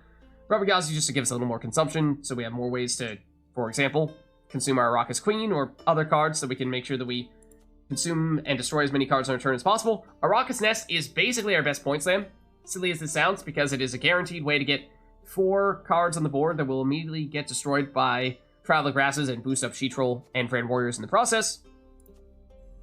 Megascope, ideally to create additional Vrand Warriors. Vrand Warrior, as we were saying, one of the key cards we're building around. Slizzard for more consumption. And Trigger Warrior, probably not going to play this, going to ideally just mulligan it, but it's another way to consume if needed. And actually a way to get 1-power drones, which are significant because they can get destroyed and power up Sheet Troll as well. Intricate Eggs, Death Wish card, target of other consumption in case we've already consumed Araka's Queen, and gives us the 1-power tokens. Again, that's what we're looking for. Same with Night Wraith. And that's the deck. Basically, the centerpiece is very much Sheet Troll, and to a slightly lesser extent, the Vrand Warriors. And then just once we have them on the board, spawn in as many 1-power units as we can, get them destroyed, so that they power up the Vrand Warriors and Sheet Troll. That's the gist of it. Oh, except we said we need to, hold on, swap out you in all likelihood.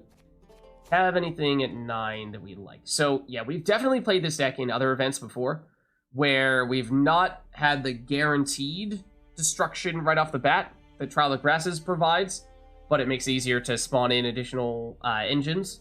Whereas this case, easy to trigger the engines, but a little bit harder to set up additional copies of them. And that's why, in this case, Parentheer doesn't work as well. Is there anything simple at 9 provisions that we can just use as a outright swap? I mean, obviously we could do Royal Decree and just guarantee or give ourselves another way to get Sheet Troll. That's an option. I also bring that up to say that Glusty Warp would oftentimes be one of the best finishers in this deck, but doesn't work in this event because anything on 1-power is probably already destroyed by Trial of Grasses, unless it happens to be a Witcher that you have gone through the effort of damaging down to 1-power, but that would take a whole lot of effort to make that happen, so no, we're not going to do that.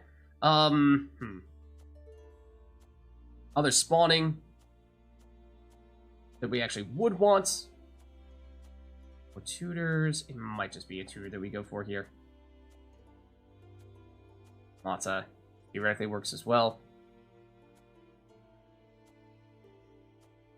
Patakin is spawning, but the Ekimaras are big enough that they won't actually get destroyed, so I'm not sure we want to go that route.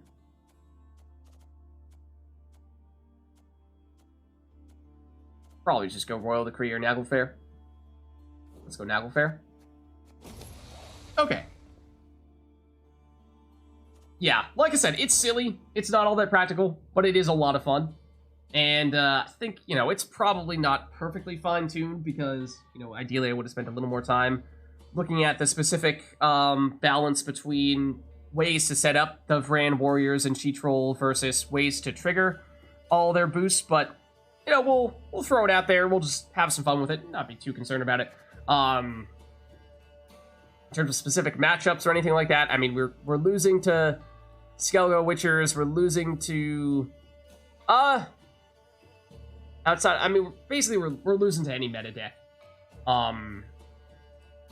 Pretty much guaranteed.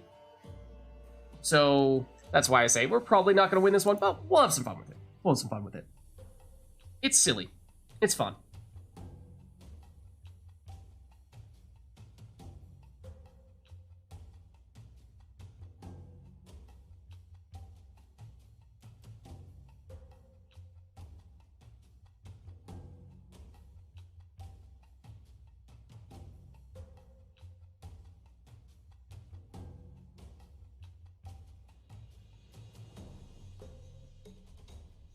Come on, Skelgo Witchers. Surely you're out there somewhere. I mean, we all know there's, what, an 80% chance this is Skelgo Witchers we're going up against here? The 15% chance it's Nilfgaard and 5% chance something else. Alright, so going up against Skelga here. And they'll go first.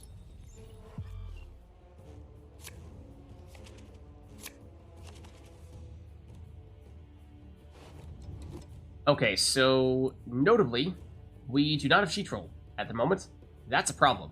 Nor do we have any Vran Warriors. So that's where Naglfare becomes important, or just finding another way to make that happen. So, I mean, we could, of course, just rock with Kautulis, which is a card that we are theoretically capable of carrying around with, but this deck is kind of just meant for She-Troll, and Kautulis happens to be an addition that sort of fits. Let's dump you. Golden Lock, I mean, is something, but, drop Megascope, Night Wraith. Okay, well then, we might keep this round short. And this is the thing about Kelly, is it does work kind of well against the Quartermasters, because if they try to spawn in additional Witcher students every turn, then Kelly can get rid of some of those. So rather than using Kelly the way we had intended to use it, which was going to be help destroy our own units to power up She-Troll, we might just use it in its more typical way, in that being destroying our opponent's units. We could drop a Kelly. I mean, I feel weird dropping Kelly and just having this be a throwaway round, but that's an option. We could, of course, bring her back with, which is Sabbath. We could see what we get with Naglfare. I guess it's probably worth doing. Okay, there it is. Saved. Oh, the other thing we can do, the reason why we're Fruits of Yizkith is because Gurnakor's Fruit is going to get destroyed automatically every turn. This gives us a free way to proc She-Troll every turn, so we should have just used this. But I mean, we might as well go Kelly now, right? Yes. Why not? It is going to help. Going to get rid of their Witcher students. And so I suppose we just do that. Then we do this. Immediately gets destroyed, boosts She-Troll by 2. And yes, Kautulis' destruction does count toward... No, don't... Okay. Honestly, like I said, Kautulis is a nice little bonus. If they locked She-Troll, I would never have forgiven them. I would never have forgiven them. So, actually, although Kautulis might have been more important, at least in this round, I'm glad that we still have She-Troll. So we could use Arrakis Queen, actually, to consume She-Troll. And then... do we have additional ways to consume Arrakis Queen to trigger the Death Wish? We do. We do. With Were-Rat. She-Troll is a 4-power unit. I'm just eyeing Witch's Sabbath to see if there's a way. I'm not sure we want to do that. Tempting as that may seem, I'm not sure we want to do that. Here's what we do. We go Night Wraith, which immediately destroys the units that we spawn in, which means we're immediately boosting sheet roll, we should do this. Immediately destroy you, boost sheet roll by 2.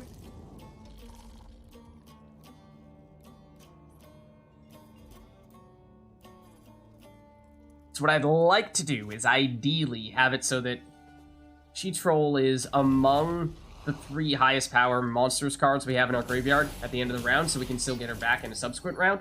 Which is why I'm hesitant to go Arrakis Queen, because then it would be what? Keltullus at 9, Arrakis Queen at 6, sheet roll at 4. But the problem with that is that we probably need to get Were-Rat down here to consume Arrakis Queen, and then at that point it becomes Arrakis Queen, Keltullus, Were-Rat, and Arrakis Queen we could then proceed to consume once again and would get sheet roll down, but it just becomes a little bit awkward. So I think what we do is we go Were-Rat here to consume you, because you are small enough, you are not a concern. So right now it's these 3. The consumption will trigger the Death Wish, spawning in the rats, which immediately get destroyed, getting sheet roll boosted. This is where we would love to still have Kelly. And we also would love to use Were-Rat's ability to spawn in all those rats, immediately get them destroyed, and turn 1 power rats into 2 power boosts for sheet roll. But our issue becomes there isn't really an... well... We could Iteran Melee Row because he's not a monster, so even though he's high enough power that he would be higher base power than sheet roll, we only get back monsters cards with Witch's Sabbath, so otherwise, Dolder Lock, Hybrid's a 4. I think it's Iteran. And then it's that. And we destroy all of them. Give sheet roll a big boost. It's still not quite enough here.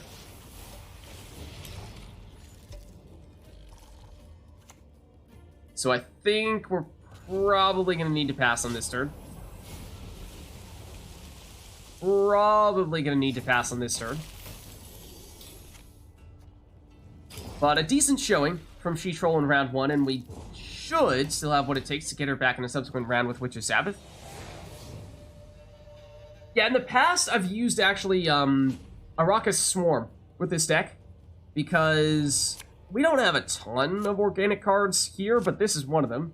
Arrakis Nest is an amazing finisher when you have, ideally, Grand Warriors and sheet roll on the board, and getting an additional 1 power unit on the board when you do that is awesome, and you could deliberately load up on more organic cards if you are going Arrakis Swarm.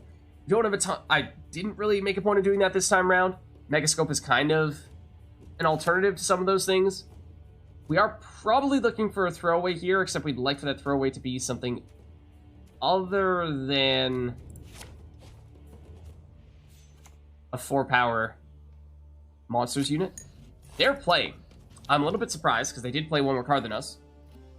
So, we may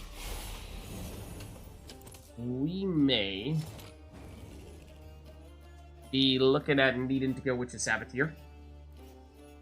Technically speaking, it does get 1, 2, 3.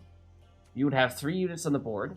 Keltullus would destroy sheet roll. That's no good. That's no good. So we could Cave Troll and then do it on our next turn, assuming they do continue to play. If they pass on their next turn, though, then Cave Troll is coming out rather than sheet roll in round 3, which, I mean, means we're basically playing Keltullus full-blown. Maybe it's not a terrible thing, but it kind of defeats the purpose, so I think we do it. But I don't love it, and it's pacing-wise not enough. So they will pass. That pains me. That pains me. Fine, be that way. Just ruin our deck while you're at it. I mean, we can win the round, yes, but still. Yeah, so no matter what we play here, we are not getting Sheet Roll in round 3. That means... if there's anything that is specifically here to support Sheet Roll, then that's not something we are going to need much longer. Arrakis Nest is the only thing that truly fits that criteria, but it gives us 0 points when we don't have Sheet Roll. So I think we're probably just going Individual Warrior. It's enough. So it means we'll take the round 2 win. But we are now in Kelly territory for round 3. Is the only thing we have to build around. We'll just go with Keltullus and a not really Keltullus deck. Out of curiosity, okay. Let's see. We definitely want to get rid of Arrakis Nest, because this is specifically here for Sheet Roll. And, well... Okay, so Vran Warriors... A single Vran Warrior is not enough, is the issue. Numerous Vran Warriors can be, but with a single Vran Warrior, we gain 1 power for every 1 power that we lose from destroying a 1 power token. So on net, we're not really gaining anything, which is why, I mean, we can use Megascope to create additional Vran Warrior. Tell you what, let's get rid of Slizzard and get another Vran Warrior. Okay, it's technically workable.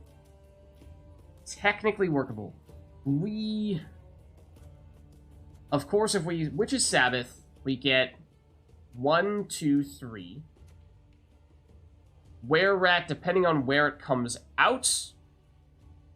I don't remember what the exact rule is, if there is any rule, in terms of the positioning in which Witch's Sabbath brings out cards. Like, is it always highest card furthest left, then next highest card, then next highest card, or the lowest card is all the way on the right? Because that would mean Were-Rat doesn't consume anything. I say that because if Were-Rat consumes Keltullus or Cave Troll, less important, but mostly if it consumes Keltullus, we're in bad shape. So I think...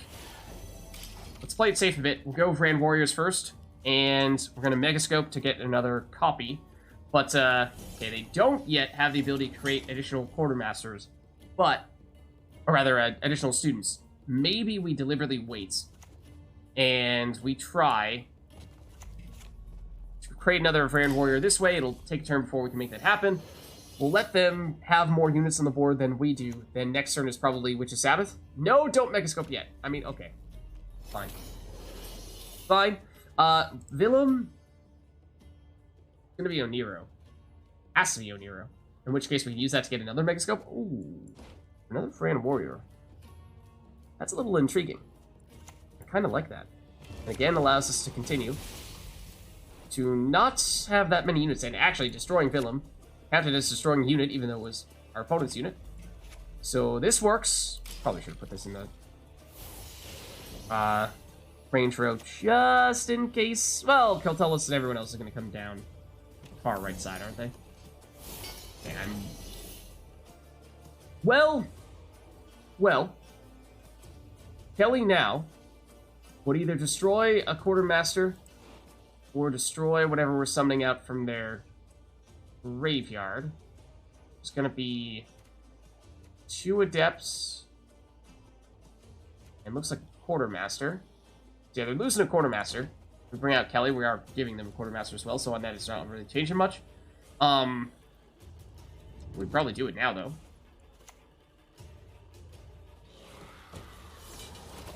Okay, good.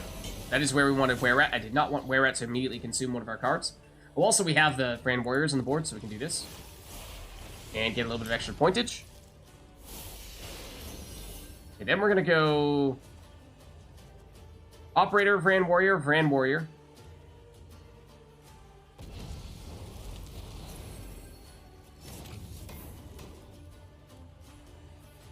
How dare you! After all that, it was actually starting to come together. Okay, well now we're going full-blown Vran Warriors, right? It was looking solid for a second there. It was looking solid for a second, but alas, it's gonna be Operator into another Vran Warrior. We're gonna want to put it here so we don't accidentally get it fed to you. And technically, we'd like to wait to to use where we're at until we have our maximum number of Rand Warriors on the board, and we can still get one more. In fact, we can technically get multiple more if we use Rocket Screen to consume one of them.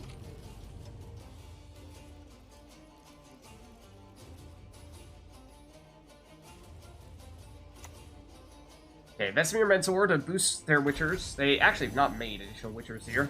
Yes, maybe they're fearful of the Kelly, but obviously they've destroyed Kelly now, so they should know they're safe to proceed here.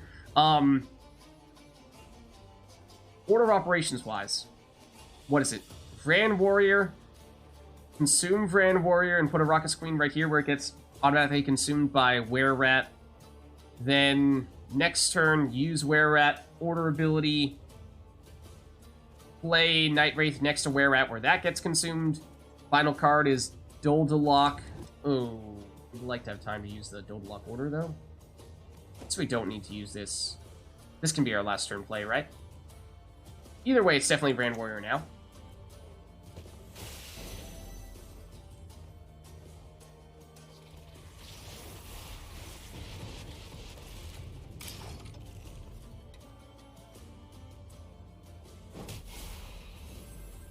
Okay, I mean, if we had Kelly as well. If we had Kelly as well still, oh my goodness. It might have been crazy enough to work. It might have been crazy enough to work. I don't know, it's possible, I suppose, but they still have a lot of additional boosts, or a lot of additional units they're going to get on the board once they actually use these Quartermaster orders, and maybe they're just trying to wait until they get as much armor as possible on these Adepts, so they can more safely do this without taking damage, or they're trying to... They have last say? They have last say, don't they? They're waiting for us to play our last card so that we don't Yurden them. That's what they're doing. Okay. Now it is Araka's Queen, consuming a Rand Warrior from somewhere, and having that get consumed by a Were-Rat. Immediately trigger the death blow. Technically, are we missing out on the order ability? We are. Raucous Nest would have been really nice. So be it.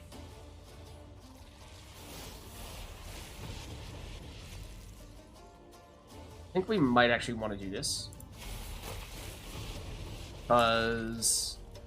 technically should have done that before we consumed the Rand Warrior, but otherwise this is just going to be so huge that it's going to be rather difficult to get the maximum benefit out of that. They are probably going to Yurden us or use some kind of Geralt's on that, aren't they? The Cave Troll as well. Yeah, we do still have some consumption with Doldalok. They all deployability consumption units with Chimera and Hybrid, they are, aren't they? And we would like to be consuming Night Wraith. So, yeah, I think it is still Night Wraith and then finish with Doldalok. It means no order ability, an additional 2 drones, but it's 2 additional 1 power units if we get this order ability. It's 2 additional 1 power units if we trigger the Death Wish here. So either way, kind of same net amount. Yeah. So I think it remains this first. Matter really where we put this? Not so much. Do this.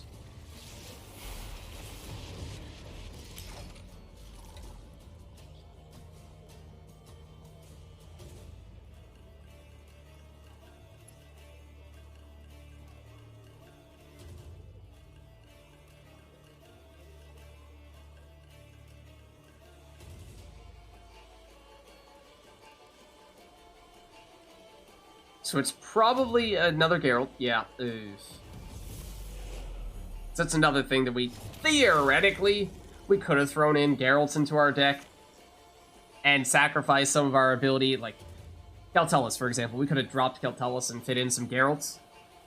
Wouldn't have been as much along the lines of what we were trying to do, but it perhaps would have been a little more competitive. But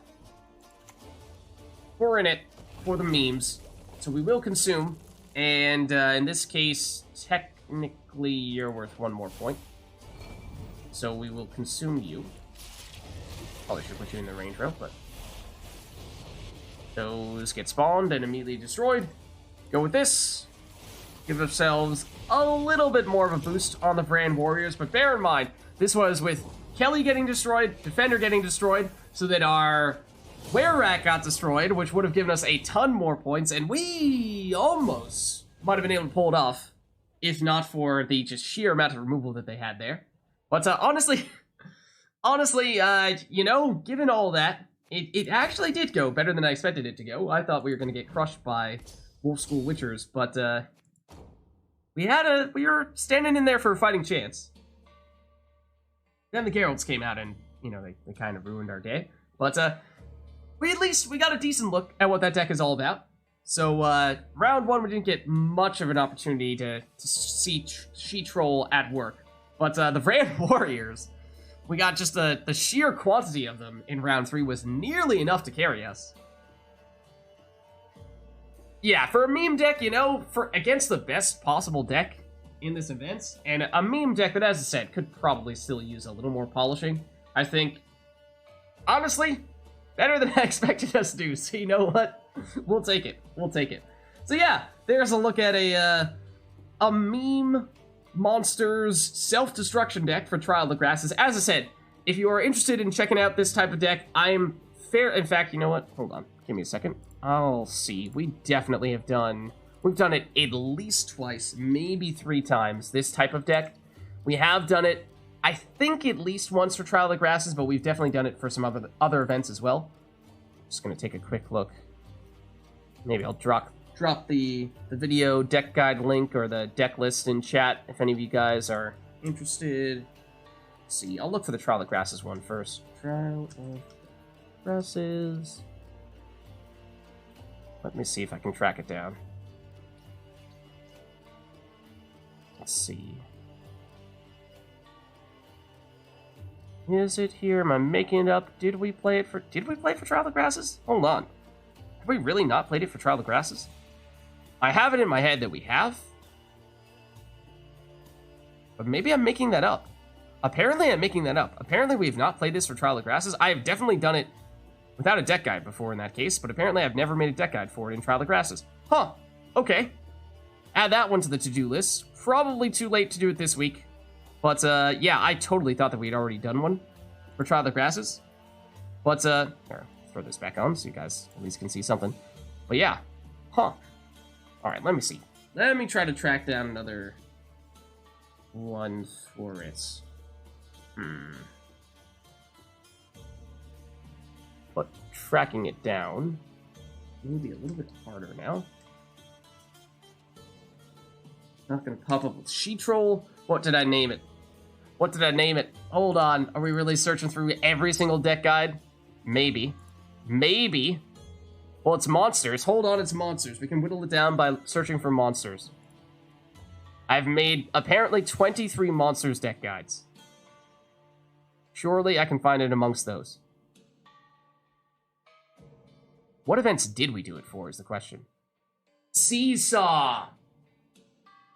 Seesaw is the one we kept on doing it in, because that also gives you the self-destruction when it's on an odd amount of power. So 1 power units get destroyed at the end of your turn, much like Trial of the Grasses. Okay, that's why, because the end result is very similar. That's why I thought we'd done it for Trial of the Grasses. Okay. Was it, as I said, we've definitely done it more than once. Was it always Seesaw? Hold on. We have 1 for Seesaw. Is that it? Oh, here as well. Dual casting. Oh, for double Arrakis, or drone spawning, I guess. Probably with Arrakis Venom, that must have been it. All right, I'll give you, I think the Seesaw deck is the one that's most relevant. That is the most comparable to what we have here in Trial of the Grasses, if you guys want to try this out for yourself. What do you guys want? Should I do... I'll do deck link and I'll do video guide as well. Here is the deck guide video. So that should be pretty similar, or at least the same overarching idea of the deck that we just used right there. probably, let's take a quick look. Let's see, it has Haunt. It does still have Kelly. Oh, okay. I did use it there. Renew to get She-Troll back. I think this was before Witch's Sabbath existed. Necromancy to replay the Brand Warriors. Eater was wishful thinking, I think. Brand Warriors, Raucous Nest, Natural Selection. Yeah, otherwise fairly similar. Okay. And then here, let me just drop in the specifically the deck list, deck guide.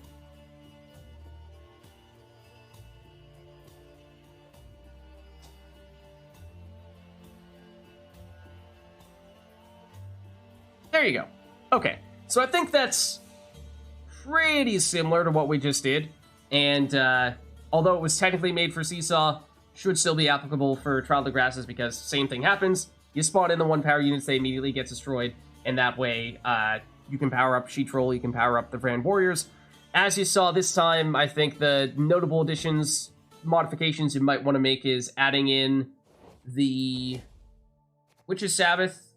Although it can be a little bit tricky, it is hard with She-Troll and Vergen, because at 4 base power, you have a lot of other cards that are likely to get summoned back instead of She-Troll.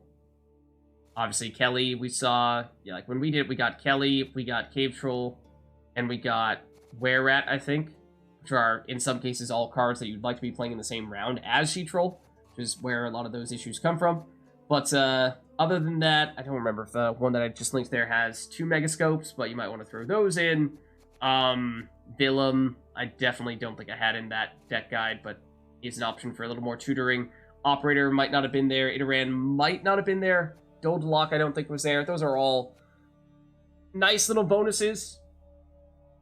You know, if you have the She-Trolls and you have the Brand Warriors down there, then obviously they can give you additional points or give you additional ways to create additional Brand Warriors so that you have more engines on the board. Raucous Queen, I don't think existed yet at the time of creating that deck guide. So that's also one that, I mean, we tried using it there in that most recent match. It's a little difficult to make it work, but also theoretically, High End has some potential. Oh, another card that I almost threw in, but at least in the quick amount of time that I had to throw this deck together, did not have the time to make the provisions work. Weavis Incantation, especially when combined with the Raucous Queen, you could, if done properly, find a way to use Weavis to create to trigger the Raucous Queen Death Wish to make it so that you spawn additional She-Trolls, and I don't even think I took the time to switch over our tactic, but, you know, you want to put Urn of Shadows in there to specifically target a Raucous Queen, backup plan being Indriga Eggs or Night Wraiths just to spawn in more 1-power units. That's also a possibility. So those are the things you might want to consider swapping around if you are looking to try that out for yourself. Like I said, it's a fun deck. I really like it because it's a total change of pace. I personally am not a big fan of Trial of the Grasses because I think it's kind of boring how everyone just plays the same Witcher decks over and over again. So just the sheer ridiculousness of having a totally different deck that focuses on deliberately destroying your own units, to me, is just hilarious, and I love it for that reason, even if it means that you're not going to win that many matches. So, you know, play a few matches, finish your dailies with your big meta decks, and then throw in the occasional match with your Trial of the Grasses memes with She-Troll and whatnot, and just have some fun with it.